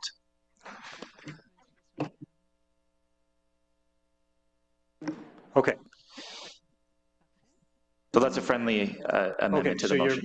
So now you're proposing just that we move to a city council meeting and be in committee of the whole. As a committee of the whole. But have a special council meeting. Okay. Councillor Johnson. Thank you very much, Mr. Mayor. I certainly welcome this motion, given the timeline to be able to review this document on top of the natural disaster that we've experienced in this city. If we can maintain the timeline set by the province and the federal, by the program and still maintain the deadlines, then to defer this so that we can all have an opportunity to actually digest its implications and give a good round of questions, I would welcome that opportunity. So thank you. Okay, thank you.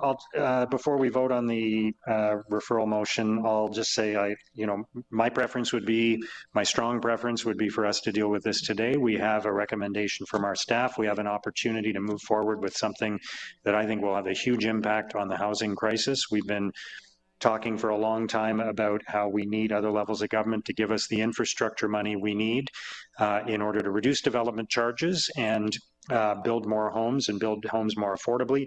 We have an opportunity to do this. Our staff have worked very hard to put this together.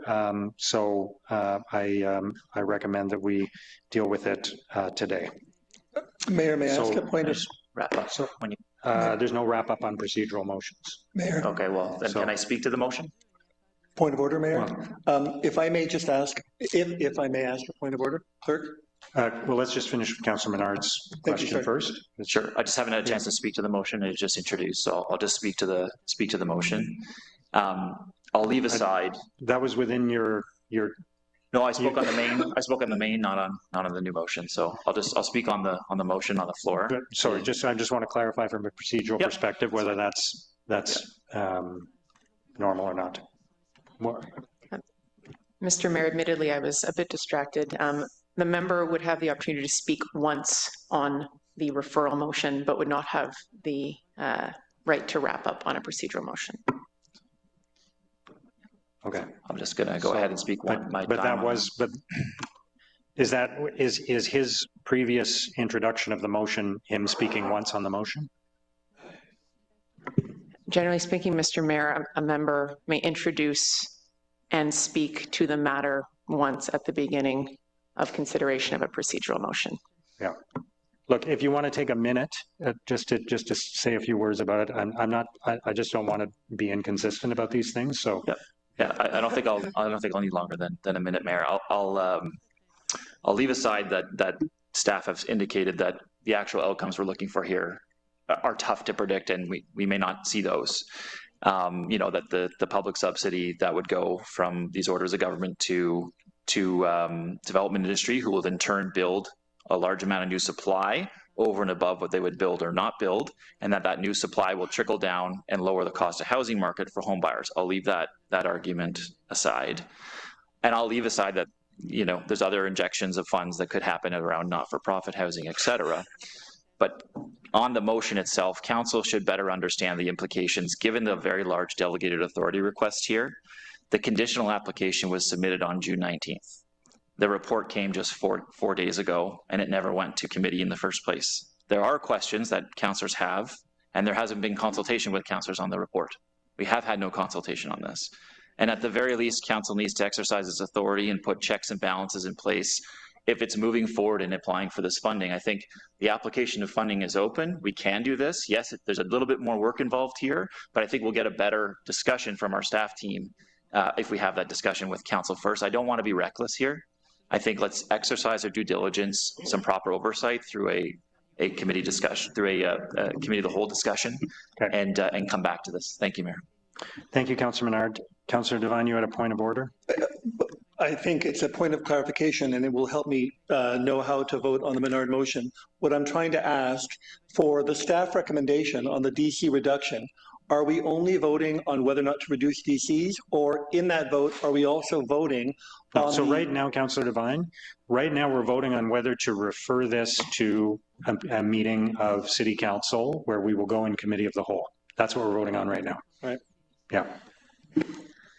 Okay, so but I was already calling the vote on that. Nobody's hand was up. Nobody's hand was up, and I gave my final comments on it, and then I allowed Councillor Menard to do a wrap-up.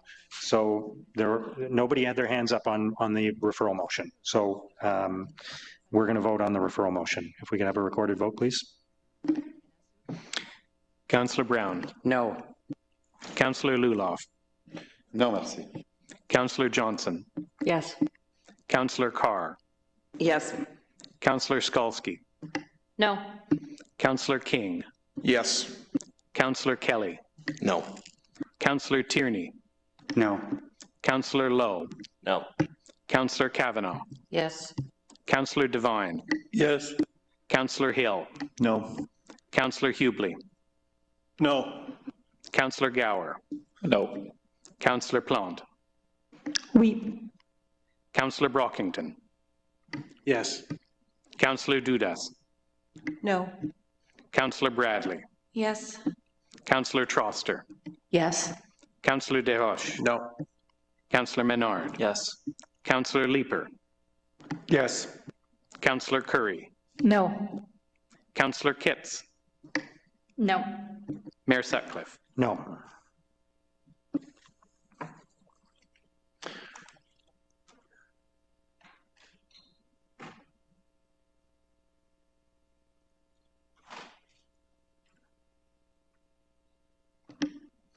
11 yeas, 14 11 yeas, 14 nays. Okay. Thank you. We'll move now to questions and discussion on the item itself. So all the people who had their hands up before can put them up again. Councillor Kelly. Thank you very much, Mr. Mayor. Obviously, I think the spirit of this is to lower costs for housing, which has been an issue for many years now that we've all been seized with. And but another issue that I think we've all experienced, you hear Councillor Kitts talk about it very regularly, Councillor Curry and I talk about it when we discuss the growth and the infrastructure not keeping up with that growth. And so I understand that currently we cannot collect DCs until occupancy. I've heard that word used, but that's not till 2030. So I'm just wondering about the structure of this in terms of when we can spend the money. So will this result in not just, well, the hope is that it results in cheaper homes, but will it result in our greater ability to build the infrastructure before 5,000 people move into the neighborhood? Mr. Mayor, yes, that is one of the benefits of this program, is for us to get moving on those infrastructure requirements to support the increased housing stock. Amazing. Thank you, Mayor. Thank you, Councillor Kelly. Councillor Lowe.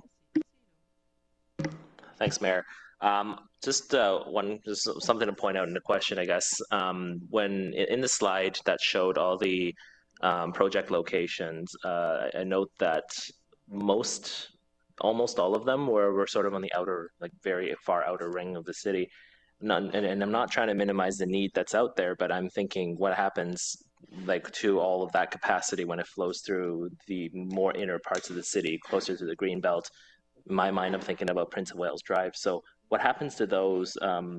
Is that going to be is there any consideration for those projects as well, or is that sort of what this funding will free up to allow to happen? So through the mayor, maybe I'll start and my colleagues can jump in. But when we looked at this, we were looking for a couple of things. We were looking for the types of infrastructure, largely transportation and water, wastewater, that would unlock housing, that is, because that fit the program requirements. We were looking at where we had shovel-ready projects, and as was explained in the presentation, this is based on what is already prioritized in our background study. So it is about, the way I see it is that this would provide funding for us to move on a number of projects that are of a high priority in our current background study, where we know we had already identified infrastructure needs to support growth. And it would then give us some certainty for those projects. It doesn't preclude in subsequent years of budget to then look for other projects that need to be built in different parts of the city. But really we were pulling from the background study that had already prioritized these locations for projects where growth-related development needs to take place. Okay, that makes sense. Thank you. I may have missed parts of the last answer to the last speaker. Is there a way where we can verify that these DC savings are indeed passed on to the consumer? Mr. Mayor, I mean, ultimately, the objective it should be, right? So as a municipality, I mean, that's something that we can't control. But the reality is, from a development community perspective, we heard that this is a barrier to build. So what, this program is really the incentive to remove that barrier, and expectations that will be passed on to the buyer. That's the expectation of the program. Okay, so then at the very least, like maybe that information will be communicated back through market trends or whatever by the time this happens. Okay, cool, thanks. Thank you, Councillor Lowe. Councillor Gower. Thank you. First of all, I wanted to say that we should cut DCs only if there's a way to replace that revenue. And the province is presenting a way that we can replace that revenue. DCs put a disproportionate burden on younger households and on newcomers and on first-time homebuyers and renters. So this is not a perfect way to do it, but it's certainly a path towards getting rid of DCs. Growth should pay for growth, but DCs, as they're currently done, is not a fair or equitable way to pay for that growth. So this is good as a pilot, and we will learn how it works as we go, but we should definitely be participating in this opportunity. But I wanted to ask a little bit, can you give some more context around the projection numbers that are in the documentation? How are those calculated, or where do those numbers come from? Through the mayor. So what we did is we are calculating over the next 3 years, we think that we would see a total of 35,000 units. That's using a 5-year average for the first year, recognizing there's going to be a little bit of pent up room to ramp up for projects that are moving towards this. They might need still approvals. And then we looked at our 2022 levels, which was the highest year for the city of Ottawa, to be our estimate for the second and third years. So that's how we got that number. The 65,000 number in the report is really looking, it's a different look at the same question, which is how much housing could this infrastructure enable? So if you put this water, wastewater upgrade, or you put this new road, what kind of housing could it support? So we looked at the question from a couple of different angles. So in that first part of the equation that you mentioned, would you characterize staff's estimate as a conservative estimate? Yeah. I'm cognizant to what Councillor Menard was raising, right? Yeah. Is we could overachieve and then lose money. So how much risk is there in those numbers, and how does it protect the city of what you're putting forward?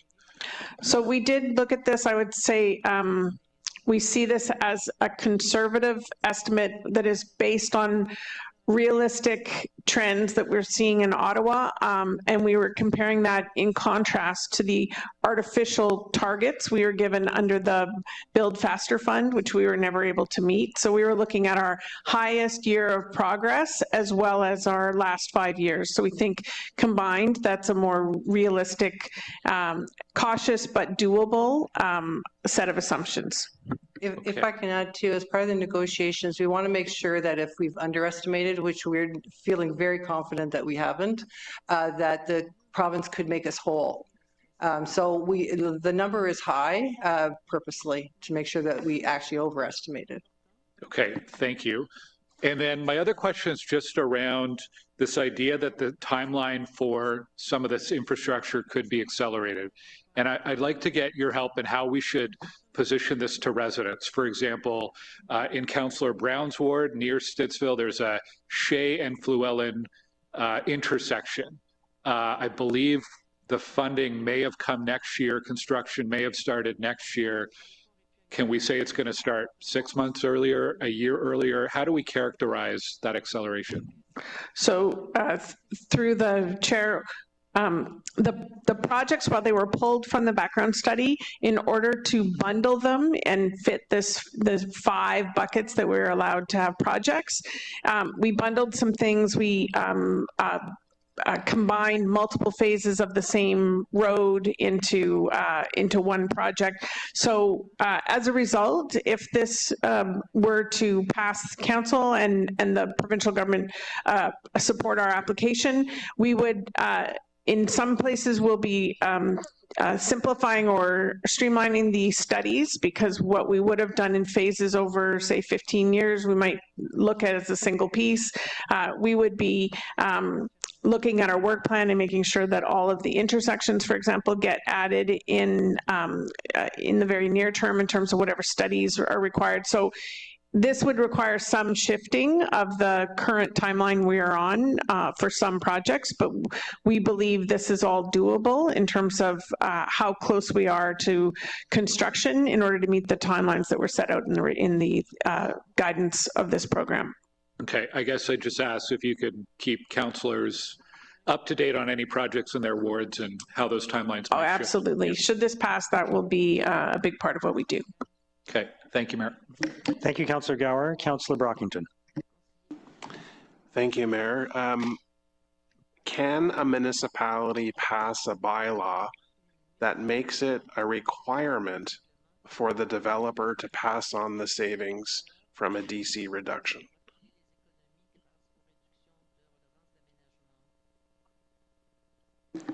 Mr. Mayor, my team has looked at that in consultation with finance. No, the answer to that question is no, but the program is designed to pass the savings on to the residents, and that's the basis for the permission to do so under the Municipal Act.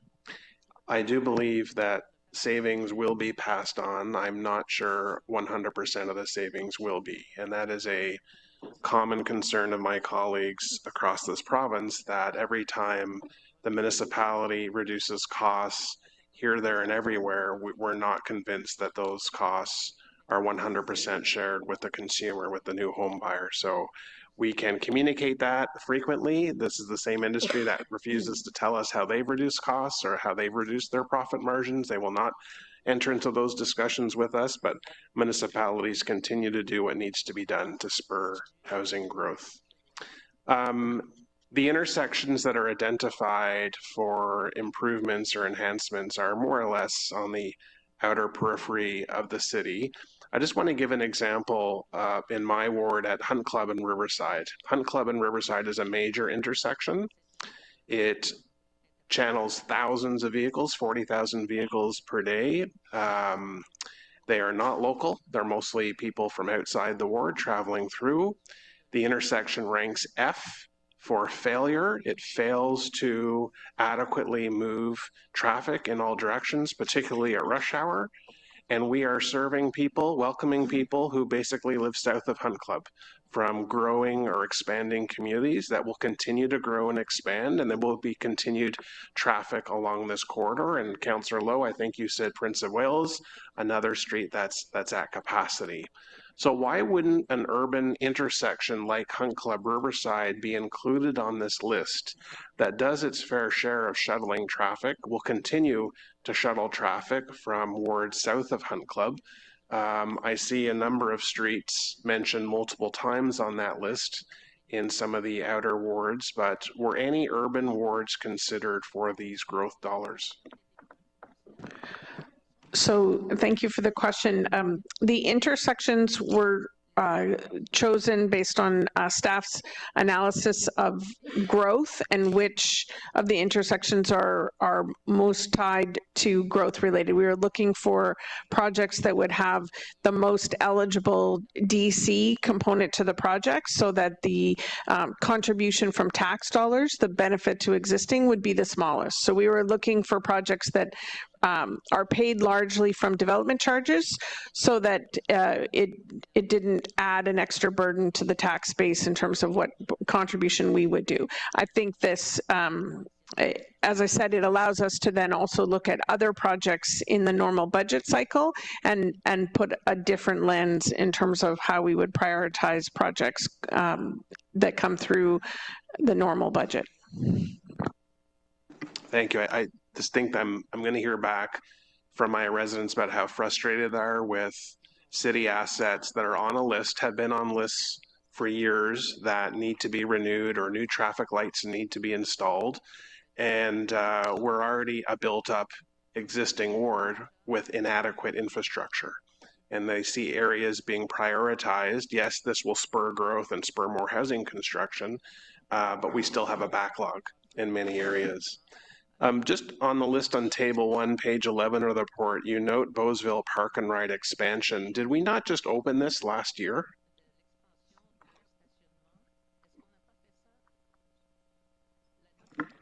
The Bowesville expansion is the vacant land right beside the station. So that's to increase for another 1,000 parking spots. Because right now it's at capacity? Currently it's near capacity. Fair enough. Okay, appreciate that very much. Okay, thank you very much, Mayor. Those are my questions. Thank you. Councillor Devine. Thank you, Chair. My concern is not so much over the strategy to reduce DCs. I'm on board with that. My concern here, and the reason I'm frustrated that we're making this decision so quickly, is my less certainty over the projects or the rationale behind them. But can I just be clear? Can I get clarity? Is the outcome of this decision that the projects on this list may now be completed sooner than if it were not for this program? Mr. Mayor, so the quick answer is yes, that could be the scenario. But the reality is, I want to make sure we reset a little bit here. all the projects were already approved in DC. So it's not like we choose whatever. So, you know, the framework was start with the existing approved DC background, 2024 background, most recent one. We did subsequent updates as part of the TMP. So now we have our TMP roads and related services also to guide the next step.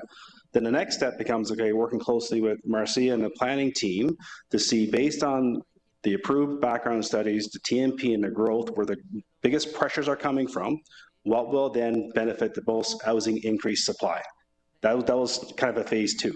Phase 3 then was, okay, we need to make sure that we maximize the benefit here, and of those projects, which ones are the maximum DC component and the lesser of the BTE component to reduce the burden on the tax implication side. So I want to be abundantly clear, it's not about, you know, shifting things around. It was a framework that we had to work through, layered in with our financial strategy to make sure that the application does not pass a burden on to the taxpayers. That was kind of the process that we went through. A little bit simplified. It was very onerous to go through those steps.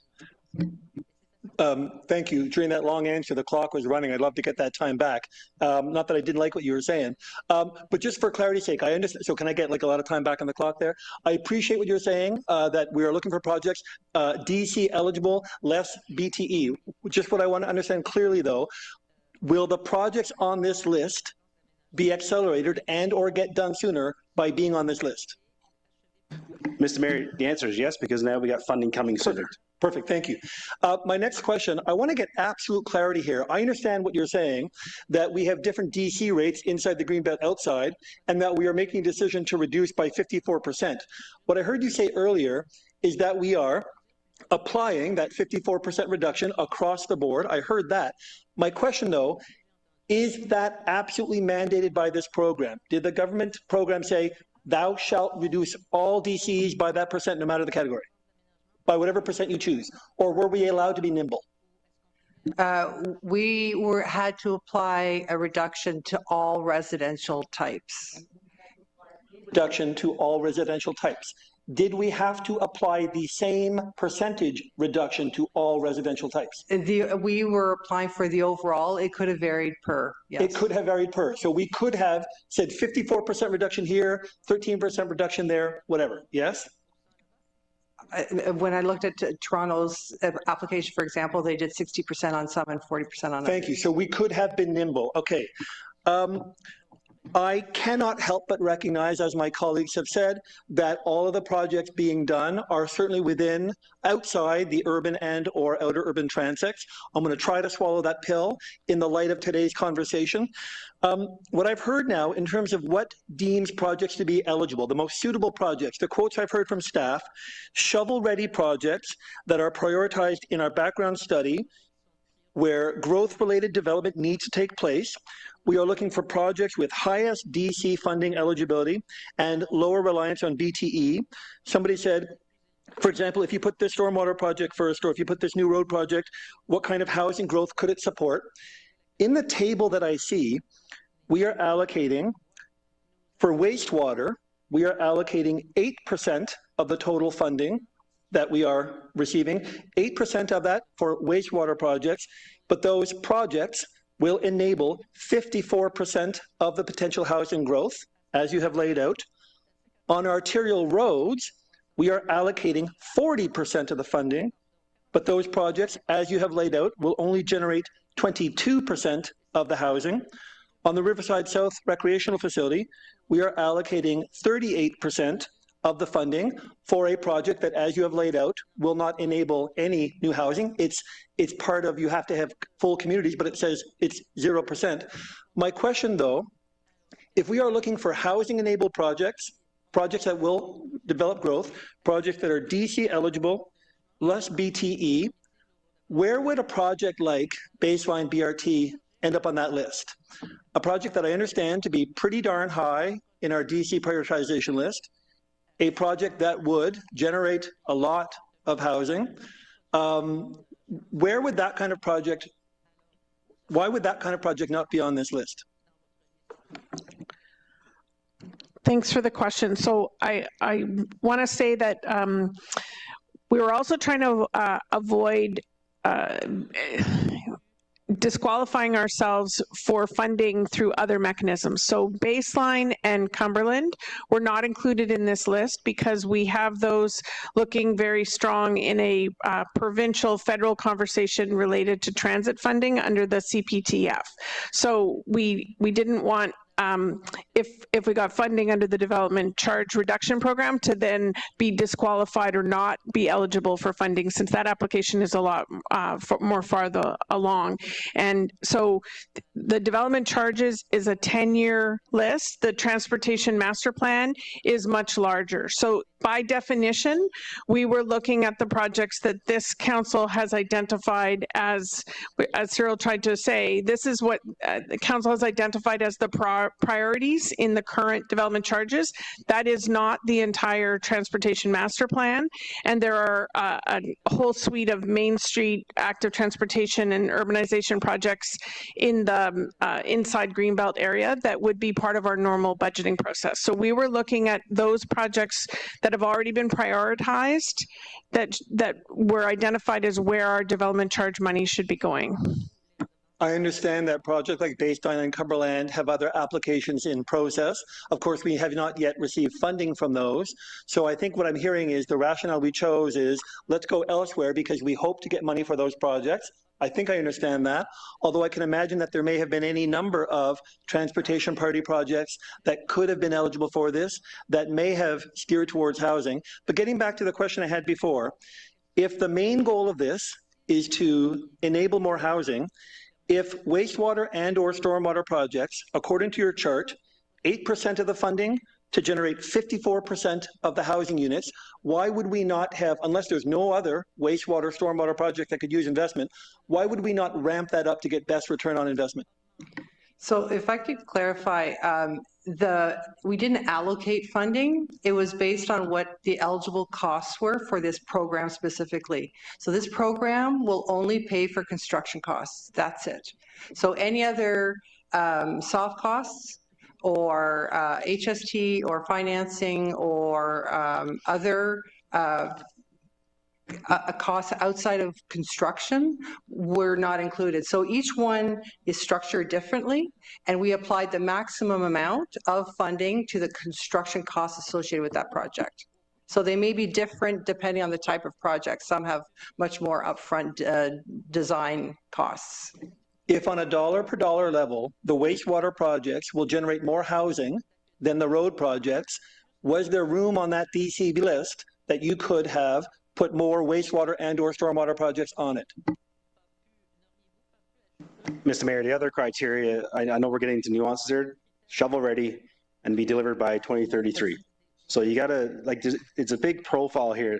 Like, I appreciate the concerns, but appreciate the complexities of a program that we're trying to maximize with criteria A, B, C, D, E, F, G to fit into it. And that was the other next layer was shovel ready, delivered by 2033.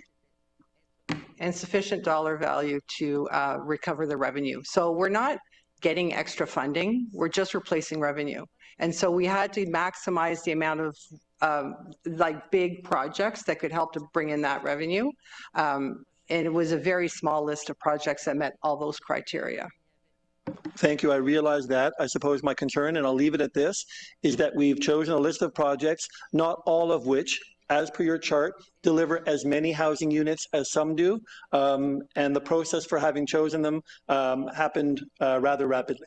Thank you. Thank you. Councillor Leeper. Thank you very much, Mayor. You know, I'm just taking a look at the agenda of this meeting today, and we have the flooding impacts that has been on our minds, the DC reduction program. We still haven't started talking yet about the mobility strategy that is complex and multifaceted. I don't think that anyone around this table has had the opportunity to compare the projects that are in the background study versus what is in this list of projects. The additional time that Councillor Menard was trying to get us could have helped us do that, but But on that basis, and on the basis that I'm not convinced that this is the right set of projects, I am going to dissent from item 1 of the report recommendations. That said, I'll support the rest of the recommendations, but I'm taking that vote with my eyes wide open to, I think, a fairly clear reality that the development charge reductions we're proposing are not going to get passed on to home buyers. And there's not going to be, for a couple of tens of thousands of dollars in the development charge reductions, some large supply of housing that comes on the market to the point that it disciplines pricing. These DC reductions are not going to result in more affordable housing for Ottawa residents.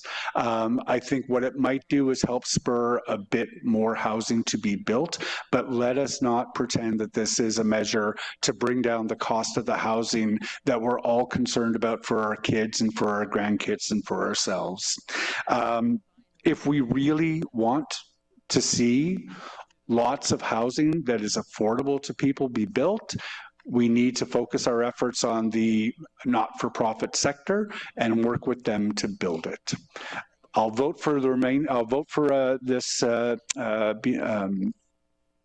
of recommendations with the exception of 1, because we are going to be made whole. I do feel confident that there is no imprudent use or reckless use of money being made here, but it is not going to result in a lot more affordable housing. I think most of this is going to go to pad the developers' bottom lines. Thank you, Mayor. Thank you. Councillor Kitts. Thank you, Mr. Mayor. One question and a couple comments. I am having trouble understanding the implications of the hill direction. So I'm wondering if somebody can explain if that is going to have an impact on any of the projects. So the way the program is structured is that the freeze is in effect until March 2029.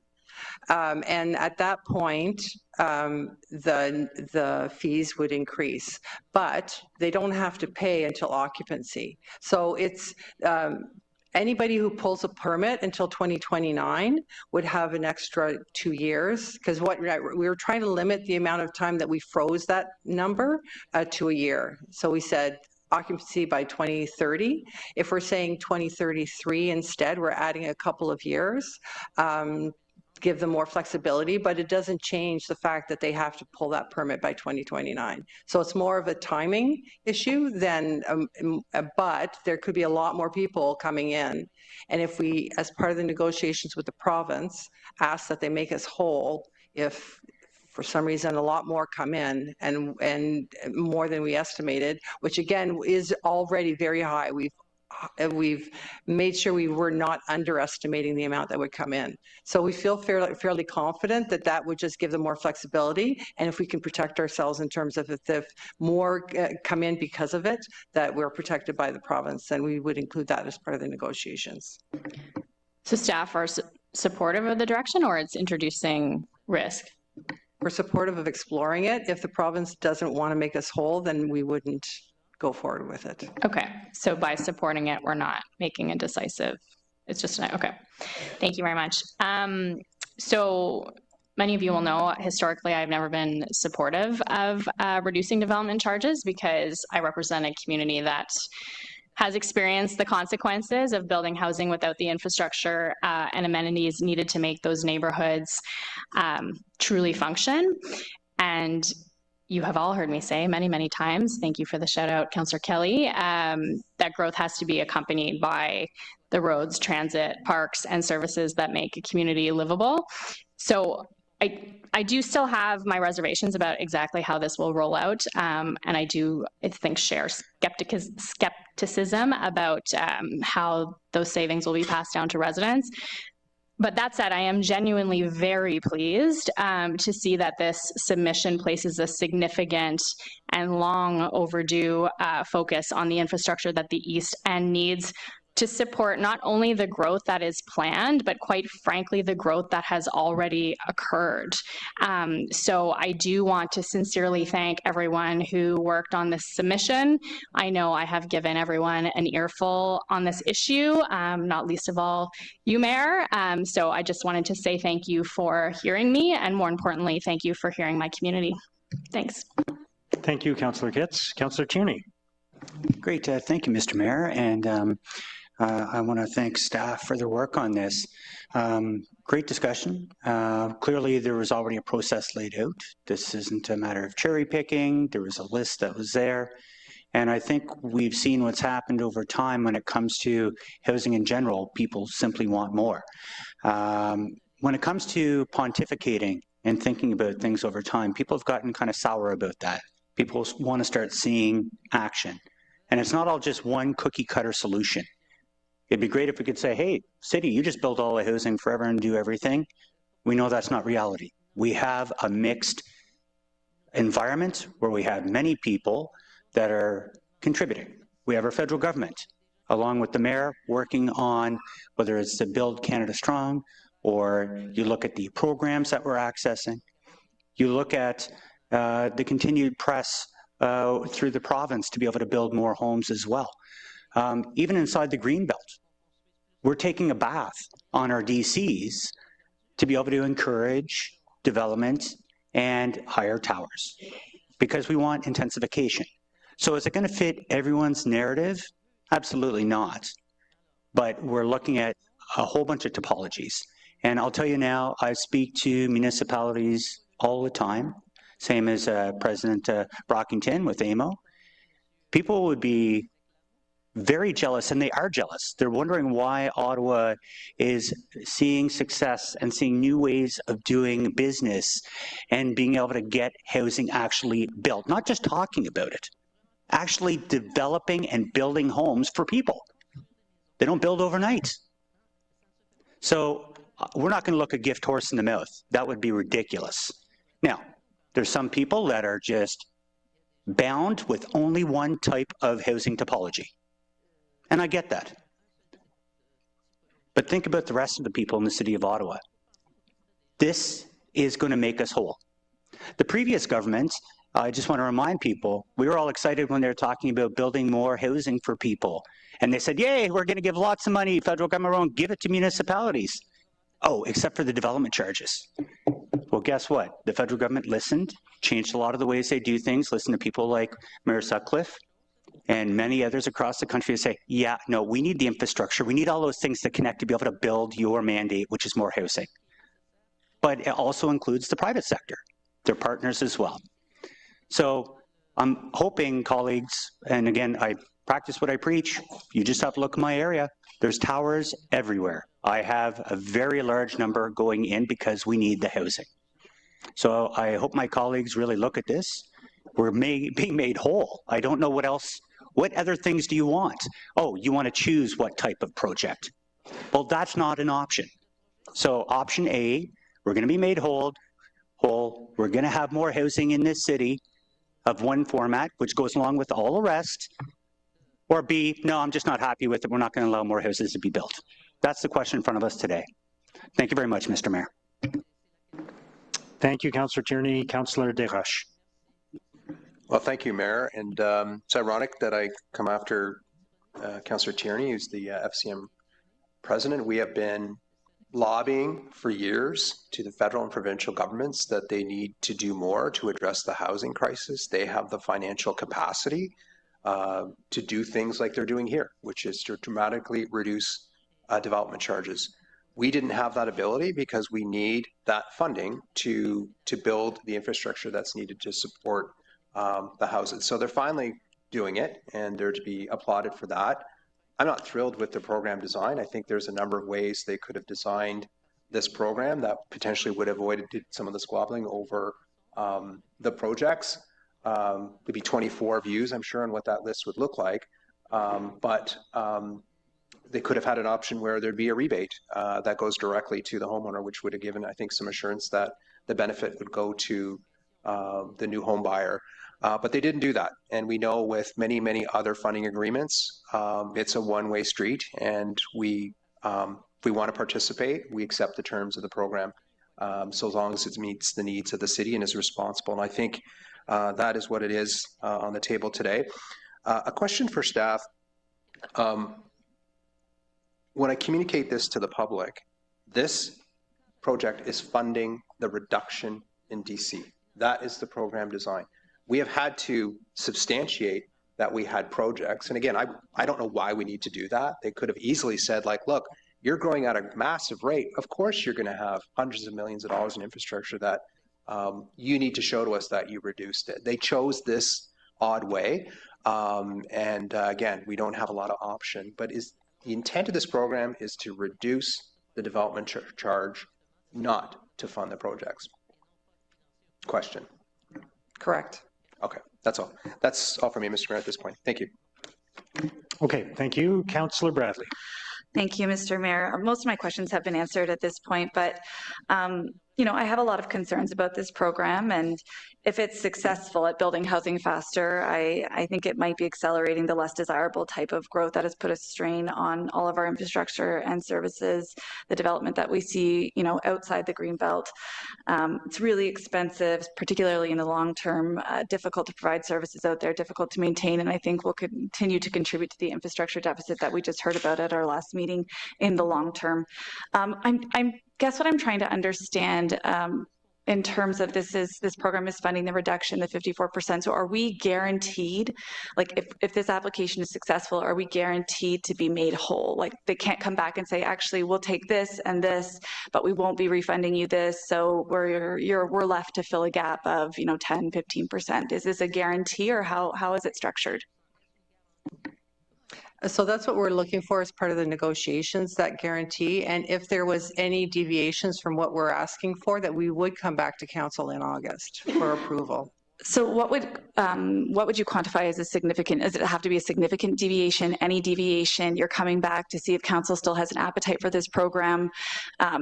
When we apply the deadline, I think it was August 15th, they're going to review it, then they're going to come back. So if there is a significant or any deviation, you have to come back for council approval, or has there been some delegated authority in there to accept some level of deviation? It's mostly in terms of impact to the taxpayer. If there's an impact to the taxpayer that deviates from what we're proposing. So for example, they won't accept us retroactively, including the retroactive adjustment to January 1, then that's a significant change. If they're not going to make us whole, if we've underestimated, that's a big change too. And so all those items, anything that's in impact to the taxpayer would come back to council. And come back for a decision point, or just come back as information? For final approval of the TPA, the transfer payment agreement. Okay, that's helpful to know. Thank you.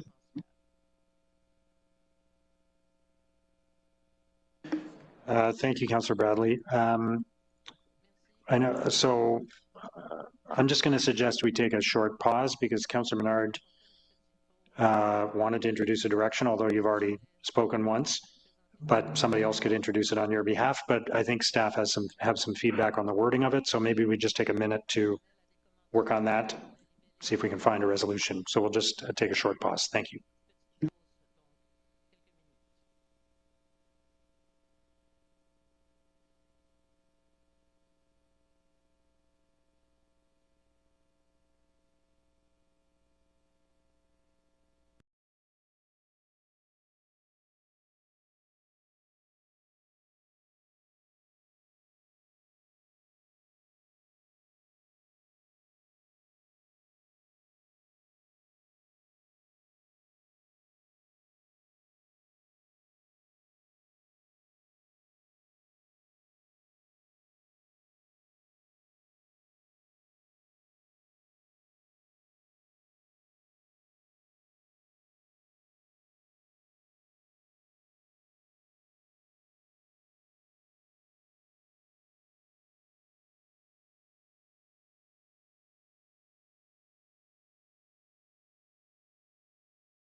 If we could start again, please. Thank you.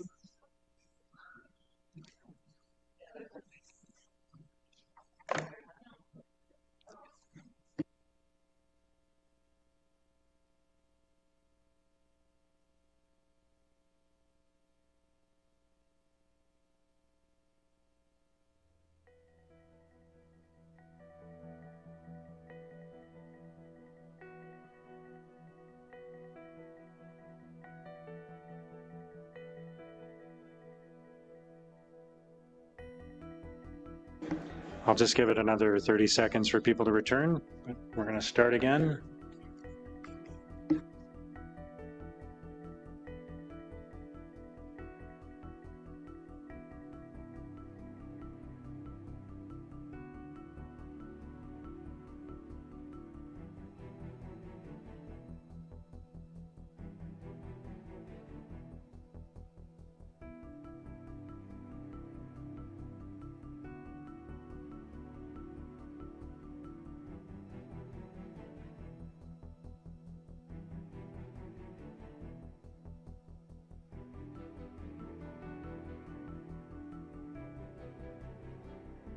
Okay, let's get started again.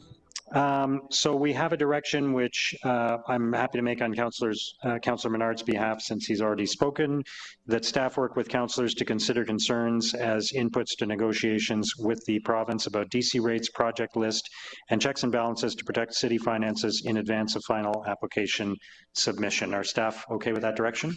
Yes, Mr. Mayor, we're good. Okay, I just have one question, and then I'll make a few comments before we vote. But my question is, just to be clear, we have a DC background study. All the projects that are in this application come from the DC background study, and there's a bunch of other projects in the DC background study as well.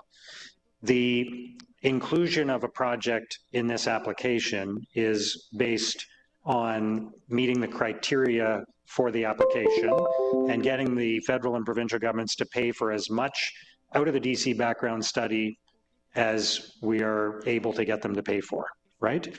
But it doesn't, it's not, this is a little bit like I'm buying a McHappy meal and the federal government's paying for the French fries or they're paying for the Coke, but I was always going to have the French fries, the Coke, and the burger anyway, right? It's not changing what we're moving forward with. It's just changing who's paying for a specific list of projects that meet the criteria. Yes, Mr. Mayor, but I'm more of a Subway kind of guy. Okay. And for the record, I've never had a McHappy meal, but okay, but just to be clear, this is not about, oh, we're moving these things forward, we're not doing a bunch of other things. This is just which ones are the federal government going to pay for and which ones are going to be paid for through development charges in the future. Exactly, but all those multitudes of criteria. Yes. Yeah, okay. Alors, nous avons aujourd'hui l'occasion de dire oui au logement une fois de plus. We can move forward with housing once more. Housing once again. I want to thank Councillor Hill for his direction, which is important because we know the construction takes time and we want to keep the window open as long as possible. Colleagues, we have been hearing about the housing crisis since before this term of council began. I have been impatient about the housing file for a long time, about all forms of housing, affordable, market, supportive, and rental.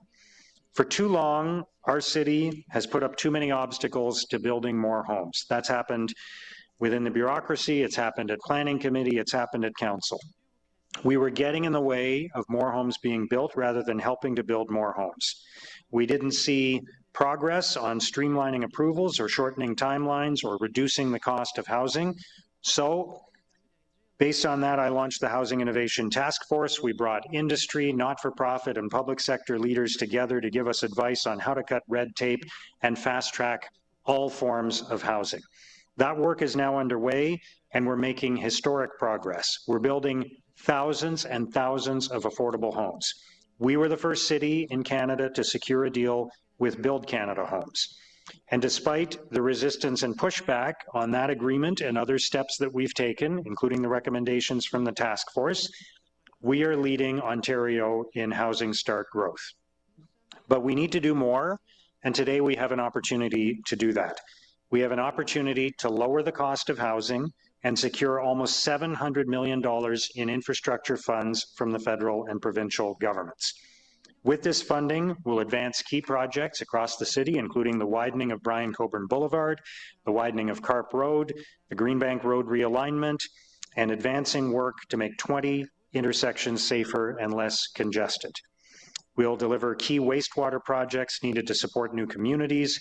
We'll fund the expansion of the Beausville Park and Ride to make life easier for our transit users in Riverside South. And we're able to do that not by charging people who are buying new homes, but by getting money from the federal and provincial governments. With this proposal, we'll reduce development charges by 54%. That represents a reduction of almost $34,000 in the price of a new home in the suburbs. That will make homes more affordable for everyone, including young families. It will also unlock and accelerate an estimated 65,000 additional housing units.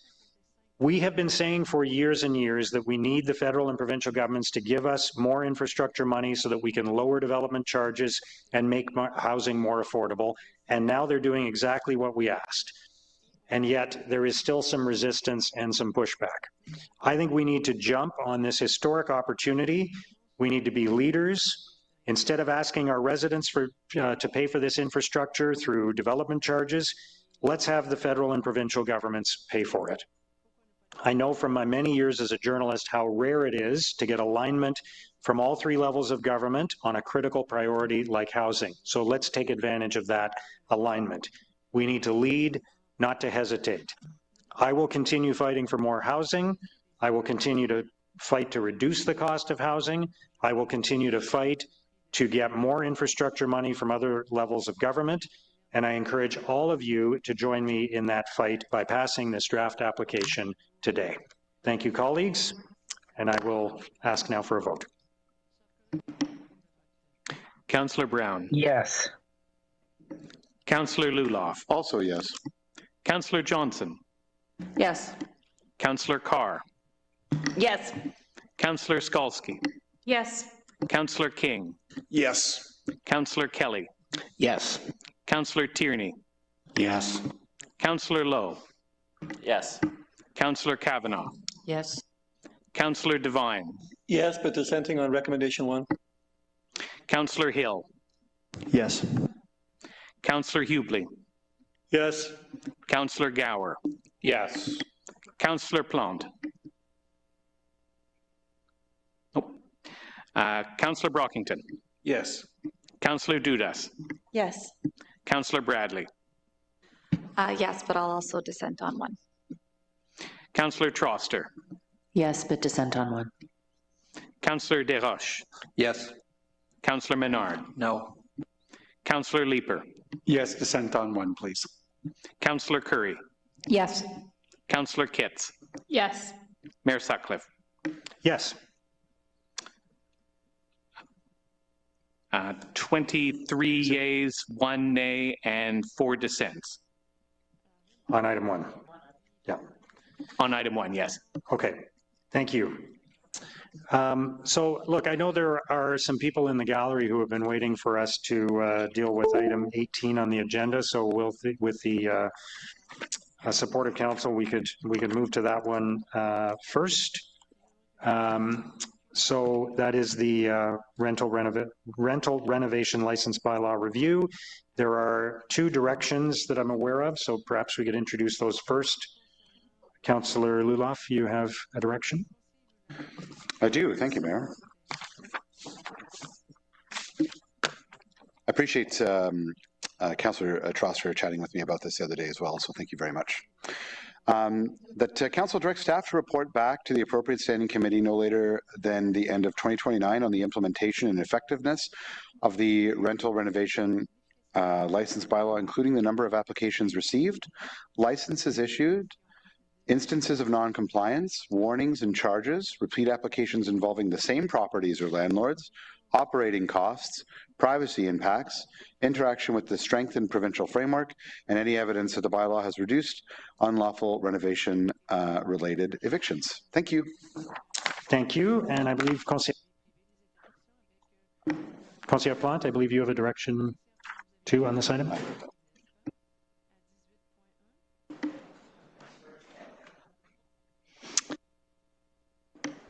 Thank you. As part of the implementation of the rental renovation license bylaw, staff include a link to the existing landlord and tenant rental housing property management bylaw education guides developed in 2021 and the eviction education guide to be developed as part of the rental renovation license bylaw so that tenants have easy access to tailored, accessible communications and education resources for renters regarding their rights and the municipal tools available to support safe and well-maintained rental housing, recognizing Ottawa's longstanding and robust rental population, including students, military, diplomatic personnel, and highly mobile workforce, as well as the anticipated growth in renter households from approximately 36% of households today to 43% over the next decade, and that staff include references and links to the existing LTR housing property management education guides and their communication to public interest holders regarding the rental renovation license bylaw and eviction education guides to help ensure that tenants and landlords are aware of their ongoing rights and responsibilities with respect to maintenance of rental properties, that staff be directed to consider for inclusion as part of the next term of council bylaw review work plan, a review of regulatory options to promote safe and well-maintained rental housing informed by lessons learned through the problematic properties pilot in Ward 12 and 14 and the implementation of rental renovation license bylaw, including consideration of broader apartment building standards and license regime tools such as the Residents First from City of Cleveland program, a program facing building rating systems similar to City of Toronto's Rent Safe TO program, and how information from the problematic properties pilot and rental renovation license bylaw can be used to support the early identification of landlords and properties that may present an elevated risk of non-compliance, as well as proactive inspections and enhanced compliance and enforcement tools to address persistent problematic properties landlords, and that staff explore opportunities to share relevant data and compliance information collected through the problematic properties pilot and staff responsible for administering the rental renovation license bylaw. Merci. Merci à vous. Councillor Leeper. Thank you very much, Mayor. Sorry, Councillor Leeper, before we do that, are staff okay with both those directions? Mr. Mayor, yes, we are. Thank you. Sorry, go ahead, Councillor Leeper. No, that's fine. Thank you. Thank you very much, Mayor. I will keep it very brief and just congratulate Councillor Troster on getting this finally passed. This was, I think, 8 votes in total to get us to this point. It's a remarkable achievement that shouldn't have been as hard as it was. I wanted to hop on the speakers list to compare what we're about to do here with the renovation bylaw, which is one of the best ways in which we can try to preserve affordable housing as affordable, help keep rents low for people, compared to the, I think it's an $8.8 billion program that the federal government and provincial government have just put in place. The rental renovation bylaw will cost us virtually nothing and provides us with one of the best avenues to preserve housing as affordable, help people stay in housing that is affordable, and really truly help address the affordable housing crisis. Thank you, Mayor. Thank you. Councillor Kavanaugh. Yeah, thank you, Mr. Mayor. Unfortunately, I had to miss the Planning and Housing Committee due to, I was sick from it was a combination of that and the unbelievable workload from the flood situation. So I just want to make sure you understand that didn't take away from my concern for this much needed bylaw, and I want to thank my colleague Councillor Troster for bringing it forward and to say that I enthusiastically support it. This hits home in Bay Ward. In the case of Aspen Towers, tenants received unclear eviction notices tied to renovations. This type of behavior, issuing letters and then planning the renovations later, is exactly what this bylaw will prevent. And I'm happy that Ottawa is taking this small step towards protecting tenants and hopefully minimizing the amount of stress and uncertainty and confusion that tenants face when their landlords start renovating their homes. This is an oft repeated statistic, but we need to keep it in mind. For every new unit we build, and we build a lot of them with Ottawa Community Housing, 31 units are lost due to rising rents, renovations, and demolitions. This is an issue that affects every ward across the city, but it's something I'm particularly focused on in Bay Ward with the largest concentration of seniors in the city. Affordable housing benefits everyone, and we need more of it, and we have to preserve that we have, and we have to ensure that tenants are protected and rents remain affordable for the better. I'm happy to support the direction that was passed also by my colleague, Councillor Menard, for additional demolition control protections for tenants, and I'm looking forward to seeing the city implement greater protections for residents in affordable rental units that could be demolished, and this is a reality of the future. So again, I want to thank also to the staff for all the work they've put into this, and to my councillor colleagues for their support. Thank you. Thank you, Councillor Kavanagh. Councillor Hill. Thank you, Mr. Mayor, and I appreciate the conversation. I appreciate very much my council colleagues that are on the other side of this issue from me as well. I think both of us share the fact that we want to see tenants protected. We don't want to see anyone taken advantage of, and certainly I want every renter in the city of Ottawa to be able to pay the lowest possible rent sustainably for the longest amount of time. I think that's actually the issue. In fact, I think that's the issue that the city should be squarely focused its policies on, is making sure that rent inflation over the long term is attacked as much as possible. And unfortunately, I think the method that we're choosing to address this issue is the wrong one. It's the wrong tool. I've heard the statistic many times now that for every one affordable unit that's built, we lose 31. That is inflation. It's rent inflation. It's happening because we have a shortage of market housing. And the more acute that housing shortage becomes, the more that's going to grow. And in fact, my concern would be that as much as $1,900, $2,100, $2,200 a month in rent is expensive today, and it is, over the long term, if we don't address housing supply to meet our growth demands, that apartment right now that seems expensive at $2,100 a month could well become $3,100 a month. And for anyone that disputes those numbers, I would encourage you to talk to somebody in Toronto. I would ask city staff, what are our growth projections, our most recent growth projections over the next 25 years?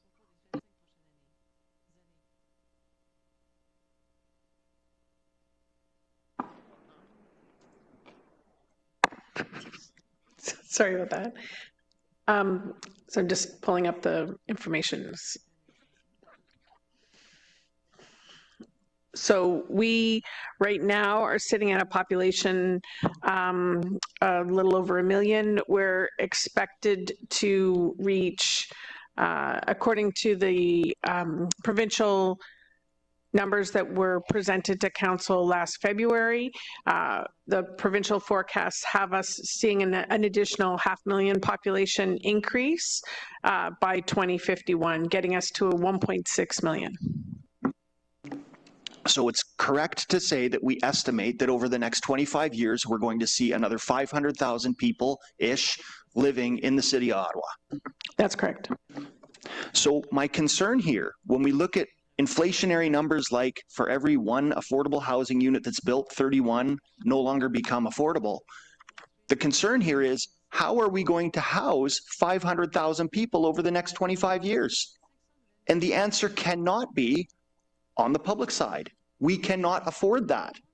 It has to be the private sector that takes the majority of that ownership of the rental market space. The only way that things can be attainable for anyone to afford rent over that time frame is going to be if private sector rents are in a reasonable range to be afforded. My concern with policies like this is not necessarily that in the short term, the landlord might have to get an extra permit a little bit earlier and there's going to be a 2-month delay. That is an issue, but I think the more acute issue is that at scale, the developers and the landlords and the property managers who are looking to build those towers in the downtown, who are looking to do that infill development that we need to house 500,000 more people in this city in accordance with our official plan and our zoning bylaws, they are not going to see the ability to do those constructions because of the risk to their financing. So that's my principal concern when I look at policies like the vacant unit tax, like rent evictions, and I understand well that the negotiations that have happened to date in order to get ourselves into the current position, the impacts may not be tactically as acute and felt, but if we do follow through with the intention over the next term of council to look at additional policies to this, like compensation for tenants, that will substantially change the financial modeling that our property managers look at when they're looking to grow new stock or to buy new buildings or to put new buildings up. And if we're not building those new buildings, I don't think we're going to keep pace. I would follow my question up to staff with looking at those growth projections over the last 10 years of property growth in the city of Ottawa.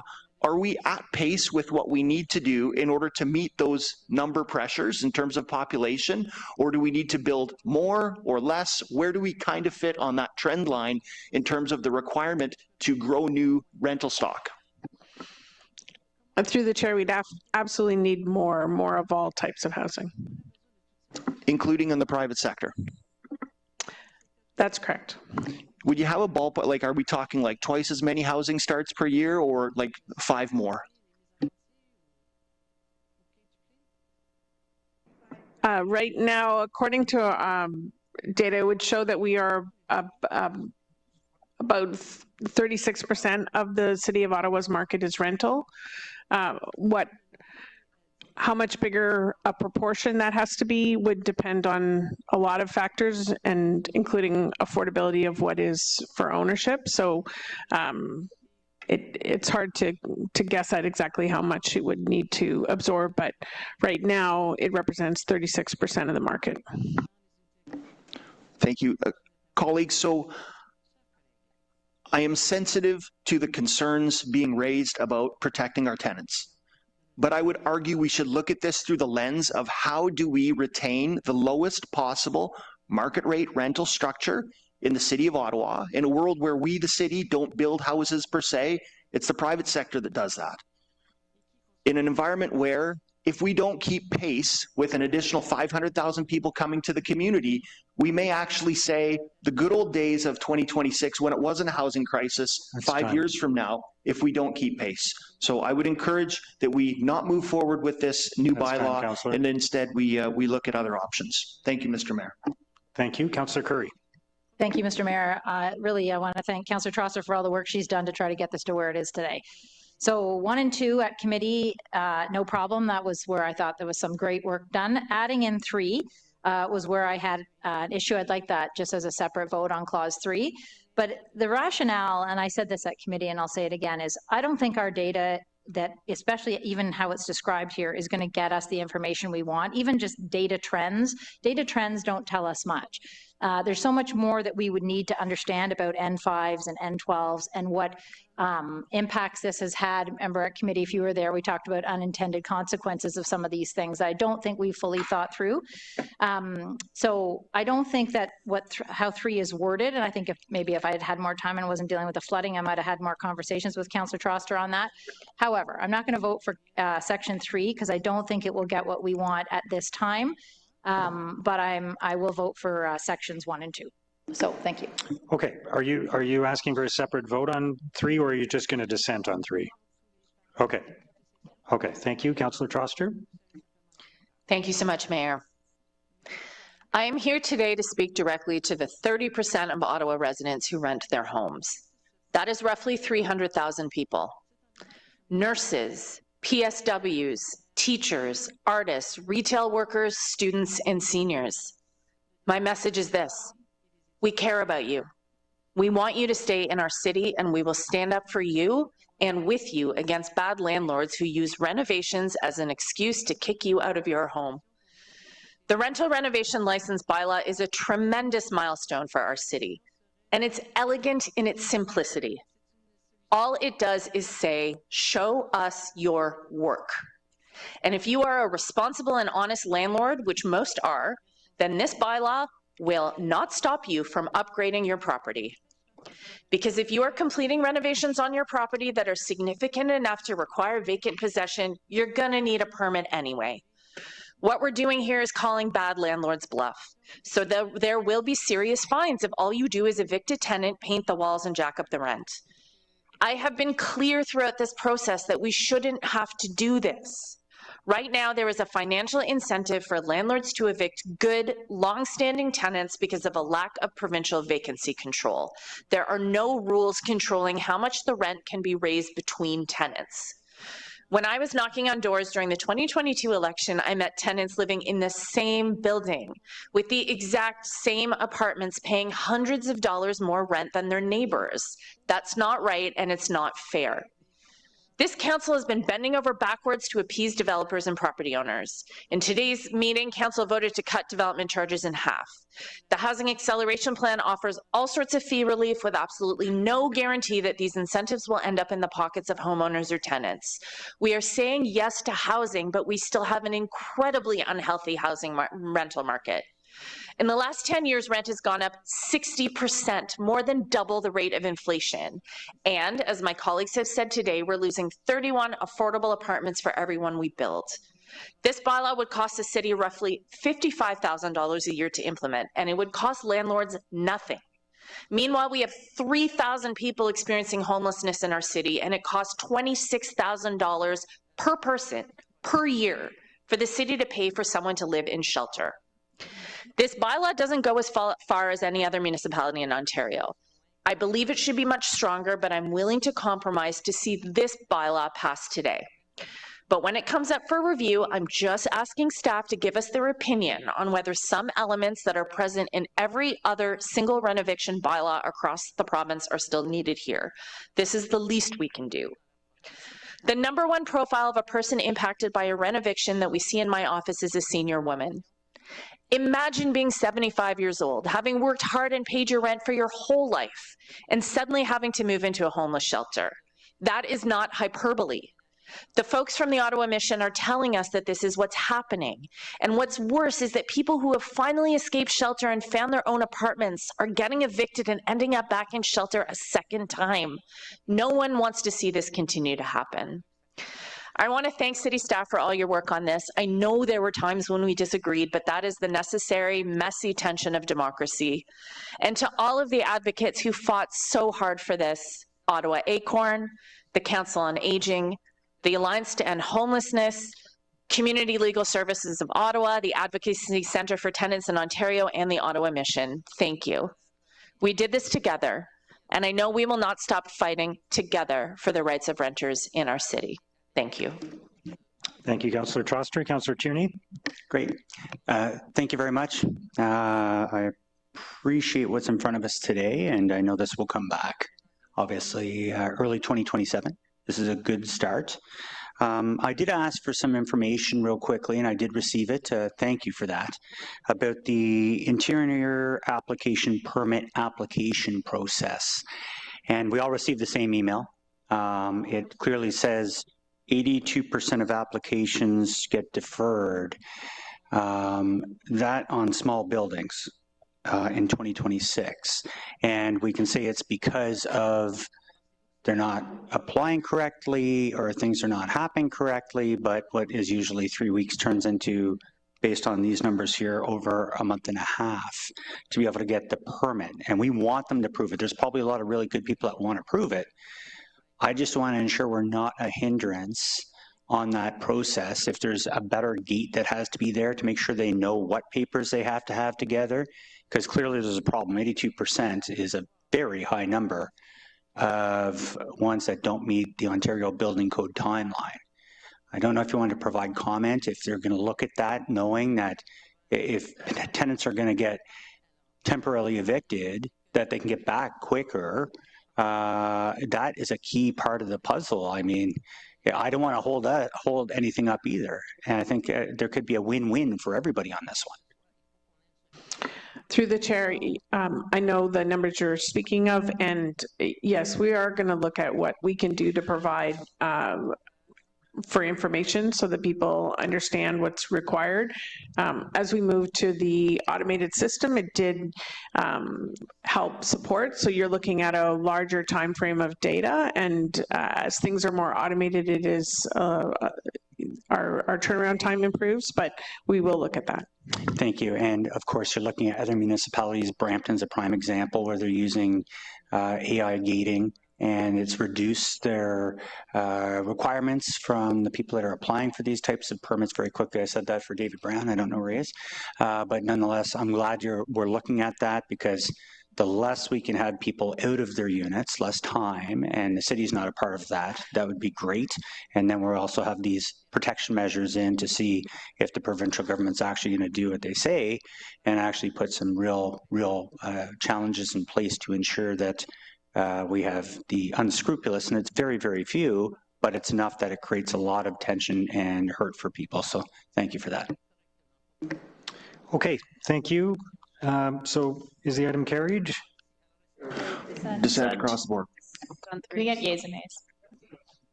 Yeas and nays? Okay, go ahead. Do you want yeas and nays on the entire item, or on everything? Okay. So just to be clear, councillors can vote yes but dissent on item 3 if they choose to, or yes or no, or anything else if they want to, but those are the ones I've heard about. Go ahead. Councillor Brown. No. Councillor Luloff. Yes, but I'll dissent on item 3. Councillor Johnson. Yes. Councillor Carr. Yes. Councillor Skalski. Yes, and I will also dissent on item number 3. Councillor King. Yes. Councillor Kelly. Yes. Councillor Tierney. Yes. Councillor Lowe. No. Councillor Kavanaugh. Yes to everything. Councillor Devine. Yes. Councillor Hill. No. Councillor Hubli. No. Councillor Gower. Yes. Conseiller Plante. Oui. Councillor Brockington. Yes. Councillor Dudas. Yes. Councillor Bradley. Yes. Councillor Troster. Yes. Councillor Desroches. No. Councillor Menard. Yes. Councillor Leeper. Oui. Councillor Curry. Yes, dissent on 3, please. Councillor Kitts. Yes, dissent on 3. Mayor Sutcliffe. Yes.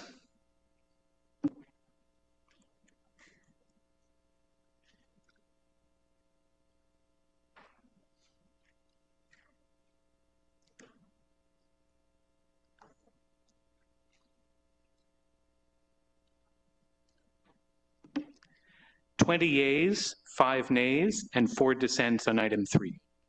Okay, it's carried. Thank you. We will move next to item 14.1, which is the Transportation and Mobility Strategy and Action Plan, and we will start with a presentation from staff, and I'll turn it over to our city manager. Thank you very much, Mr. Mayor. And just before I hand it over to Debbie and the team for the presentation, I really want to take a moment to recognize and thank many city staff who worked collaboratively to bring this action plan before council today. And when I reflect back on the vision of the Strategic Initiatives Department, I think this report is a perfect example of that. The plan reflects a thoughtful, coordinated citywide effort to address anticipated mobility challenges and improve how people move throughout our community. It also demonstrates professionalism, expertise, and dedication of staff across multiple departments who came together in a very short period of time to develop practical and integrated solutions. And I think it's also worth noting that this work comes at a very important time. Looking at travel patterns, they're continuing to evolve due to the growth across our city, and we're going to see more federal employees return to or have an increased office presence, and we're already seeing those increased pressures in our transportation network. And recent mobility and traffic challenges have reinforced the need for stronger coordination, better planning, and a comprehensive approach to keep people moving safely and efficiently. And this action plan is focused on improving mobility for all users in our transportation network. And the plan includes actions to strengthen our transit service, enhance safe cycling and pedestrian routes, provide more flexible parking options, optimize traffic and construction management, and ensure residents receive clear and timely information every step of the way. And I want to thank everyone involved for their commitment, their collaboration in developing this strategy. This is a really strong example of how city staff work together as one city, one team to address complex challenges and deliver solutions that benefit residents, businesses, and visitors alike. So with that, I'll turn it over to Debbie to kick off the presentation. Thank you. Thank you, Wendy. Good afternoon, Mr. Mayor and members of council. I'm pleased to be here to present the Transportation Mobility Strategy and Action Plan that was developed to respond to an anticipated increase in traffic resulting from a number of different reasons, but these include continued growth, increased number of days in office for federal employees, resumption of the school season, etc. Bonjour, nous sommes ici aujourd'hui pour présenter la stratégie et le plan d'action. We are here today to present the Transportation and Mobility Strategy and Action Plan that were developed for the increase in traffic because of the sustained growth, the higher number of federal employees downtown, and the return to school. As Wendy mentioned, the development of the plan, while led by Strategic Initiatives Department, has been a cross-department collaboration involving most other departments. It has also involved active engagement with other jurisdictions, including Public Services and Procurement Canada, federal central agencies, la Société de Transport de l'Outaouais, et la Ville de Gatineau. Next slide, please. The efficient movement of people and goods through the city is critical for a well-functioning city and a strong economy. It contributes to our city's reputation as a good place to live, work, and invest. The confluence of the end of summer vacation period, return to classes for students, increase in office presence of federal employees created an ideal opportunity for the city to undertake a holistic review of enhancements that could be made to maintain the effective flow of commuter traffic throughout the city.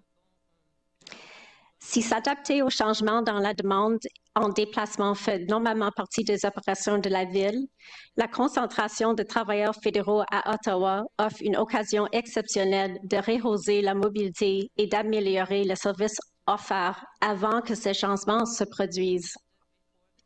The goals of the strategy and Les action objectifs plan, de la stratégie du plan d'action while we sont won't eliminate peak hour traffic, the actions in this report are designed to help us better manage it.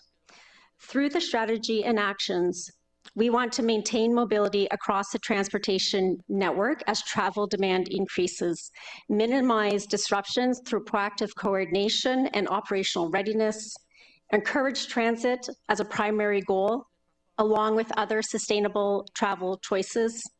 We want to remain adaptable and able to respond quickly to what is happening on the roads and on the ground. And then we want to provide timely, clear, and actionable travel information to commuters to help them make informed decisions. Finally, there is also an opportunity to promote downtown vibrancy. As many federal employees work in the downtown, this is an opportunity to showcase the significant enhancements the city and its partners have made to downtown public spaces, including street seeds, the Arts and Culture Entertainment District, and Byward Market Square. If people come early or stay later to enjoy these new public spaces, public art, and live music events, this may have the added benefit of helping to spread out traffic volumes. Next slide, please. So why this plan? Why now? The COVID-19 pandemic changed work and commuter patterns as more public and private sector employers are now requiring employees to work from offices. We are again seeing changing commuter patterns. Ottawa has experienced other changes in that period, including a 20% growth in population and new communities being established across the city. At the same time, the federal workforce in the National Capital Region has also increased by 20%, or about 20,000 workers since 2019. At the same time, we have not yet seen transit ridership increase to pre-pandemic levels. People are also traveling less in general, And as a result, parking spaces downtown have decreased by almost 10% since 2019. Next slide, please. Development of the strategy and action plan were data informed. I'll quickly share what we learned about the federal workforce in the National Capital Area through data provided by PSPC. More than 150,000 federal employees live and work in the National Capital Area, including approximately 115,000 on the Ottawa side and roughly 65,000 working in downtown Ottawa. Federal employees are broadly distributed across the city rather than concentrated in any particular neighborhoods.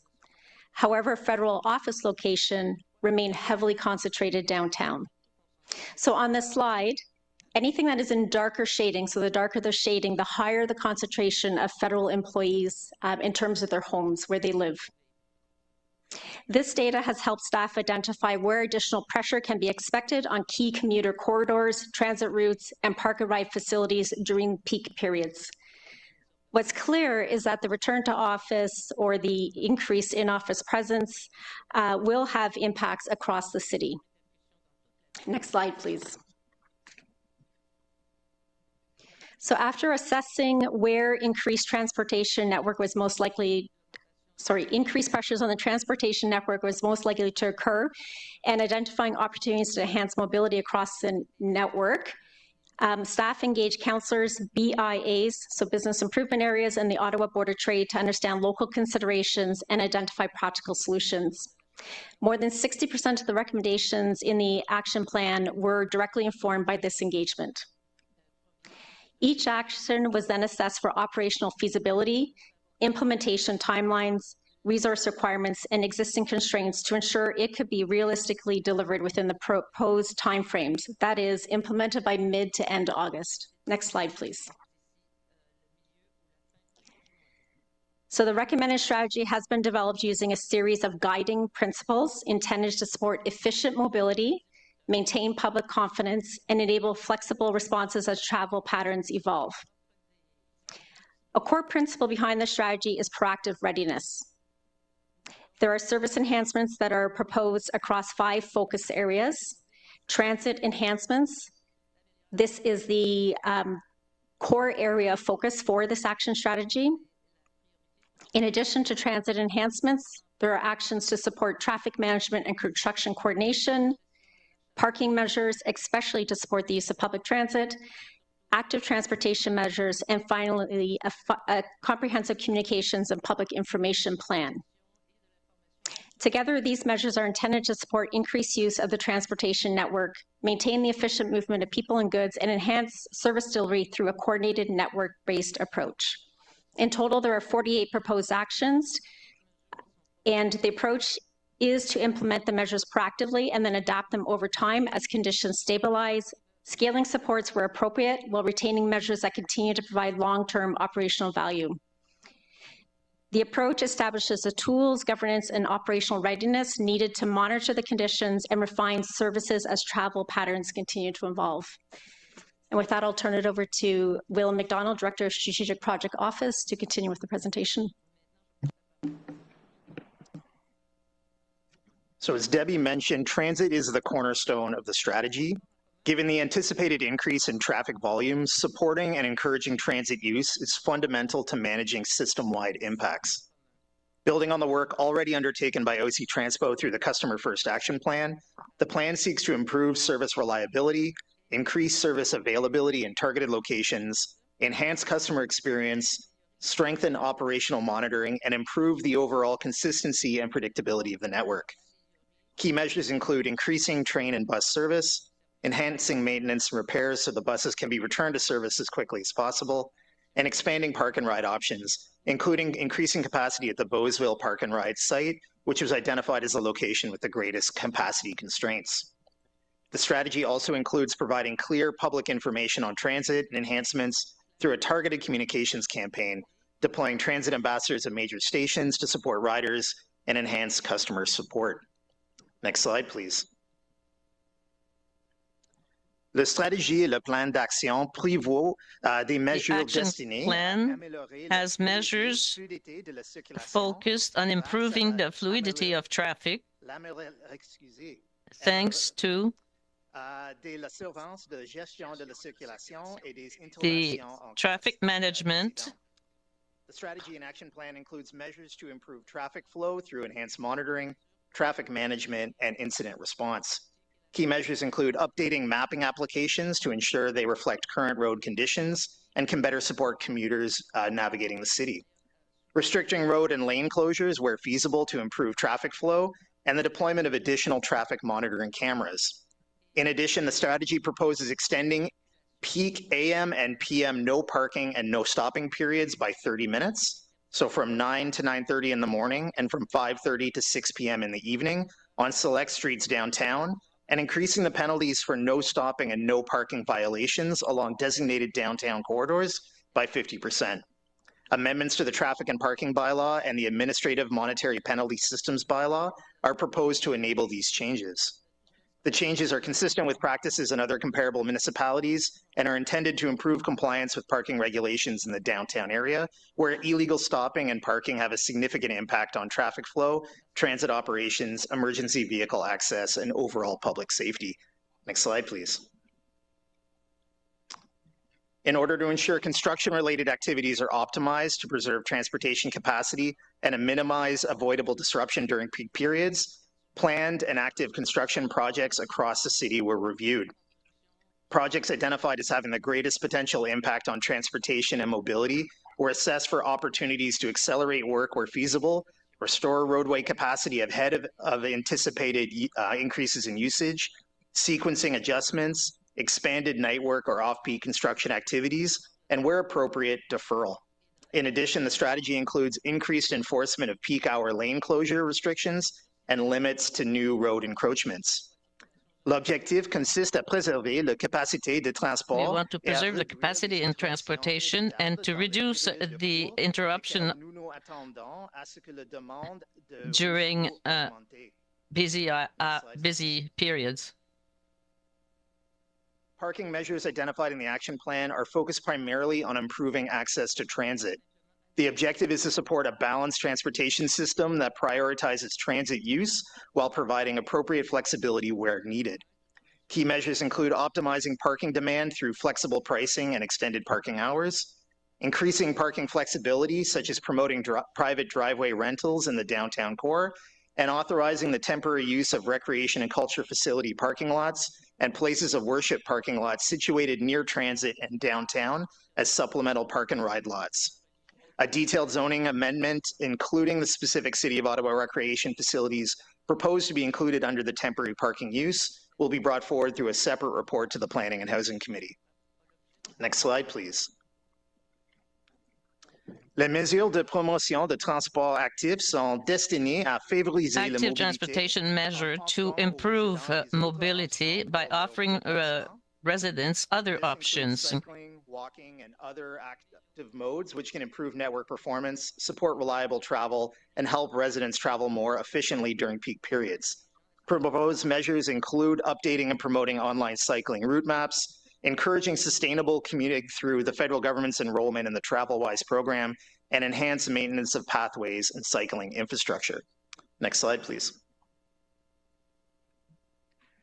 The strategy recognizes that transportation challenges are not limited to the downtown, as illustrated by the Carling campus occupied by the Department of National Defence and Defence Research and Development Canada. This is a site with well-known connectivity challenges today and is expected to grow significantly over the coming years. The action plan proposes transit service enhancements, including increased service frequency, improved connectivity, and routing adjustments to help provide reliable access to the site. In addition, the action plan includes the construction of a sidewalk on Moody Drive to improve connectivity. However, the construction of the sidewalk is contingent on the availability of federal funding and would only proceed if such funding is secured. Next slide, please. The transportation and mobility strategy is underpinned by a comprehensive communications approach. While infrastructure investments, operational adjustments, and transportation management measures will improve system performance, their impact is strengthened when residents have timely, accurate, reliable, and actionable information to inform their travel decisions. Measures focus on providing residents with transparent, frequent, and practical travel information to support proactive trip planning, improve travel efficiency, and help residents choose the best travel option for each trip. In addition, enhanced education and awareness of enforcement measures will be implemented to promote safer, more compliant behavior among road users. I'll now pass it over to Mr. Leary to provide some additional details on the transit enhancements. Thank you very much. Good afternoon, Mayor and members of Council. I'm pleased to share an overview of how OC Transpo is enhancing service this fall in support of the City of Ottawa's Transportation and Mobility Strategy and Action Plan. As the transit provider in our nation's capital, OC Transpo is prepared to welcome new and returning customers as demand increases this fall. The changes that we're introducing will improve capacity, strengthen reliability, and enhance the overall customer experience. Today, I'd like to provide an overview of how we are improving service across the system this fall and highlight some key points. First, we're improving weekday frequency on Line 1. For customers, this means more room aboard trains and less time waiting for the next train. Starting this fall, Line 1 will operate every 4 minutes during peak periods. We've heard from our customers that operating more frequently is something that's very important to them. We'll also run earlier first trips on O Train Line 2 in the morning for early morning commuters from the south. And we're also working on initiatives that will mean more paratranspo hours to provide more reliable service to our customers. We'll have improved schedule reliability on 30 bus routes, which serve over 50% of our customers. And we're adding new express bus services and park and ride connections to major employment areas in the city, including D&D Carling Campus, Canada North, which is Canada's largest tech park, and Gatineau. And finally, with all these new service offerings, we'll have more staff across the system to support customers on their trips. A major improvement we're introducing this fall is new express bus service, which is going to provide direct peak period trips serving park and ride lots, key employment areas, and O train stations at Tunney's Pasture and Blair. This is a direct service, meaning limited stops and faster travel times for our customers. We're going to make it easy for customers to know which bus trips are running in express service by clearly designating express trips on our maps and signage. Next slide, please. We have excellent park and ride lots across the city, and these facilities are a convenient and appealing option for many customers who live in the west, east, and south of the city. I want to encourage residents to take advantage of these free facilities and get more people taking transit. In the west, we'll have more trips connecting Tunney's Pasture Station and D&D Carling Campus to park and ride lots at Eagleson, the Canada Innovation Tech Park, and Terry Fox stations. In the east, we're adding new express trips to Blair Station from park and ride lots at Millennium, Trim, and Place d'Orleans. We're also adding more trips at Chapel Hill Park and Ride to Blair Station. In the southwest, customers can connect to O Train Line 1 at Tunney's Pasture with additional trips from Baseline, Fallowfield, Nepean Woods, and Strandherd. In the south end, additional trips will also run from Greenboro Park Ride to Herdman Station. Next slide, please. To support commuters, we've planned additional connections to major employment areas. We know that customers headed to work are looking for direct service with fewer transfers. To meet that need, we provide enhanced service to customers. We'll have express peak period service from Tunney's Pasture Station to D&D Carling Campus, with some trips extended to Canada North, again, serving Canada's largest tech park. For riders at Barhaven, we've created additional trips on routes 74 and 75 that will extend directly to Gatineau. The same goes for Canada, where trips on the routes 61, 62, and 63 will run directly to Gatineau. Now, these extended trips mean connecting to Gatineau with only one bus without the need to transfer to another bus at Tunney's Pasture Station. And while we have planned for our fall service to meet anticipated demand on key routes, we're also allocating additional buses to operate on a standby basis, ready for our control center to supplement service where required. We call these runners-directed vehicles. Now, next slide. The map above, make sure I get to the map. There we go. The map shown here provides a bird's eye view of the new enhanced service that will help support new ridership and commuting demand from all parts of the city this fall. Detailed route numbers, maps, and schedules will be created and published online in advance of the fall service change to reflect the plans we are now working on. Next slide, please. One of the key areas of focus under our Customer First Action Plan involves prioritizing the customer experience. I'll tell you that I'm excited about what we're providing here in the offering. The package of services and service enhancements for this fall is going to be good for our customers. This represents the feedback that we've been hearing directly from our customers, our employees, as well as council. These system-wide improvements will provide a better transit experience. We're going to continue to build on this momentum to earn the confidence of our customers to be the preferred choice to get them to their destination. And I know that OC Transpo is ready for this challenge. We will have our communications and marketing campaign to promote the improvements for fall service. This will build awareness where customers and residents of the new services that are tailored for their trips, as well as the tools available to help them plan. Now, this campaign will include more people in stations, more people attending outreach activities, a higher visibility of safety staff to make customers feel supported in tangible ways. It will also include the promotion of our preferred mobile app partner, Transit. This app offers a customer-friendly tool for real-time transit planning on the go. In addition, digital and print materials for our customers, residents, elected officials, and community partners will be readily available. This includes a new web content, maps, system information, and on-street signage, and include paid marketing for key audiences, ensuring information reaches the people who need it. You know, it's been a privilege to work and learn alongside the dedicated team at OC Transpo over the past few months, and I'm truly excited to drive a more positive change with our plans for this fall. Ottawa deserves a transit network that is strong and dependable as the people who live, work, and study here. Through the Customer First Action Plan, we are moving forward with our work to deliver just that. We're going to continue to listen to our customers and our staff, and we're going to implement these service enhancements. And I look forward to sharing more details of our plans this coming, I'll say in the next few weeks and beyond, as we continue to have our upcoming public consultation town halls with the public. Thank you very much. I'll give it to Cyril now. Thanks, Rick. So the funding strategy is really made up of 3 or 4 real core principles. A number of the operational measures are being funded through existing resources. So these are existing things that we're prepared to do within existing base budgets and complement. The largest funding, number 2, the largest funding item is the Bowlesville station. So that's the one that we previously talked about from the development charge reduction program. And really this one really focuses on that, as Rick talked about, that transit first approach and making sure that we are managing the increased demand on the system. A number of the transit related items will be supported by increased ridership revenues. And then the residual component of some of the initiatives on the page and that we talked about in the report is really from the federal funding. So the strategy also continues to ensure that we do pursue federal funding participation, specifically for projects where there's a direct link to the federal funding need, i.e. Moody Drive, express routes to D&D. So these are 2 core areas that we'll be seeking support there.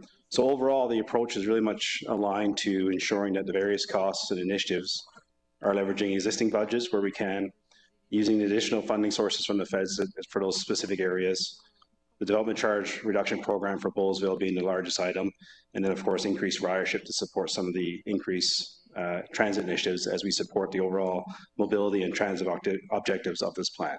And with that, next slide, and I can slide it back over to Debbie. Thank you, Cyril.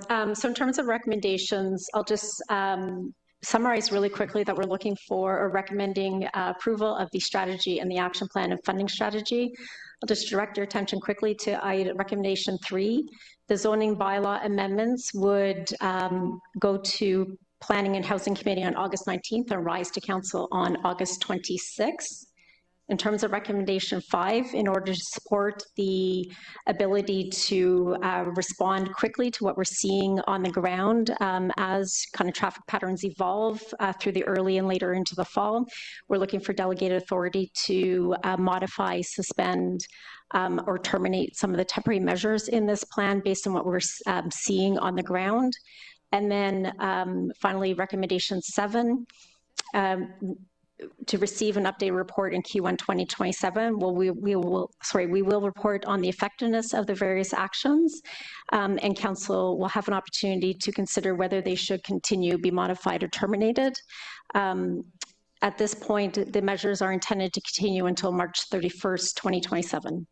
Thank you, and that concludes the presentation. Okay, thank you for the presentation. I'll open it up to questions and comments. Councillor Luloff. Oh, as I should, maybe it would be best to introduce, there is one motion and one direction. Maybe it'd be best to introduce those first. So, Councillor Kavanagh, you have a direction, I believe. Go ahead. Thank you. This is to do with the sidewalk feature. That staff work with D&D to deliver any other sidewalks required to support their facility and operation, as long as D&D provides the funding required to deliver the project. Are staff okay with that direction? Yes, Mr. Mayor. Thank you. Thank you. Thanks, Councillor Kavanagh. Councillor Desroches. Thank you, Mr. Mayor. I have a motion that I'll move with Councillor Hill. Do you want me to speak to it at the same time? Okay. I have a motion that deals with the follow-up to this in March, when we'll review what to keep and what not to keep.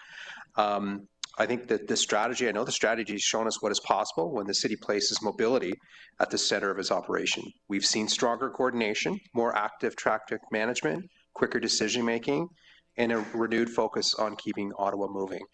And I think a lot of residents are saying, it's great that we're on a war footing for the fall. Let's keep that war footing all year long and in the future going forward, since mobility is so important.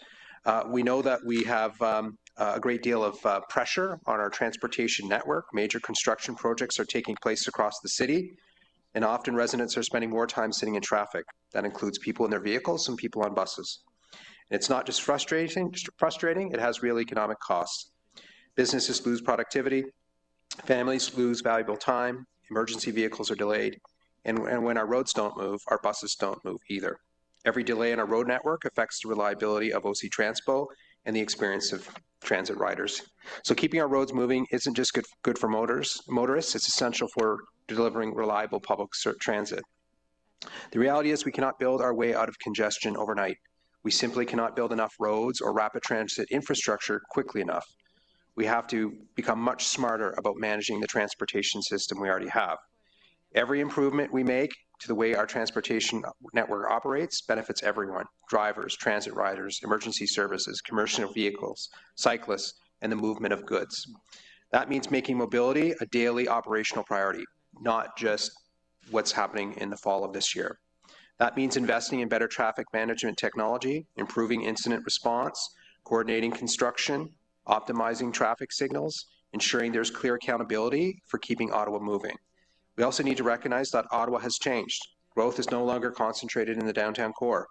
Busy suburban corridors like Hunt Club Road, Bank Street through Finley Creek, Earl Armstrong Road and Strandherd, and other major arterial roads are now critical to the movement of people and goods across our city. The same level of operational attention we give our busiest downtown intersections should also be available in these growing suburban corridors. If congestion develops, we should know about it immediately. If traffic signals need to be adjusted, they should be adjusted immediately. That's what residents expect from a modern city. One area that I believe we have an opportunity to improve is incident management. I am very pleased to see Ottawa Police working with our traffic management team through this pilot. But I think we should even go further. When you look at how incidents are managed on Ontario's 400 series highways, there's a very clear operational philosophy. Clear the incident safely, restore traffic flow, and keep the network moving. Every minute a lane remains blocked means longer delays, more congestion, transit delays, and greater economic loss. And I believe we should adopt more of the same mindset on our own major transportation network and arterial roads. So this motion is also about the governance. Today, responsibility for mobility is shared across several parts of the organization. But when congestion occurs, someone needs to have the authority to make decisions, and the buck has to stop with someone. So this motion simply asks staff to come back, as you plan to do, and tell council what you need to improve mobility every day of the year. If you need better technology, tell us. If you need additional staffing, tell us. If you need different governance, tell us. If you need investments in intelligent transportation systems, tell us. And if you need policy changes, tell us. And again, it's been great to see this come together in the cooperation that is being demonstrated here, the acceleration of a number of important projects. I think it's something that we need to do not just this fall, but going forward as part of the future. I know you're coming back with a review and some recommendation on what we should continue to keep in place, but I think it's important to flesh out at a greater level of detail what kind of investments we should be making in order to keep this focus on mobility a priority each and every day of the year. Thank you very much, Mr. Mayor. Did you actually read the motion in? Well, I kind of summarized it, Mr. Mayor, but I will. I don't think that's how it works. Well, I mean, it's tabled there, in fairness, so right? Just do like, the, I can read it in, Mr. Mayor. Therefore be it resolved. Therefore be it resolved that the Transportation System Management Strategy Update Report include recommendations to strengthen governance, coordination, and accountability for transportation and mobility across the corporation, including options for a clear decision-making framework with defined responsibility and authority for overseeing the city's mobility network. Be it further resolved that the Transportation System Management Strategy Update Report identify any policy, operational, technology, staffing, or funding requirements necessary to support the long-term implementation of these measures. And be it further resolved that this part of the Transportation System Management Strategy Update Report, staff identify opportunities for future investments, including but not limited to intelligent transportation systems, adaptive traffic signal technology, traffic monitoring and analytics, incident management tools, transit priority technologies, traveler information systems, and other mobility initiatives for consideration through the future budget deliberations and long-range financial planning. There you go, Mr. Mayor. Thank you. Thank you, Councillor Desroches. So now we'll open it up to questions and comments on the staff presentation or on the motion. Councillor Luleff. Thank you, Mayor. I just want to begin by recognizing the work that staff have done to prepare for the additional pressure the federal government's return to office mandate will place on our transportation network. 48 actions is a substantial response. Better traffic management, additional monitoring, coordination of construction, transit adjustments, and improved communication are all reasonable steps, and I support doing what we can to prepare. I also want to be clear about something. For residents of Orleans and Cumberland, the transportation system was under pressure long before the federal government decided to send tens of thousands of employees back to the office 4 days a week. There is always traffic on Innes Road. There's a lot of pressure on the 74, especially at Split. We should have an alert every time there's an accident or when they're closing, east-west access, because this will impact thousands of people that are stuck in traffic. The south of Orleans it has the strongest growth. We keep on building there. The population is growing. It means, and unfortunately, the transport hasn't followed the same rhythm. We have more cars on the road, and it's not adapted for that volume. The extension of the Brian Goldberg Avenue hasn't been done. They were supposed to widen 174 on the east side, hasn't been done. And many residents of Cumberland Village are impacted. They don't have access to a frequent bus service. I appreciate 48 actions before us. We need to recognize what this plan can and cannot do. We can optimize traffic signals, we can coordinate construction, we can communicate better with commuters, but we cannot manage our way out of years of insufficient transportation capacity in the East End. I'm still worried. Orleans and Cumberland residents will have to make do with the decision of the other government levels. The federal government is one of the largest employers in the area. When they're making a decision, this will have an impact of day-to-day mobility needs of our population.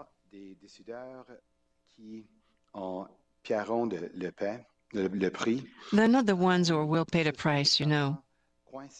We're talking here about parents that are stuck on Innis Road trying to get to their children. There will be people waiting for their bus, a bus that is stuck in traffic. And the residents of Cumberland Village don't have any other choices. They have to use their cars. To prepare, and I support staff doing everything reasonably possible to manage that additional pressure. But I also believe that there's something missing from this conversation. We're talking about encouraging people to change how they commute. We're talking about getting more people onto public transit, and we're talking about managing congestion created by tens of thousands of additional trips to the downtown core. The Stage 2 East LRT extension is the missing piece of that conversation. In fact, I find it striking that the single biggest transportation improvement for the East End is not one of the 48 actions before us. The opening of Stage 2 LRT East Extension will do more to improve mobility for East End commuters than almost any other measure in this report. Residents of Orleans have waited years for this infrastructure. They've lived through construction, lane closures, transit detours, and repeated delays. The project has reached substantial completion. The trains are being tested and the stations are built. And yet the residents I represent still cannot get a clear answer to a very simple question. When can they ride the train? If federal government employees are if the federal government is requiring tens of thousands of employees to return to the office 4 days a week, and the city is implementing 48 separate actions to manage the resulting congestion, then opening the largest transportation investment ever made in the East End cannot be treated as a separate conversation. And I understand that the system must open safely. Nobody around this table is suggesting otherwise. But the people of Orleans and Cumberland have waited patiently. They've planned their commutes around this investment. They deserve greater certainty about when the infrastructure that they've been promised will finally be available. Opening the LRT is not the end of the conversation. We still need reliable bus connections, the Brian Coburn Boulevard extension, improvements to Highway 174, and continued investment from our provincial and federal partners. So I'll support these measures because preparing for the additional pressure on our transportation system is a responsible thing to do. But managing congestion is not always the same as solving it. So with that, Mr. Mayor, I have two questions for staff. So the first one is, can staff outline the specific benefits residents of Orleans and Cumberland will see as a result of this strategy? The report includes additional express service from Councilor. Yep, I'll get this question done here. Trim, Millennium Park and Ride, and increased O-train frequency and other operational improvements. What tangible improvements in travel times, reliability, or service can my residents expect this fall? And finally, can staff provide the council and residents with the additional clarity on the anticipated opening of Stage 2 East LRT extension? Thanks. Thanks, Mayor. Mr. Mayor, the answer to the first is it depends on the person's location, but we will have more capacity, additional trips, which are faster than the current trips going from many of the park and ride lots directly into Blair Station, and then more frequent service at many times of the day on the train from Blair to downtown. Through the chair to answer the second question. Right now what we're doing is we're working with the contractors regarding putting the monitoring system of the smart bugs, as we call it, onto the trains. In the last conversation with the transit committee, we've given them an update that I was staging the way we were going to start looking at the project, getting the two-car trains into service first, then working on the smart bugs, and then looking at what we're going to be doing to trial running. I'll have more information later on this summer with the intent of letting transit committee know in September where we stand at that point in time, with the hope of being able to give a lot more information. Okay, thank you. Councillor Tierney.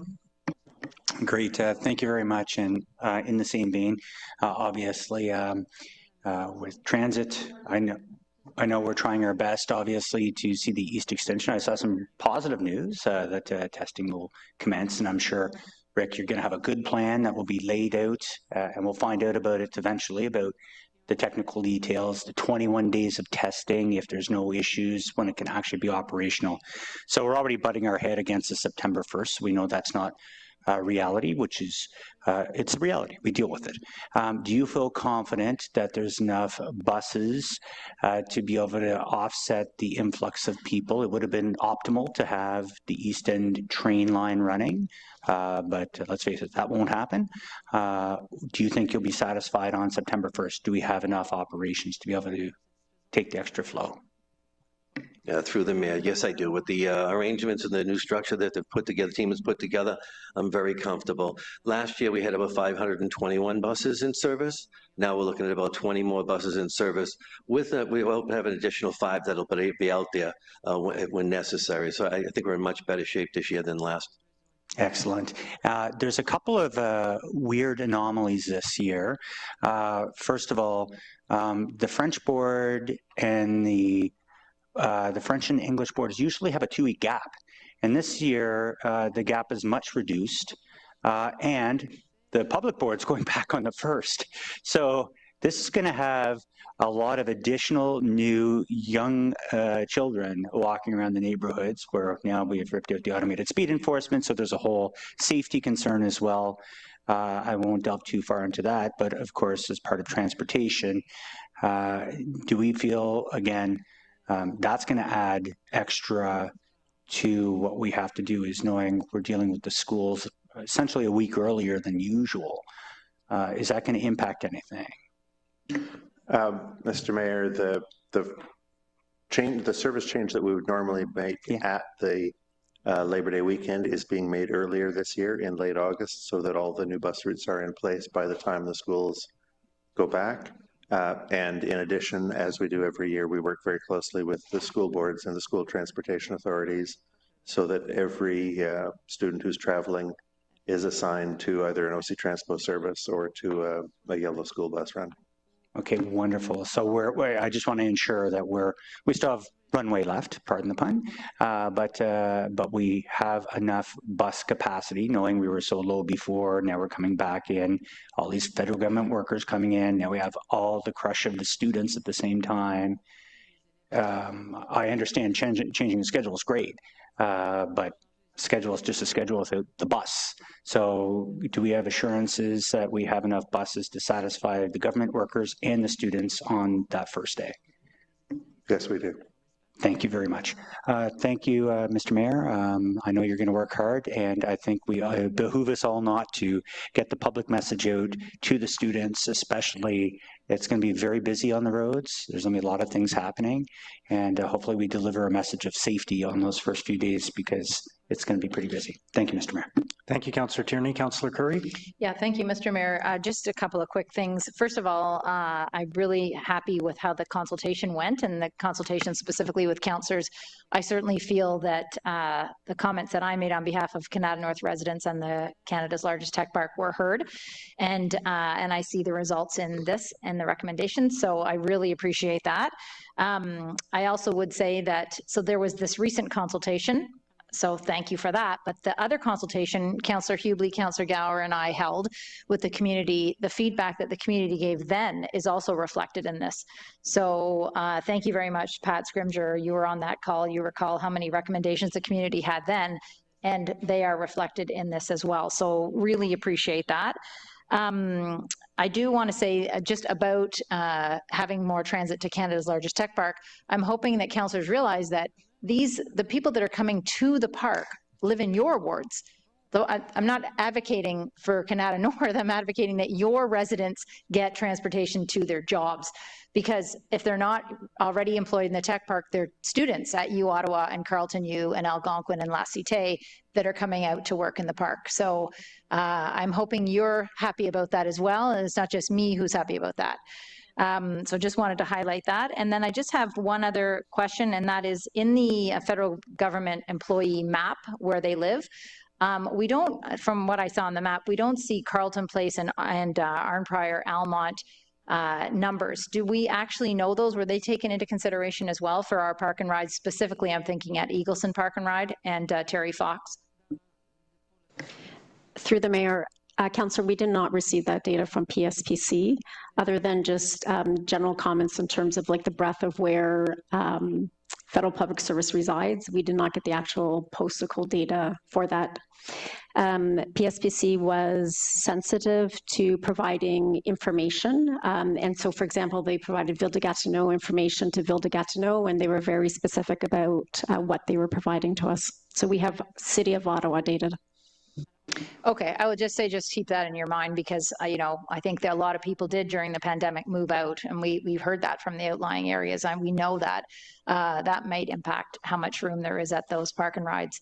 But overall, I think the strategy is excellent, and I understand there will be learnings and tweaks made, but I was really, really pleased to see this, so thank you very much. Thank you. Councillor Dudas. Thank you very much, Mr. Mayor. I'm also very happy to see this. I think this is a very proactive approach to what we know is going to come. I am curious, though. I didn't see this outlined completely, and it's probably buried in there. But many Orleans residents work in Gatineau, and that requires them taking a bus to Blair and then taking the train downtown and then finding a way over. Is there any consideration in this plan to get people over to their workplaces on the other side of the border? Mr. Mayor, yes, there's 6 more trips every morning that will be going from Pimouty Station across to Les Terrasses de la Chaudière, and we work with the STO for the service from Lion Station to Place du Portage, and they have a good amount of capacity available with very frequent service on that link. Okay, excellent. That's good to hear. The other thing is the report proposes adding express service from Park and Rides, and I'm particularly looking at the ones in the East End. We are expecting, and of course we don't have a date, if you want to give us that, as Councillor Luloff asked, please feel free, for the LRT to the east, just joking, you don't have to, to run. But once that happens, what is the intention for those express routes from the Park and Rides? I mean, right now they're going to feed into Blair, but is there a hope that we can keep some of that? Or are you just going to reassess? Does that go to another area of the city? Mr. Mayor, our intention right now is to, once that's happened, once the train is well in place, to look at what's the best thing to do with these resources, which trips are being used well, and perhaps we'll be able to increase the number of trips by turning the bus around faster if we're only taking people to, for instance, Trim Station or Place d'Orléans Station. Okay, excellent. I know how hard, even say Councillor Kitts had worked on getting fast service from the Park and Ride at Chapel Hill. So to have Park and Ride services and quick access is key going forward, not just for this short term. And my final question is, I just need a little clarity. We work really hard to get construction projects going. They're never fun to live through, but we fight tooth and nail to get any construction project, whether it's a road resurfacing or any of those things. When it says pause construction if necessary, what does that mean? Because I don't want that to happen if it's not necessary.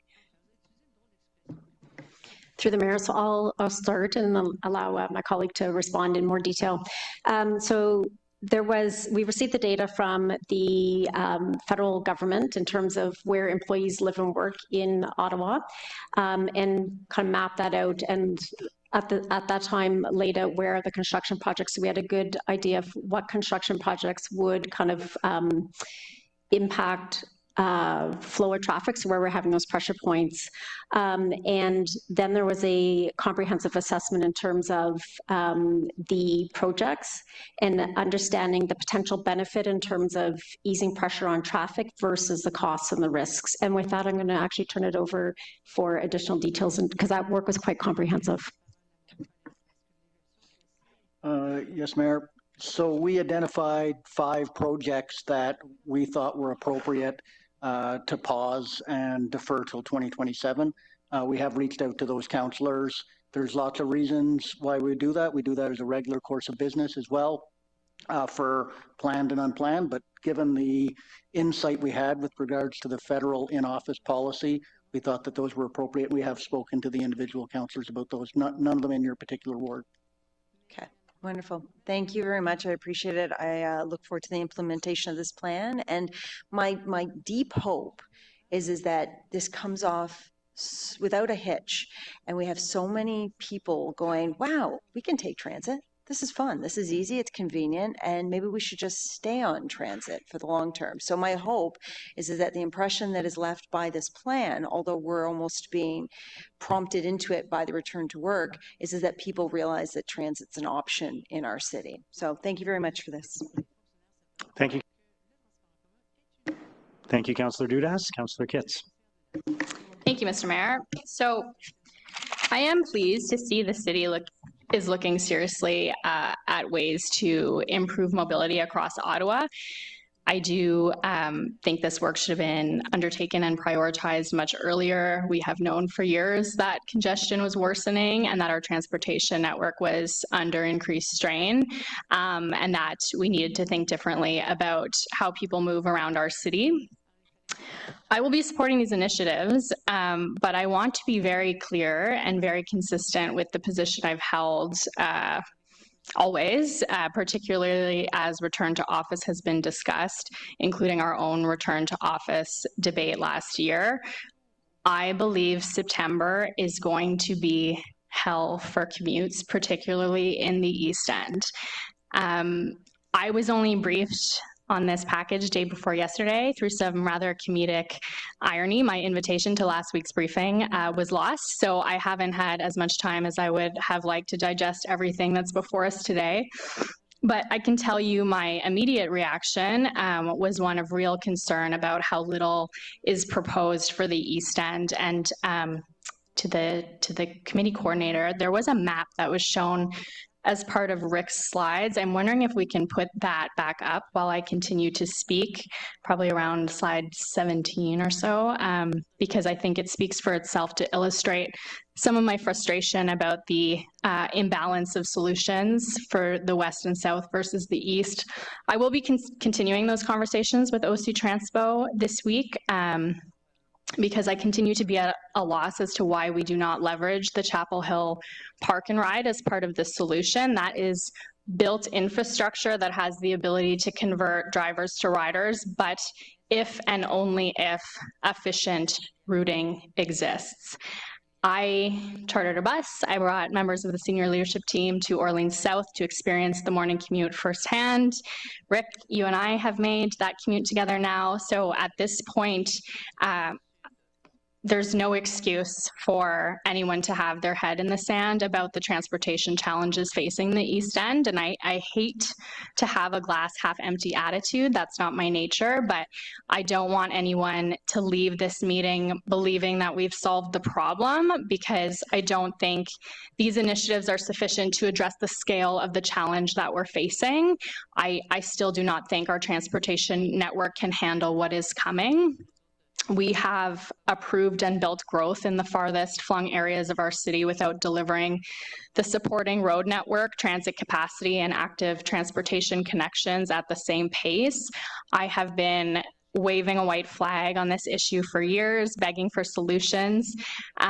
Thousands more homes were coming online during years where travel demand was softened by the fact that people were working from home, and while our transportation master plan was significantly delayed. So we are behind where we need to be, and the solution remains the same as it has always been.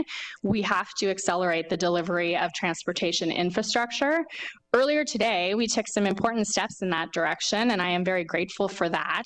But the roads, transit priority measures, and major infrastructure projects are not going to be built by September. So, you know, residents in my area keep being told to wait while their commutes continue to get longer. And I hope that you are going to make good on the promise that this strategy will be nimble and that areas that are experiencing the worst congestion are flagged in real time.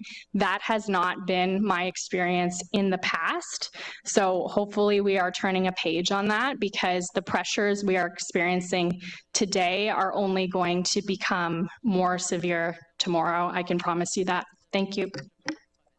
Okay, thank you. Councillor Leeper. Thank you very much, Mayor. You know, I know we'll hear it a fair bit today, but people don't want to spend more time in congestion. Congestion has been bad. It is set to get worse. People are spending far too much time traveling if they hope to be on time for work or for appointments, for school, for childcare. It is time that could be better spent with family and with friends and in recreation. We are anticipating that things will get worse in September with the increased RTO. The mayor and downtown businesses have touted the advantages of RTO for our downtown economy, but the costs of that are being externalized. They're being externalized to Ottawa commuters, and now some of those costs are going to be externalized to the Ottawa taxpayer. I hope that our transit will be up to the task, but recent history has not been encouraging. And I think one of the things that this plan is really missing in terms of truly mitigating against increased congestion in this city is a request and urging and encouragement to the federal government not to follow through with RTO. That is the way in which we can help keep people from having to travel excessively long times in this city. I know that is not the direction in which this council is going. However, I think that depending what we see in September, we may have to revisit that approach. I do have one question about the plan that I've got some concerns about, which is the increased number of express buses.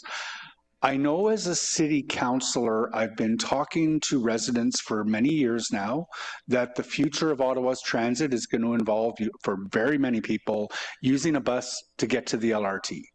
The days when you could walk out to the end of your block in Orleans and take one bus to Tunney's Pasture are largely over.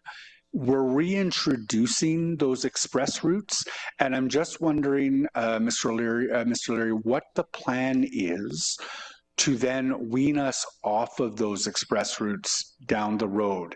Long term, running those long express routes is simply not going to be sustainable for Ottawa. I understand the need to get people on transit during a congestion emergency, but how will we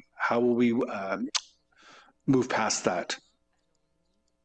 Mr. Mayor, these express trips that we've put in the plan that we would be starting in August are express trips from some residential areas and many park and ride lots directly to O-Train terminals. They're not the express buses to downtown that we had before 2019. These are express buses that will bypass in the west some construction detours. In the east, will bypass some residential areas in order to get people from those major parking lots directly to the O-Train terminal as quickly as possible.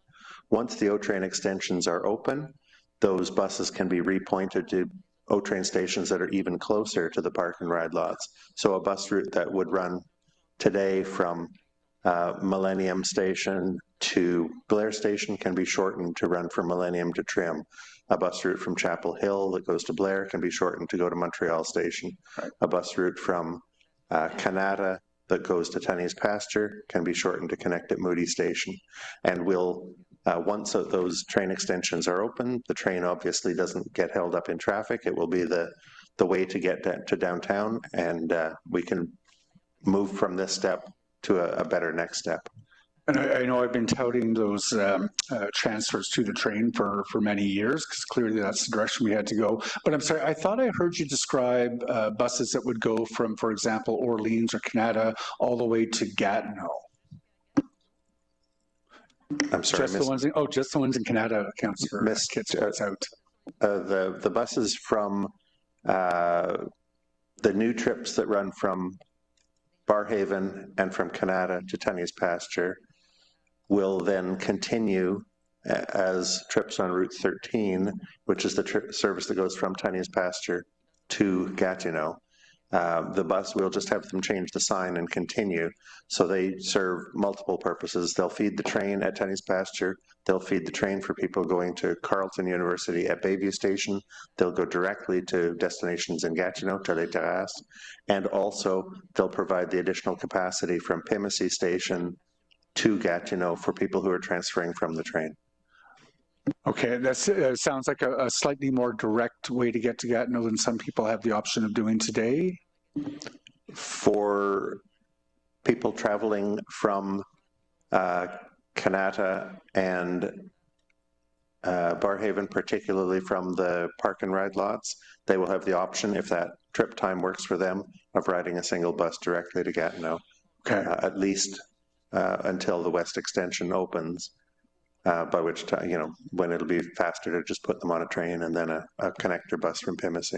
So that's the end date for some of those direct trips, is when the western extension opens. In my opinion. Okay, I think it should be. So that is reassuring to me. I appreciate that, because I don't want to set up an expectation among residents. We're going back to the days of the 27 from Orleans to Tunney's Pasture. Amazing. Thank you. Thank you, Councillor Lowe. Oh, okay. Thank you, Mayor. I will. One of the points that were mentioned by the previous speaker, I will challenge. I think express buses are a good thing, especially if it's to the LRT, where they can then continue. One of the previous answers, though, made me curious. Why would we change? And perhaps we're getting to the granular here, but why would we change the route number at Tunney's Pasture instead of just changing the destination of the bus to 74 Gatineau, for example? Mr.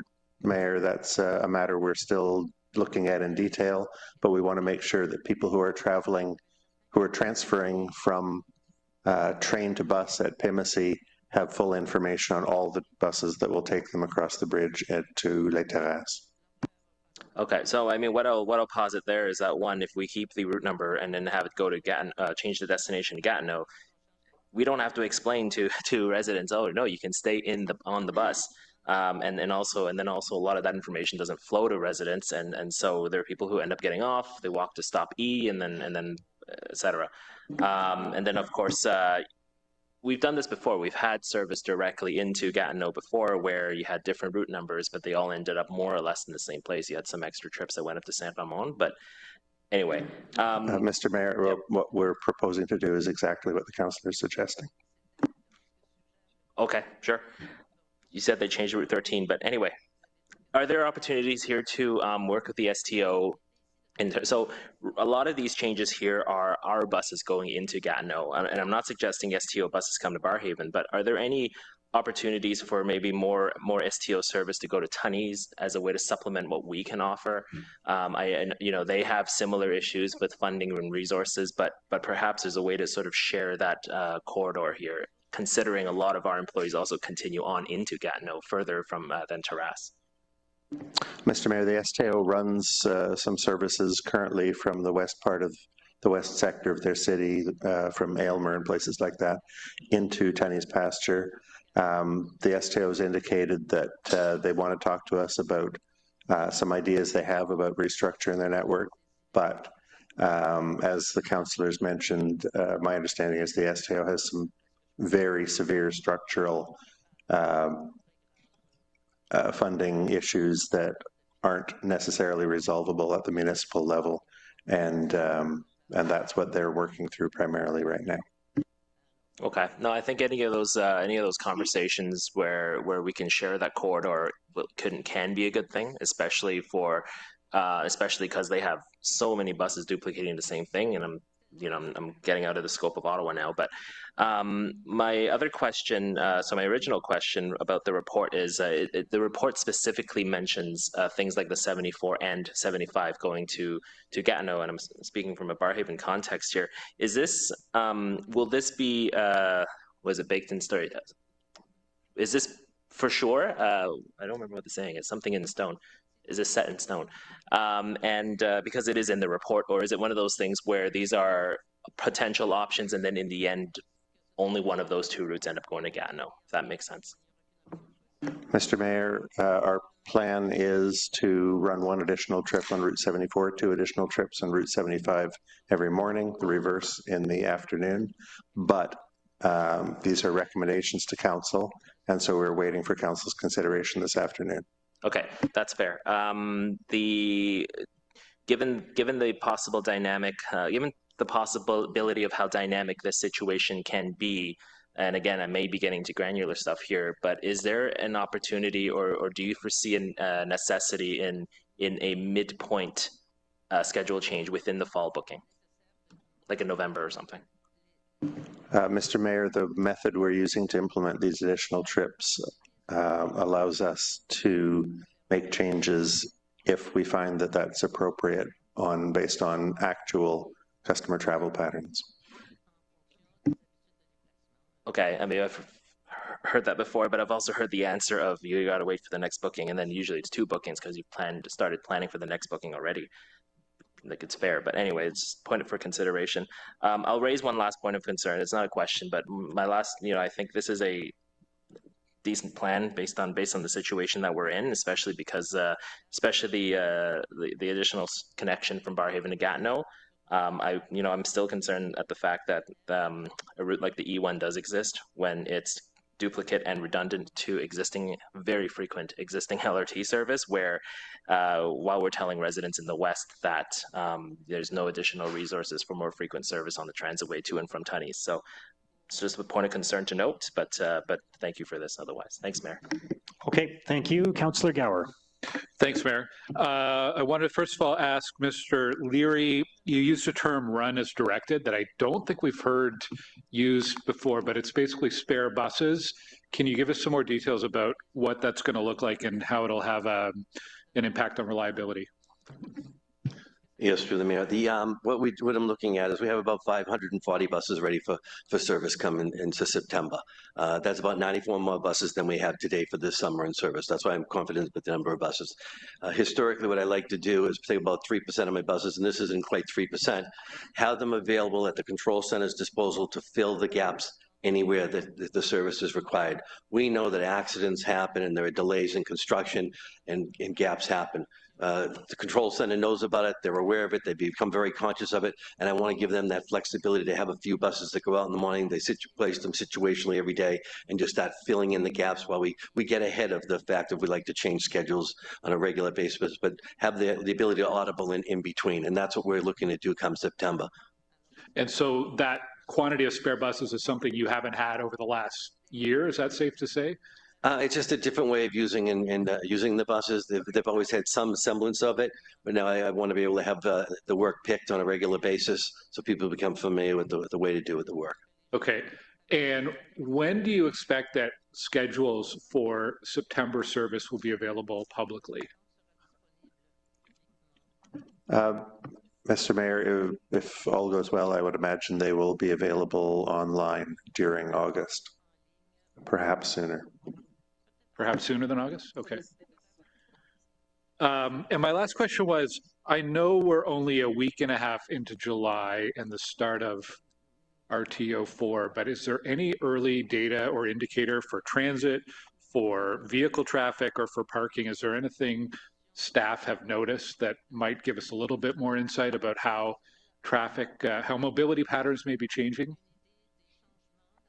Mr. Mayor, I can say for transit, we do not have any ridership data or on-time performance traffic data that we can use to reach a conclusion just yet. Too soon. Okay, thank you. Thank you. Councillor Brockington. Thank you, Mayor. It's my understanding 13,000 federal public servants have taken buy-it packages and have shed the roles of the federal public service. What are the actual numbers today versus when COVID started? Are there that many more federal public servants? What are the numbers? Mr. Mayor, the numbers that I cited in the presentation take into account the workforce adjustment that has occurred this year. And so since 2019, there's an increase of 20% of federal employees in the National Capital Region, and that's about 20,000 employees. And when you spread that out over a 5-day work week, when you factor in the number of days they're already working and traveling to the office, what is the daily net increase in number of federal public servants that we're going to see on a weekday?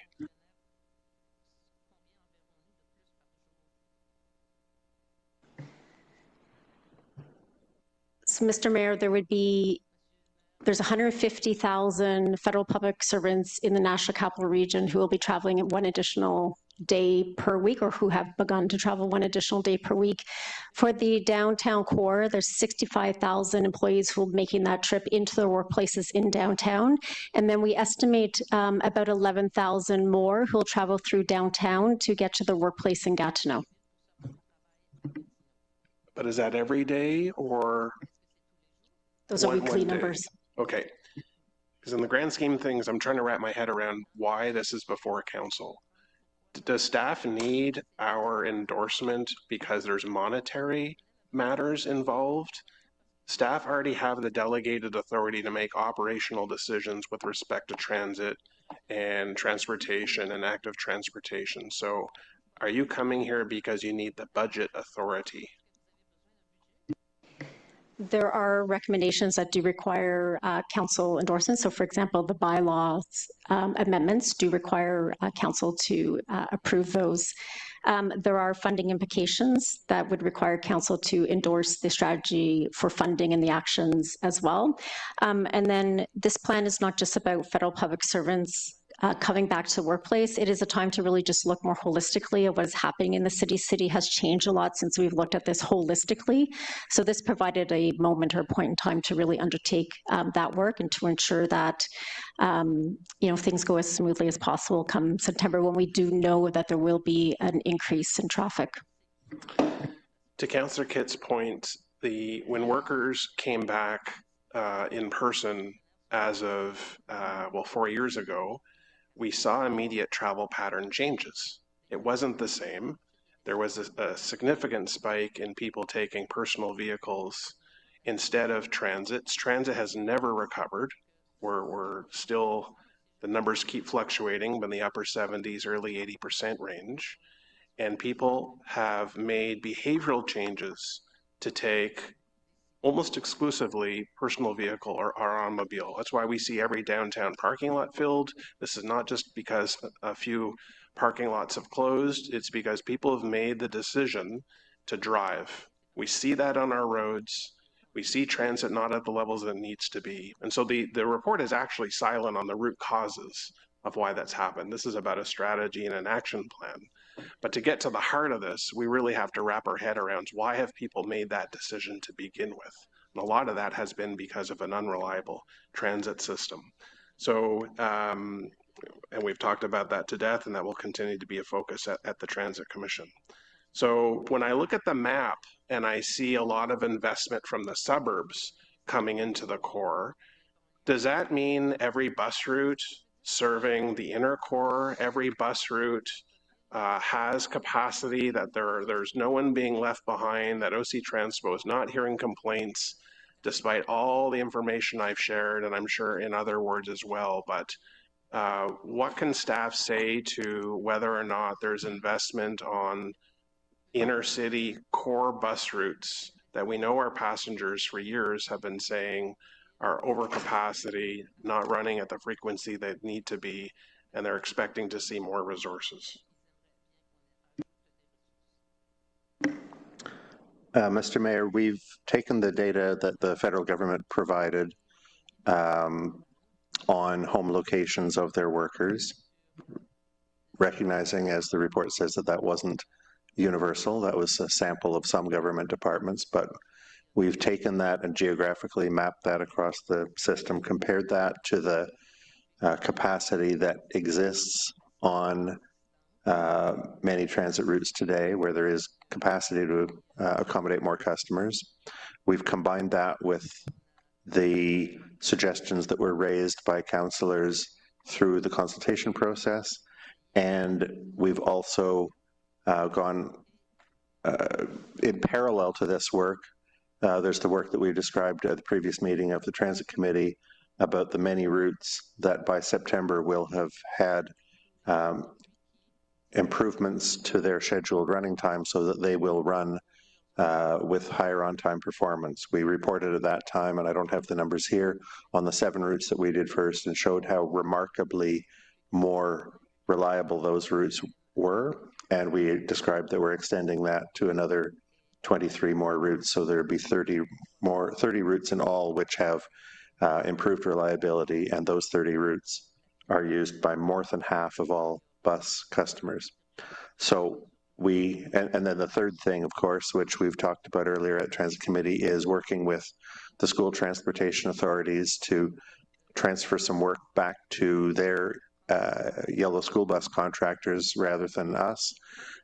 This work that we had taken on at their request during 2001, 2002, shifting more of that work back to their other contractors, so that to free up buses for us to be able to respond to this ridership increase and to respond to and to improve the reliability on those 30 bus routes.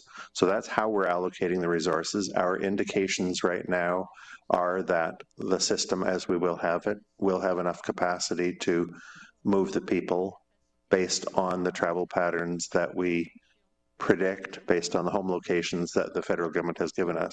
But we know that there will be differences in what people actually do than what we predict they do. And that's why we've structured this, as Councillor Lowe was asking, we've structured this in such a way that when there are changes, when we observe the real travel pattern after, say, 2 weeks into September, when people start to adapt their own travel patterns based, start going to their as they understand their situation better, or for the middle of October when we see that people have really settled into where they're going and when they're traveling, that we'll be able to shift some of our resources if we need to. Okay, just to come back to my main question, just so it's clear to me and what I can communicate back to my own residents, but inner city core wards, which currently have bus routes that struggle to maintain service, struggle due to capacity issues, struggle due to the frequency of routes, are not going to be addressed through this process. Mr. Mayor, to reiterate the information we provided at the last Transit Committee meeting, the bus routes that have improved schedules for improved reliability in the central area include routes 5, 6, 7, 9, 11, 12, 14, 15, 18, 19, and 20. And there are quite other routes that serve areas outside the core. But in the core of the city, that is 1, 2, 6, 7, 9. Almost every bus route. I think the only ones that didn't make it into our list of the top 30 for reliability were Route 10 and Route 17. Okay, I'll follow up. I'm not getting sort of the information that I need, sort of getting a word salad type of answers, Mayor. I'm not too happy with actually the responses I received from Mr. Scrimger, but I will follow up with Mr. Laurier offline. Thank you. Okay, Councillor Kavanagh. Yeah, thank you.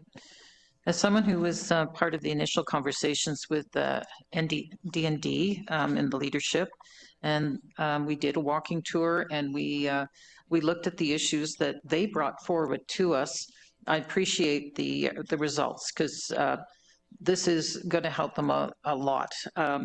They're thinking beyond the parking. That's important, because they are trying to, they only have like 5,000 parking spots and going to have like 10,000 employees. So something had to change. So I appreciate the express buses, and I think it'll help my ward, because there's traffic problems right now. There's people parking all over the place. I don't blame them. They're trying to get to work. So I really appreciate that. And I'm extremely happy that they were the ones that raised the issue of a sidewalk, because we need that connectivity from the station to their work site. And that should be just a must. So I appreciate that, and I think it'll go beyond just the Moody, because they're going to be coming from all directions, and this is no longer the edge of town. This is, we've got Wesley Clover there with, and you see horses and everything, and you think you've left the city, but here we are. We've got this massive work site right on the edge of the Greenbelt. So I appreciate that, and I want to thank staff for the work. What kind of timeline would there be? And this is based on funding. If we get approved funding from the federal government for the sidewalks, what kind of timeline are we looking at? Through the mayor, Councillor, in terms of the funding, there's an application process. So Department of National Defense has a program, a capital program that supports or makes a contribution towards municipal infrastructure. They're beginning the application process. It's something that's led by the bases, and Department of National Defence Headquarters is considered a base. So they're leading that process.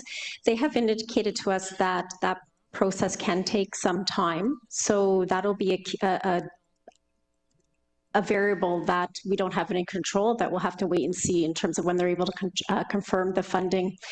Beyond that, I'll turn it over to staff and infrastructure to provide some comment on that, but the intent was to begin the detailed design work so we're ready for the construction. Is there anything you want to add, please?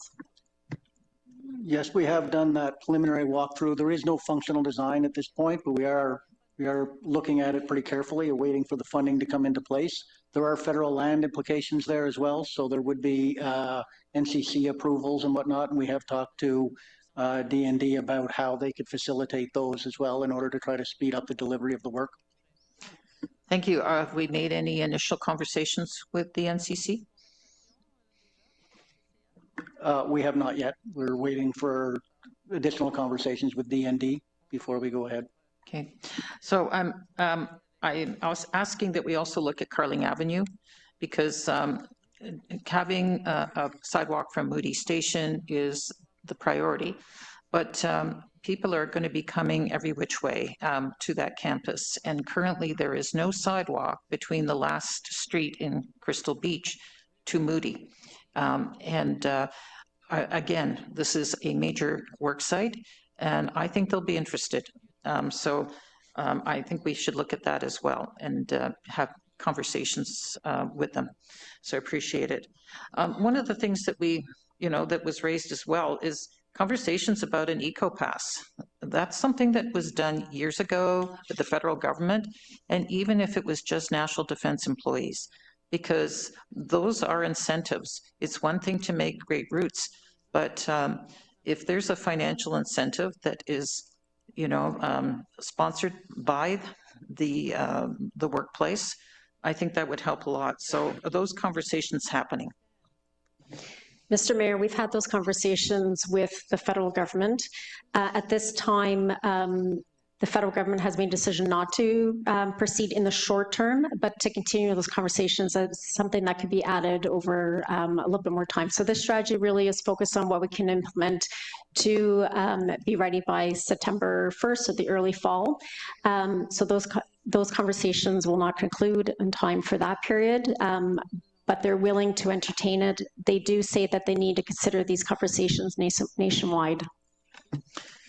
Understood, but I think for national defense alone, even if it was just their department, given that their employees are paying $75 for parking, we have to give them an incentive to drop the parking and take transit. So that is a conversation that should take place to make that switch. Anyway, I appreciate all the work, and I look forward to continuing to work with National Defense and with city staff to make these projects happen. Thank you. Thank you. Councillor Plante. Oui, merci beaucoup. If you'll just indulge me for a minute, Mr. Mayor, congrats to Argentina, which will be going, looks like, to the World Cup final, and everybody is invited to the Byward Market, where we will be having a watch party on Sunday. Just getting that out of the way. Thank you very much. I have two questions, and I'm actually not sure who to address them to specifically. So perhaps it is you, Debbie, but in the report, there was no mention about a lot of people over this discussion have talked about their commuting to Gatineau and the potential for the 6 crossing, which, there's been a lot of announcements about it. And we know that King Edward right now is a complete bottleneck, even just, at midnight, it is a bottleneck. It's a bottleneck on Saturdays, on Sundays. So is there a reason why that was not mentioned as part of the Eastern traffic congestion that we talked about? So through the mayor, so those conversations, the city are engaged in conversations with regards to the 6th bridge. However, the timing for that is over the longer term and really fell outside the scope of this particular report, which is focused on the fall and the expected increase in commuter traffic at that point. Okay. And then my other question, I believe it might be for Pat, but I'm not sure. So obviously we have the bus-only lanes during peak times in Rideau Vanier. They're generally working really well, but I can't be the only councillor that has bus-only lanes downtown. We need to increase them. We need more enforcement on them. And I was just wondering, what is the plan to maybe create some sort of corridor of bus-only lanes at peak times? I'm happy to put something forward on that if you guys need it, if it'll push things along, but you know, things can't be rolling well on Rideau Street and not rolling well on Bank Street. That's not how this works.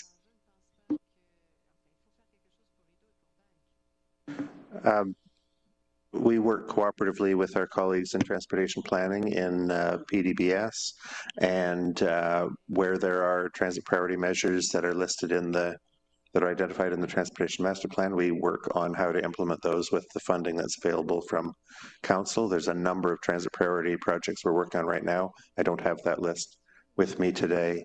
I would comment that Bank Street is structured a little differently. It isn't built as a 4-lane road in all areas, specifically north of Gladstone, and so there may not be a possibility to put in a bus lane in all sections of Bank Street as there was on Rideau Street.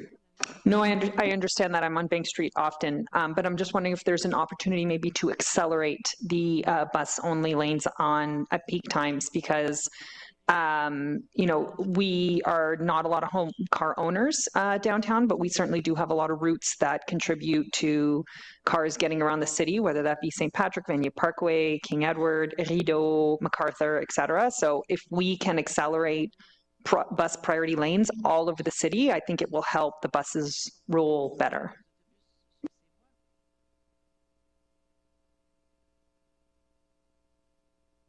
Is there an openness to accelerating those timelines? The implementation, so council made a decision earlier this year on some new bus lanes on Bank Street, which are in process.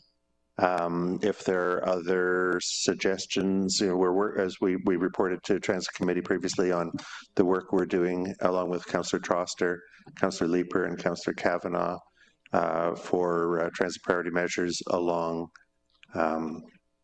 Wellington Street and Richmond Road, which are not going to be bus lanes except at key locations.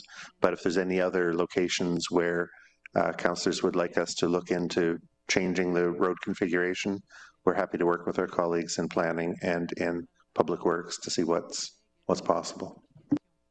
Okay, I will follow up with you. Thank you. Thank you, Councillor Devine. Thank you, Chair. So both implicitly and even at times explicitly, the strategy recognizes that the objective is behavior change when it comes to choice of transportation for federal workers, and the strategy repeatedly identifies communications as a key pillar and objective towards achieving that behavior change. But the actual amount of content on communications is rather high level in the report. I don't think there was anything in the presentation that referenced a communication schedule or a phasing plan. Can staff let me know when is the launch of the communications plan, and is it a phased plan? Mr. Mayor, it is a phased plan. The work to communicate will begin now.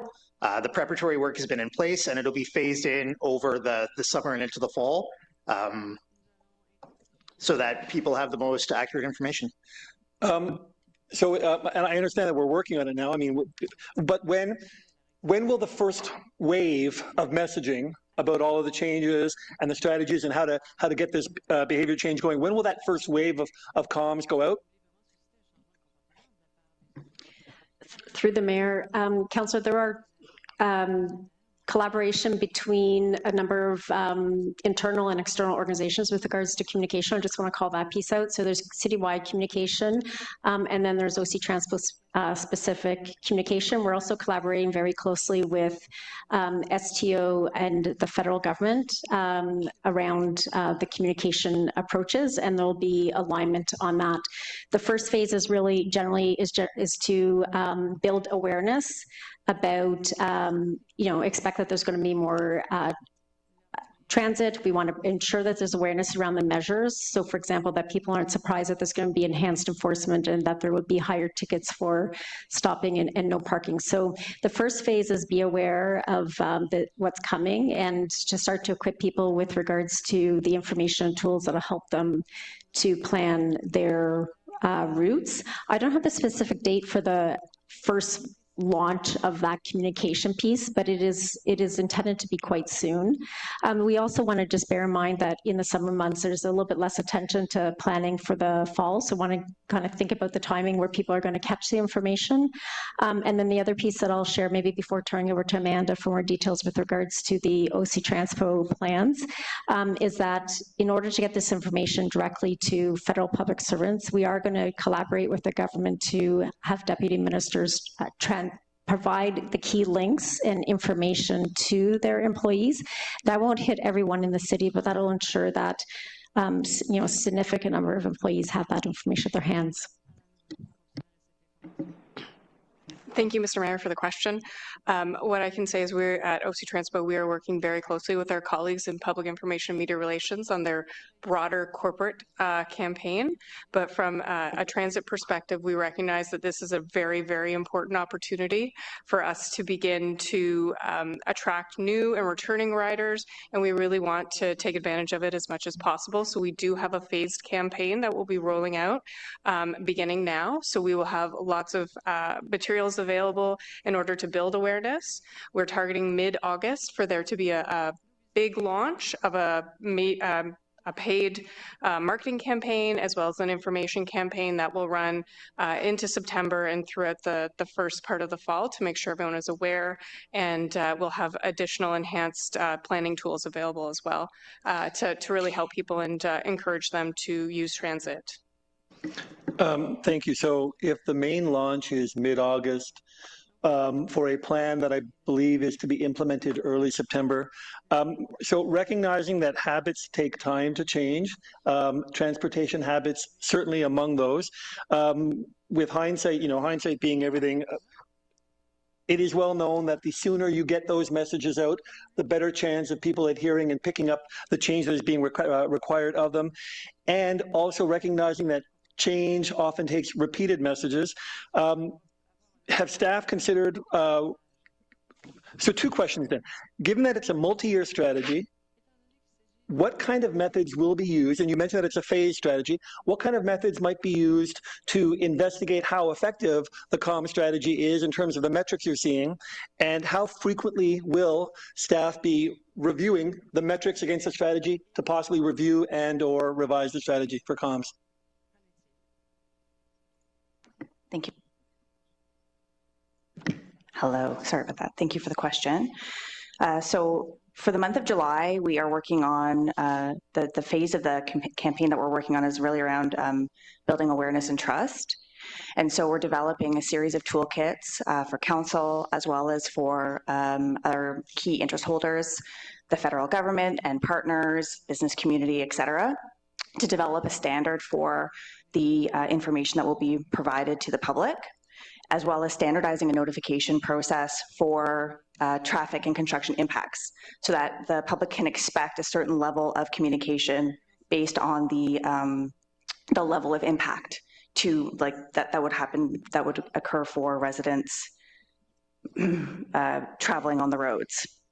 We're working with Amanda and team at OC Transpo to amplify using multimodal transportation as well, not just taking transit, but using a mix, using park and rides, using rack and roll, et cetera. And so that work is already happening now and will build over the summer.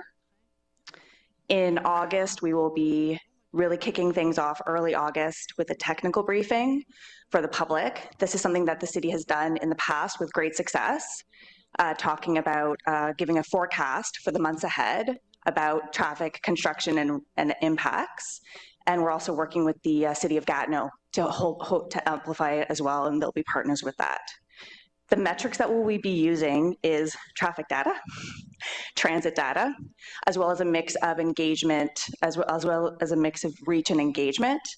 And we will be reviewing the data on a regular basis, weekly to monthly, based on based on needs, and we will be adapting. The plan itself will amplify or scale down based on what we're seeing from a behavioral perspective. Thanks. Thank you for that, and I appreciate what I heard, that you're also going to be working closely with deputy ministers to make sure that they do what they can to get the message out. So thank you for that, and I wish you well. Okay, thank you, colleagues. We have the motion from Councillor Desroches. Is that carried? And the item as amended, is that carried? Okay, we are going to move in camera now. Councillor Plante, if you could please introduce the motion to move in camera, which is seconded by Councillor Tierney.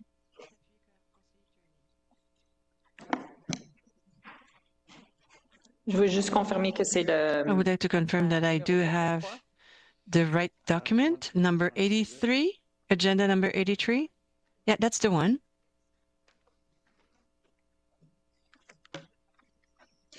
Be it resolved that City Council resolve in camera pursuant to procedure bylaw 2025-100 subsection 13.1D, labor relations and employee negotiations, and 13.1F, the receiving of advice that is subject to solicitor-client privilege, including communications necessary for that purpose with respect to strategic collective bargaining, Canadian Union of Public Employees, Local 5500, QP 5500, ratification of tentative agreement. We will begin in closed session as soon as possible. Merci. Is that carried? We will begin the closed session as soon as possible. Thank you.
13.1D, labor relations and employee negotiations, and 13.1F, the receiving of advice that is subject to solicitor-client privilege, to receive a briefing on strategic collective bargaining and the tentative collective agreement with the Canadian Union of Public Employees Local 5500.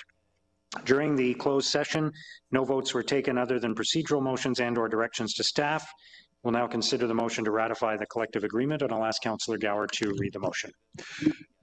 Be it resolved that City Council ratify the tentative agreements reached with QP 5500, and be it further resolved that the terms of the tentative agreement be made public following formal execution of the agreement by the workplace parties.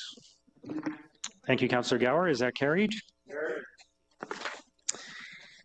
Disposition of items approved by committees under delegated authority. Is that received?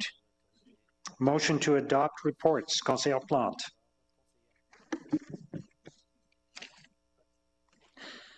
That the report from the Ottawa Police Service Board entitled Ottawa Police Service Board Annual Report 2025, the report from Finance and Corporate Services Department entitled Development Charge Reduction Program, the report from Strategic Initiatives Department entitled Transportation and Mobility Strategy Action Plan, Agriculture and Rural Affairs Committee Report 37, Built Heritage Report 35, Community Services Report 23, Planning and Housing Report 68, Public Works Report 27 be received and adopted as amended. Is that carried? Carried. Motions of which notice has previously been given. The Invictus Games Steering Committee. Is that carried?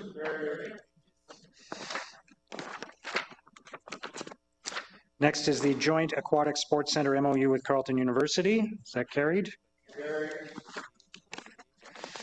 The commemorative naming of Crossing Guard Park. Is that carried?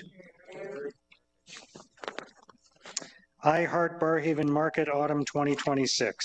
Is that carried? And finally, we have a revised motion for the preserving of the Canada Golf lands and green space. Councillor Curry, did you want to speak to that?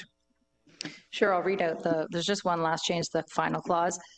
Therefore, be it resolved that the Mayor write to the Premier of Ontario and the Minister of Municipal Affairs and Housing requesting that the Province of Ontario consider using the following tools. One, an order under Section 47 of the Planning Act issued by the Minister of Municipal Affairs and Housing to ensure the preservation of the Canada Golf lands and green space as part of the 40% green space. Or two, special legislation to ensure the conservation of the Canada Golf lands and green space as part of the 40% green space lands. Or three, other possible options or mechanisms within the authority of the Province of Ontario to ensure the conservation of the Canada Golf lands and green space as part of the 40% green space. So, Mr. Mayor, this is a motion that really, we've done this before. A previous council, as many will remember, we asked for this, and the challenge was everything was still before the courts. So the Premier and the Minister of Municipal Affairs and Housing said it's still before the courts. So right now, finally, it's no longer before the courts.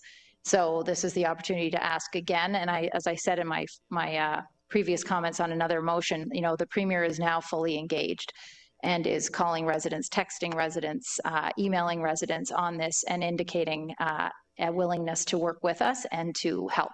So a good time to send formally the request. And Canada North residents are really pleased that I think the Premier, and honestly thanks Mayor Sutcliffe to you and your staff for having those conversations to make sure they fully understand what's going on here. There's so much confusion on this file.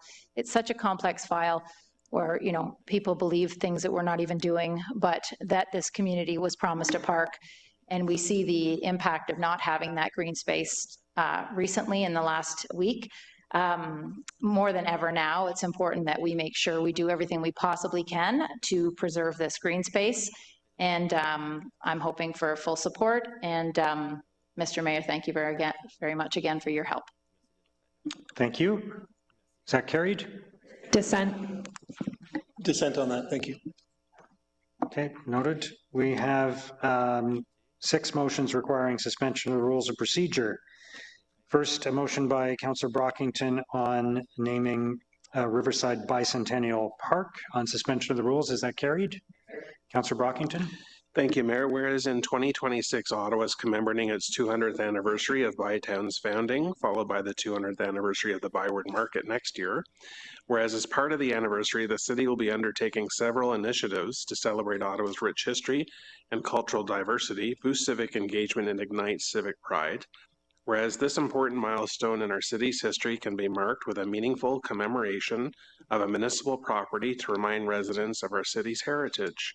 And whereas the commemorative naming of a city park would be a meaningful and dignified way to commemorate this event. Whereas the Hunt Club Community Association supports this commemorative naming.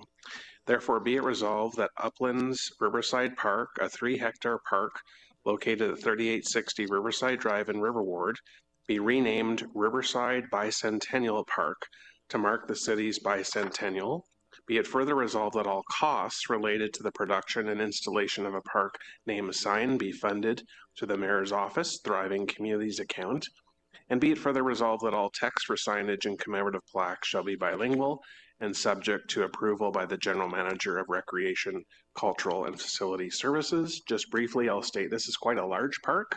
It is not overly visible from Riverside Drive because it slopes immediately down towards the Rideau River. It's a beautiful location. It's between basically the Hunt Club Bridge, the brand new St. Mary's residential development that Taggart will be building that we've approved, and the existing Riverwood Quintera Park. And given the location by the river and in conjunction with Parks and Rec and certainly through the Mayor's Office, thought this would be a very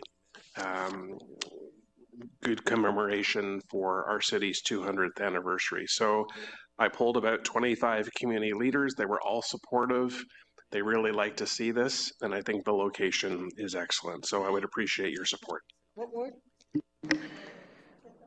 Thank you, Councillor Brockington. Is that carried?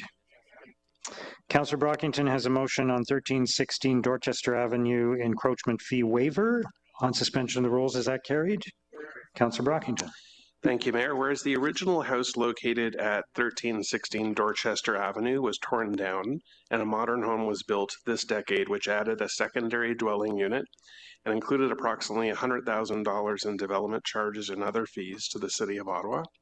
Whereas 1316 Dorchester Avenue was sold in 2025 and transferred to a new owner, who is the current owner, whereas the previous owner has become aware of an issue with regards to the encroachment of stairs onto city property, whereas the previous owner has committed to taking steps to legalize the location of the stairs via a survey and legal agreement with the City of Ottawa, whereas while the legal agreement would resolve the issue at hand, the encroachment of the stairs would necessitate an annual encroachment fee of approximately $30, whereas the encroachment of the stairs occurred at no fault of the current owner and they were not aware of the issue at the time of purchase. Therefore, be it resolved that the requirement of an annual encroachment fee relating to the stairs at 1361 Dorchester be permanently waived. And there is a photo that I've provided the clerk's office. Perhaps that can be shown just to give everyone some context. So I'll just add that there are a number of issues that bylaw has identified which have been fixed. This is the outstanding matter. It is not a public safety issue. It's still quite far from the street. There's no sidewalk that abuts this property. And so approximately the area you see in yellow is what on the city right-of-way. And so a waiver is being asked of council today. So for your consideration. Thank you, Mayor. Thank you, Councillor Brockington. Is that carried? Councillor Luloff has a motion on Halloween haunted house on suspension of the rules. Is that spookily carried? Councillor Luloff. Thank you very much, Mayor. I'll just read the therefore be it resolved after I just say a couple of words about this. Appreciate everyone's indulgence after a long day. At its heart, it's a very simple motion. A complaint was received and staff did exactly what we asked them to do. They investigated, identified a potential zoning issue, began the compliance process. This motion is not a criticism of that work. It recognizes that sometimes our regulations intersect with extraordinary community traditions in ways that deserve a second look. For 26 years, the Albert family has transformed their property into something that has become much bigger than a haunted house. They've created a community tradition. They've given thousands of children and families a memorable Halloween experience, and they've raised more than $100,000 for CHEO. They've provided volunteer opportunities for local students, and they've done this without asking the city for anything. I just want to say a couple of words about Pat Albert. Anybody who knows Pat knows that he's one of the kindest, most generous people that you could hope to meet. Throughout this entire process, he's remained gracious, patient, and determined to find a solution. He's never asked for special treatment. He simply wanted the opportunity to keep giving back to the community. And I think that speaks volumes about his character. What many people don't see is the incredible amount of work that goes into this display every year. Beginning in late August, Pat, his family, and neighbors and volunteers and local students spend countless evenings and weekends building this attraction piece by piece. It isn't a commercial operation. It's a labor of love. My favorite part of this whole story is that it's kids helping kids. High school students volunteer hundreds of hours to earn their community service credits, knowing that every dollar raised goes to CHIO. Young people in our community are giving their time so that children receiving care at CHIO can receive the support that they need. And that's exactly the kind of community spirit that we should be encouraging. Not asking anybody to exempt anyone from the rules. This motion does not grant special treatment. It simply asks staff to continue working with the homeowner to explore lawful planning and regulatory options that could allow this charitable tradition to continue while ensuring compliance with our bylaws. I want to quickly acknowledge the tremendous amount of work that went into getting us here. I want to thank your worship, Mark Sutcliffe, for recognizing the importance of finding a solution, and your office for spending countless hours working alongside bylaw and building code services to get through what was understandably a very rigorous review. In particular, thank you, John Light, John Buck, and Jake Gravel. You put an enormous amount of time and effort into this, answering questions, refining the motion, and helping us navigate this. And thanks to Catherine Kitts for seconding this motion, somebody I know who enjoyed this Halloween house growing up as well, and the thousands of residents that made their voices heard. Sometimes our role as a council isn't simply to enforce the rules, it's to ask whether we can uphold the purpose of those rules without losing something that makes our city better. And I think we can today. So I hope council will support this motion so we can preserve both the integrity of our bylaws and the tradition that has brought joy to generations of families while raising more than $100,000 for CHIO. So therefore, be it resolved that staff from bylaw and regulatory services and building code services be requested to work with the property owner to review available regulatory and planning options that may permit the continued operations of the charitable Halloween display while ensuring compliance with applicable bylaws and regulations. Thank you. Thank you. Is that carried? Councillor Hill has a motion on Greenbank Road realignment and extension on suspension of the rules. Is that carried? Councillor Hill. Thank you, Mr. Mayor. Therefore, be it resolved that the General Manager, Infrastructure and Water Services be delegated the authority to enter into a front-ending agreement with Mattamy Half Moon Bay 3 Limited, wherein Mattamy Half Moon Bay 3 Limited shall provide a contribution to the city to an upset limit of $812,632.33 plus applicable taxes in order to include the extension of a 300-meter storm sewer within the future realignment of the Greenbank Road south of Cambrian Road to Jackdaw Avenue, terminating at 670 Dundonald.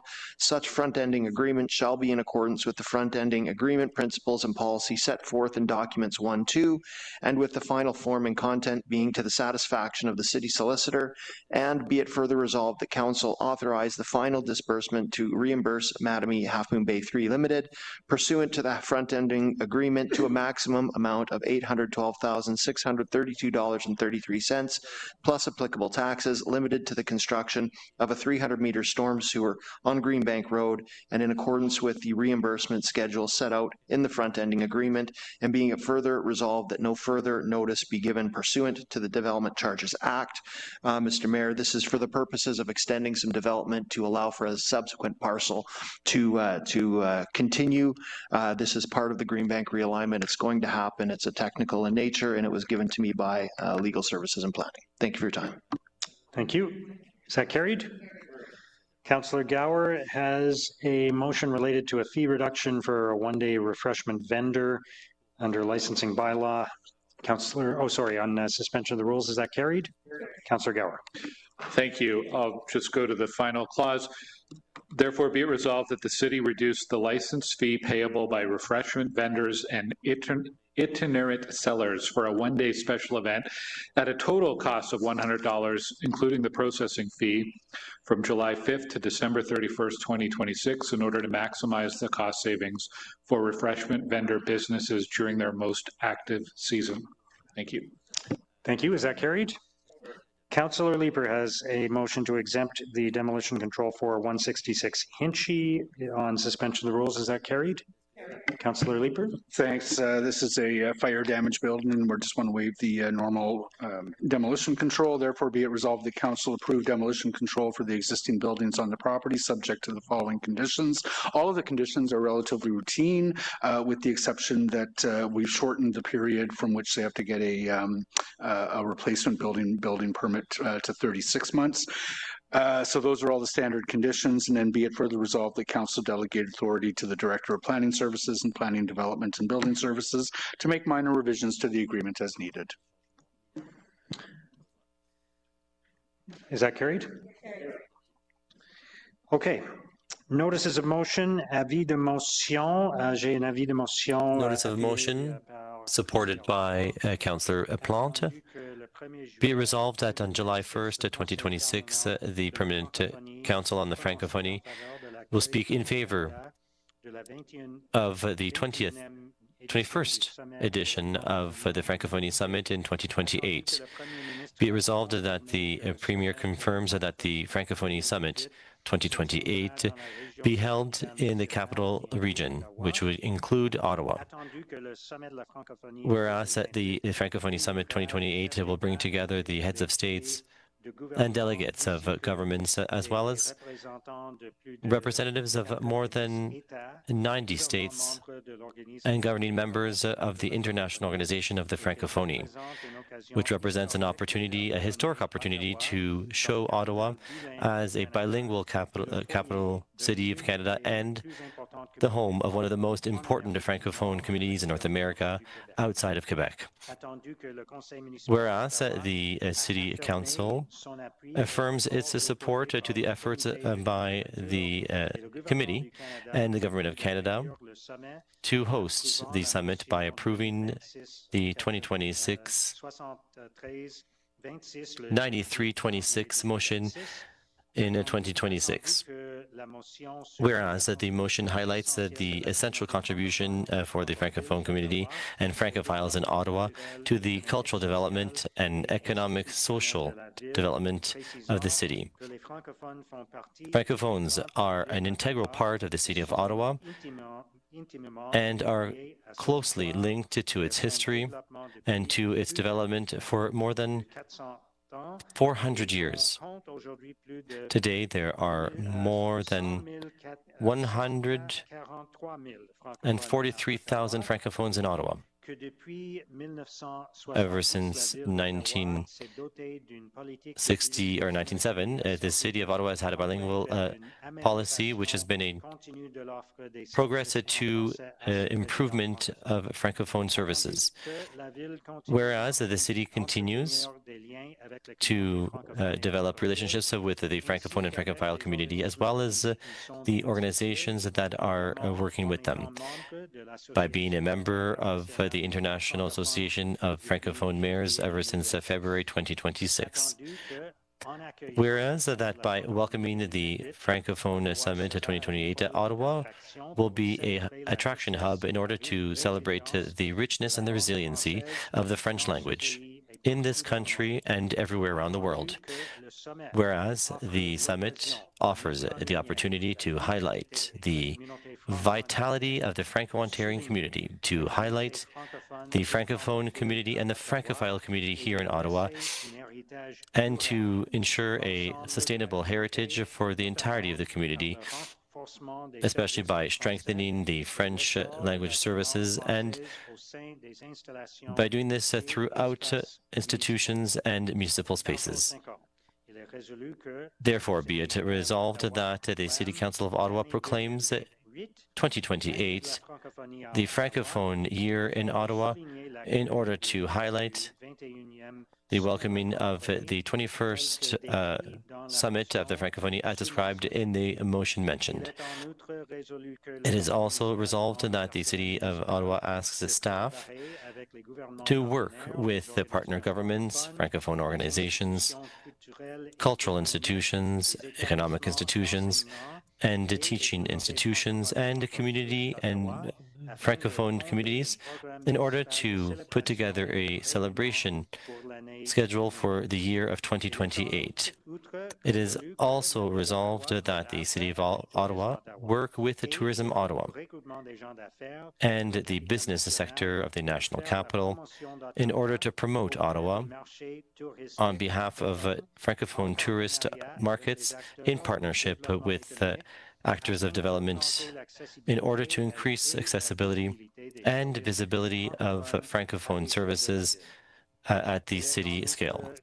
It is also resolved that the City of Ottawa encourages its community partners, cultural partners, education partners, and economic partners to participate in the celebration of the Francophonie Year in Ottawa in 2028. It is resolved that the Mayor Sutcliffe send a copy of this motion to the Government of Canada and the Government of Ontario, as well as the International Organization of the Francophonie. Thank you. We're not voting on it today. Another notice of motion from Councillor Kitts on the University of Ottawa Heart Institute. Councillor Kitts. Thank you, Mr. Mayor. Whereas 2026 marks the 50th anniversary of the University of Ottawa Heart Institute, one of the most important civic institutions and a source of pride for residents across our city and the region. And whereas the Institute's unique and independent model, bringing together specialized patient care, research, education, and innovation under a dedicated cardiac mandate, has enabled it to become a global leader in heart health, delivering discoveries that translate rapidly into better patient care, while helping establish Ottawa as a center of excellence in cardiac innovation.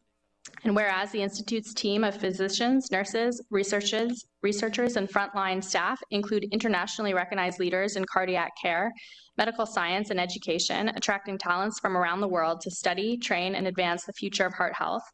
And whereas the Institute's internationally recognized research has led to groundbreaking advances in cardiovascular medicine, including pioneering work in STEMI care, less invasive cardiac surgery, and procedures, genetic discoveries, rare cardiac diseases, advanced cardiac imaging, the Canadian Women's Heart Health Centre, and other innovations that have improved patient care and the heart health for the people of Ottawa, Eastern Ontario, and around the world. And whereas the Institute is the sole provider of advanced cardiac care for a network of 16 hospitals in our region, serving nearly 2 million people across Eastern Ontario, ensuring patients and communities throughout the region have access to world-leading cardiac care close to home. And whereas the Institute performs more cardiac procedures than any other hospital in Ontario, reflecting its commitment to innovative models of care, including acute cardiac triage unit, which redirects patients from emergency departments across Eastern Ontario, reducing the burden on partner hospitals. And whereas the 1 Million Canadian Hearts Initiative, which is empowering Canadians with heart health knowledge and enabling swift interventions that save lives, is building a prevention model that could change how health care is delivered. Therefore, be it resolved that Ottawa City Council congratulates the University of Ottawa Heart Institute on its 50th anniversary and recognizes its extraordinary contribution to the health and well-being of residents of Ottawa and communities across Eastern Ontario, and recognizes the Institute as Eastern Ontario's dedicated centre for specialized cardiac care, and celebrates the Institute model that has enabled it to become a global leader in cardiac care, research, education, and innovation, and affirms its support for the Institute's unique, independent, and specialized mandate, recognizing that its independence has been fundamental to its success, and strengthening said independence will be crucial to guarantee continued growth and world-leading advancements in cardiac care for the people and communities in Ottawa, Eastern Ontario, and worldwide for the next 50 years and beyond. Thank you very much, Councillor Kitts. Motion to introduce bylaws. Conseillère Plante. That the bylaws listed on the agenda under motion to introduce bylaws, 3 readings, be read and passed. Is that carried? Confirmation bylaw. Conseillère Plante.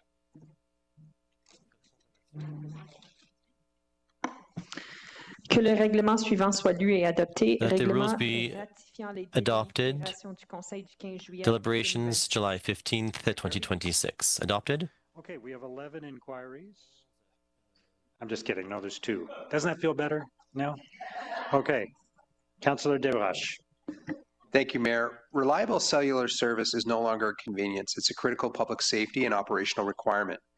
As Ottawa continues to grow, particularly in communities such as Riverside South and Finley Creek, every city employee on city business should be able to count on reliable cellular service regardless of where they're working. The city's telecommunication contract should reflect a simple principle: no service, no city contract. If a provider cannot deliver dependable service where the city operates, it should not be entrusted with the city's telecommunication business. Accordingly, could staff provide the following information? How many city contracts are currently in place for cellular voice and data services, and what criteria are used to evaluate coverage, reliability, and resiliency when those contracts are awarded? 2, how does the city verify that a provider delivers reliable services across the entire municipality, including suburban, rural, and high-growth communities before and during the term of contract? Does the city track complaints and feedback from employees about poor cellular service? And if so, how is that information used to hold providers accountable and improve future procurements? As current contracts are renewed or retendered, can the city strengthen its procurement requirements so that demonstrated coverage and reliability become a key evaluation criteria consistent with the principle, no service, no city contract? Thank you. Thank you, Councillor Desroches. Councillor Carr. I have to apologize, mine's a little bit long. Considerable progress has been made this term of council on incentives for affordable rental housing, as well as incentives for housing in the private market targeted at both the rental and ownership markets. Discussions and actions around affordable home ownership, however, have not been a focus, with only 35 units underway this term of council. The city has worked with Habitat for Humanity to complete 2 units in Orleans, and recently there was a groundbreaking ceremony for 33 units on Beach Cliff in Ward 9. These units, which are being built by Habitat in partnership with Kaivan, included investment in funding and land from the city and investment of additional funding from the province. The desire for affordable home ownership for these 33 units was so strong that after 1,200 applications applied for 33 homes in just 5 days, Habitat for Humanity had to shut down the application page. 25 homeowners have already been chosen, with some participating in last week's groundbreaking. These homeowners are permanently removed from housing precarity and require no more public support for housing. Habitat is the only nonprofit that delivers affordable home ownership in the Greater Ottawa area, but yet there is little work being done to promote and support affordable home ownership in Ottawa. Habitat exclusively builds affordable family-size housing of 3+ bedrooms, which are units in large demand in Ottawa. Families with children under age 18 are given priority. Habitat works with hardworking, low to moderate income people in the Ottawa and surrounding area, with people that household income is low as $70,000 a year. They have served numerous applicants who are currently in Ottawa community housing and have served applicants who are at risk of becoming homeless. Some Habitat owner applicants are reporting present-day rents that are higher than what their future mortgage payment under Habitat home ownership will be. In light of this need that is being filled by Habitat, could staff please indicate which area of the city is responsible for furthering work on affordable home ownership? How could the city work with Habitat to establish a pipeline of projects and funding commitments over the long term? This could include a pipeline of land so that mid to long-term planning could occur and the organization could fundraise well in advance of shovels being in the ground. How could the city facilitate the development of leftover land from private developments to Habitat, and or support partnerships with private developers to work with Habitat to deliver some level of affordability to all new developments? How could the city facilitate the collaboration of nonprofit housing developers to work together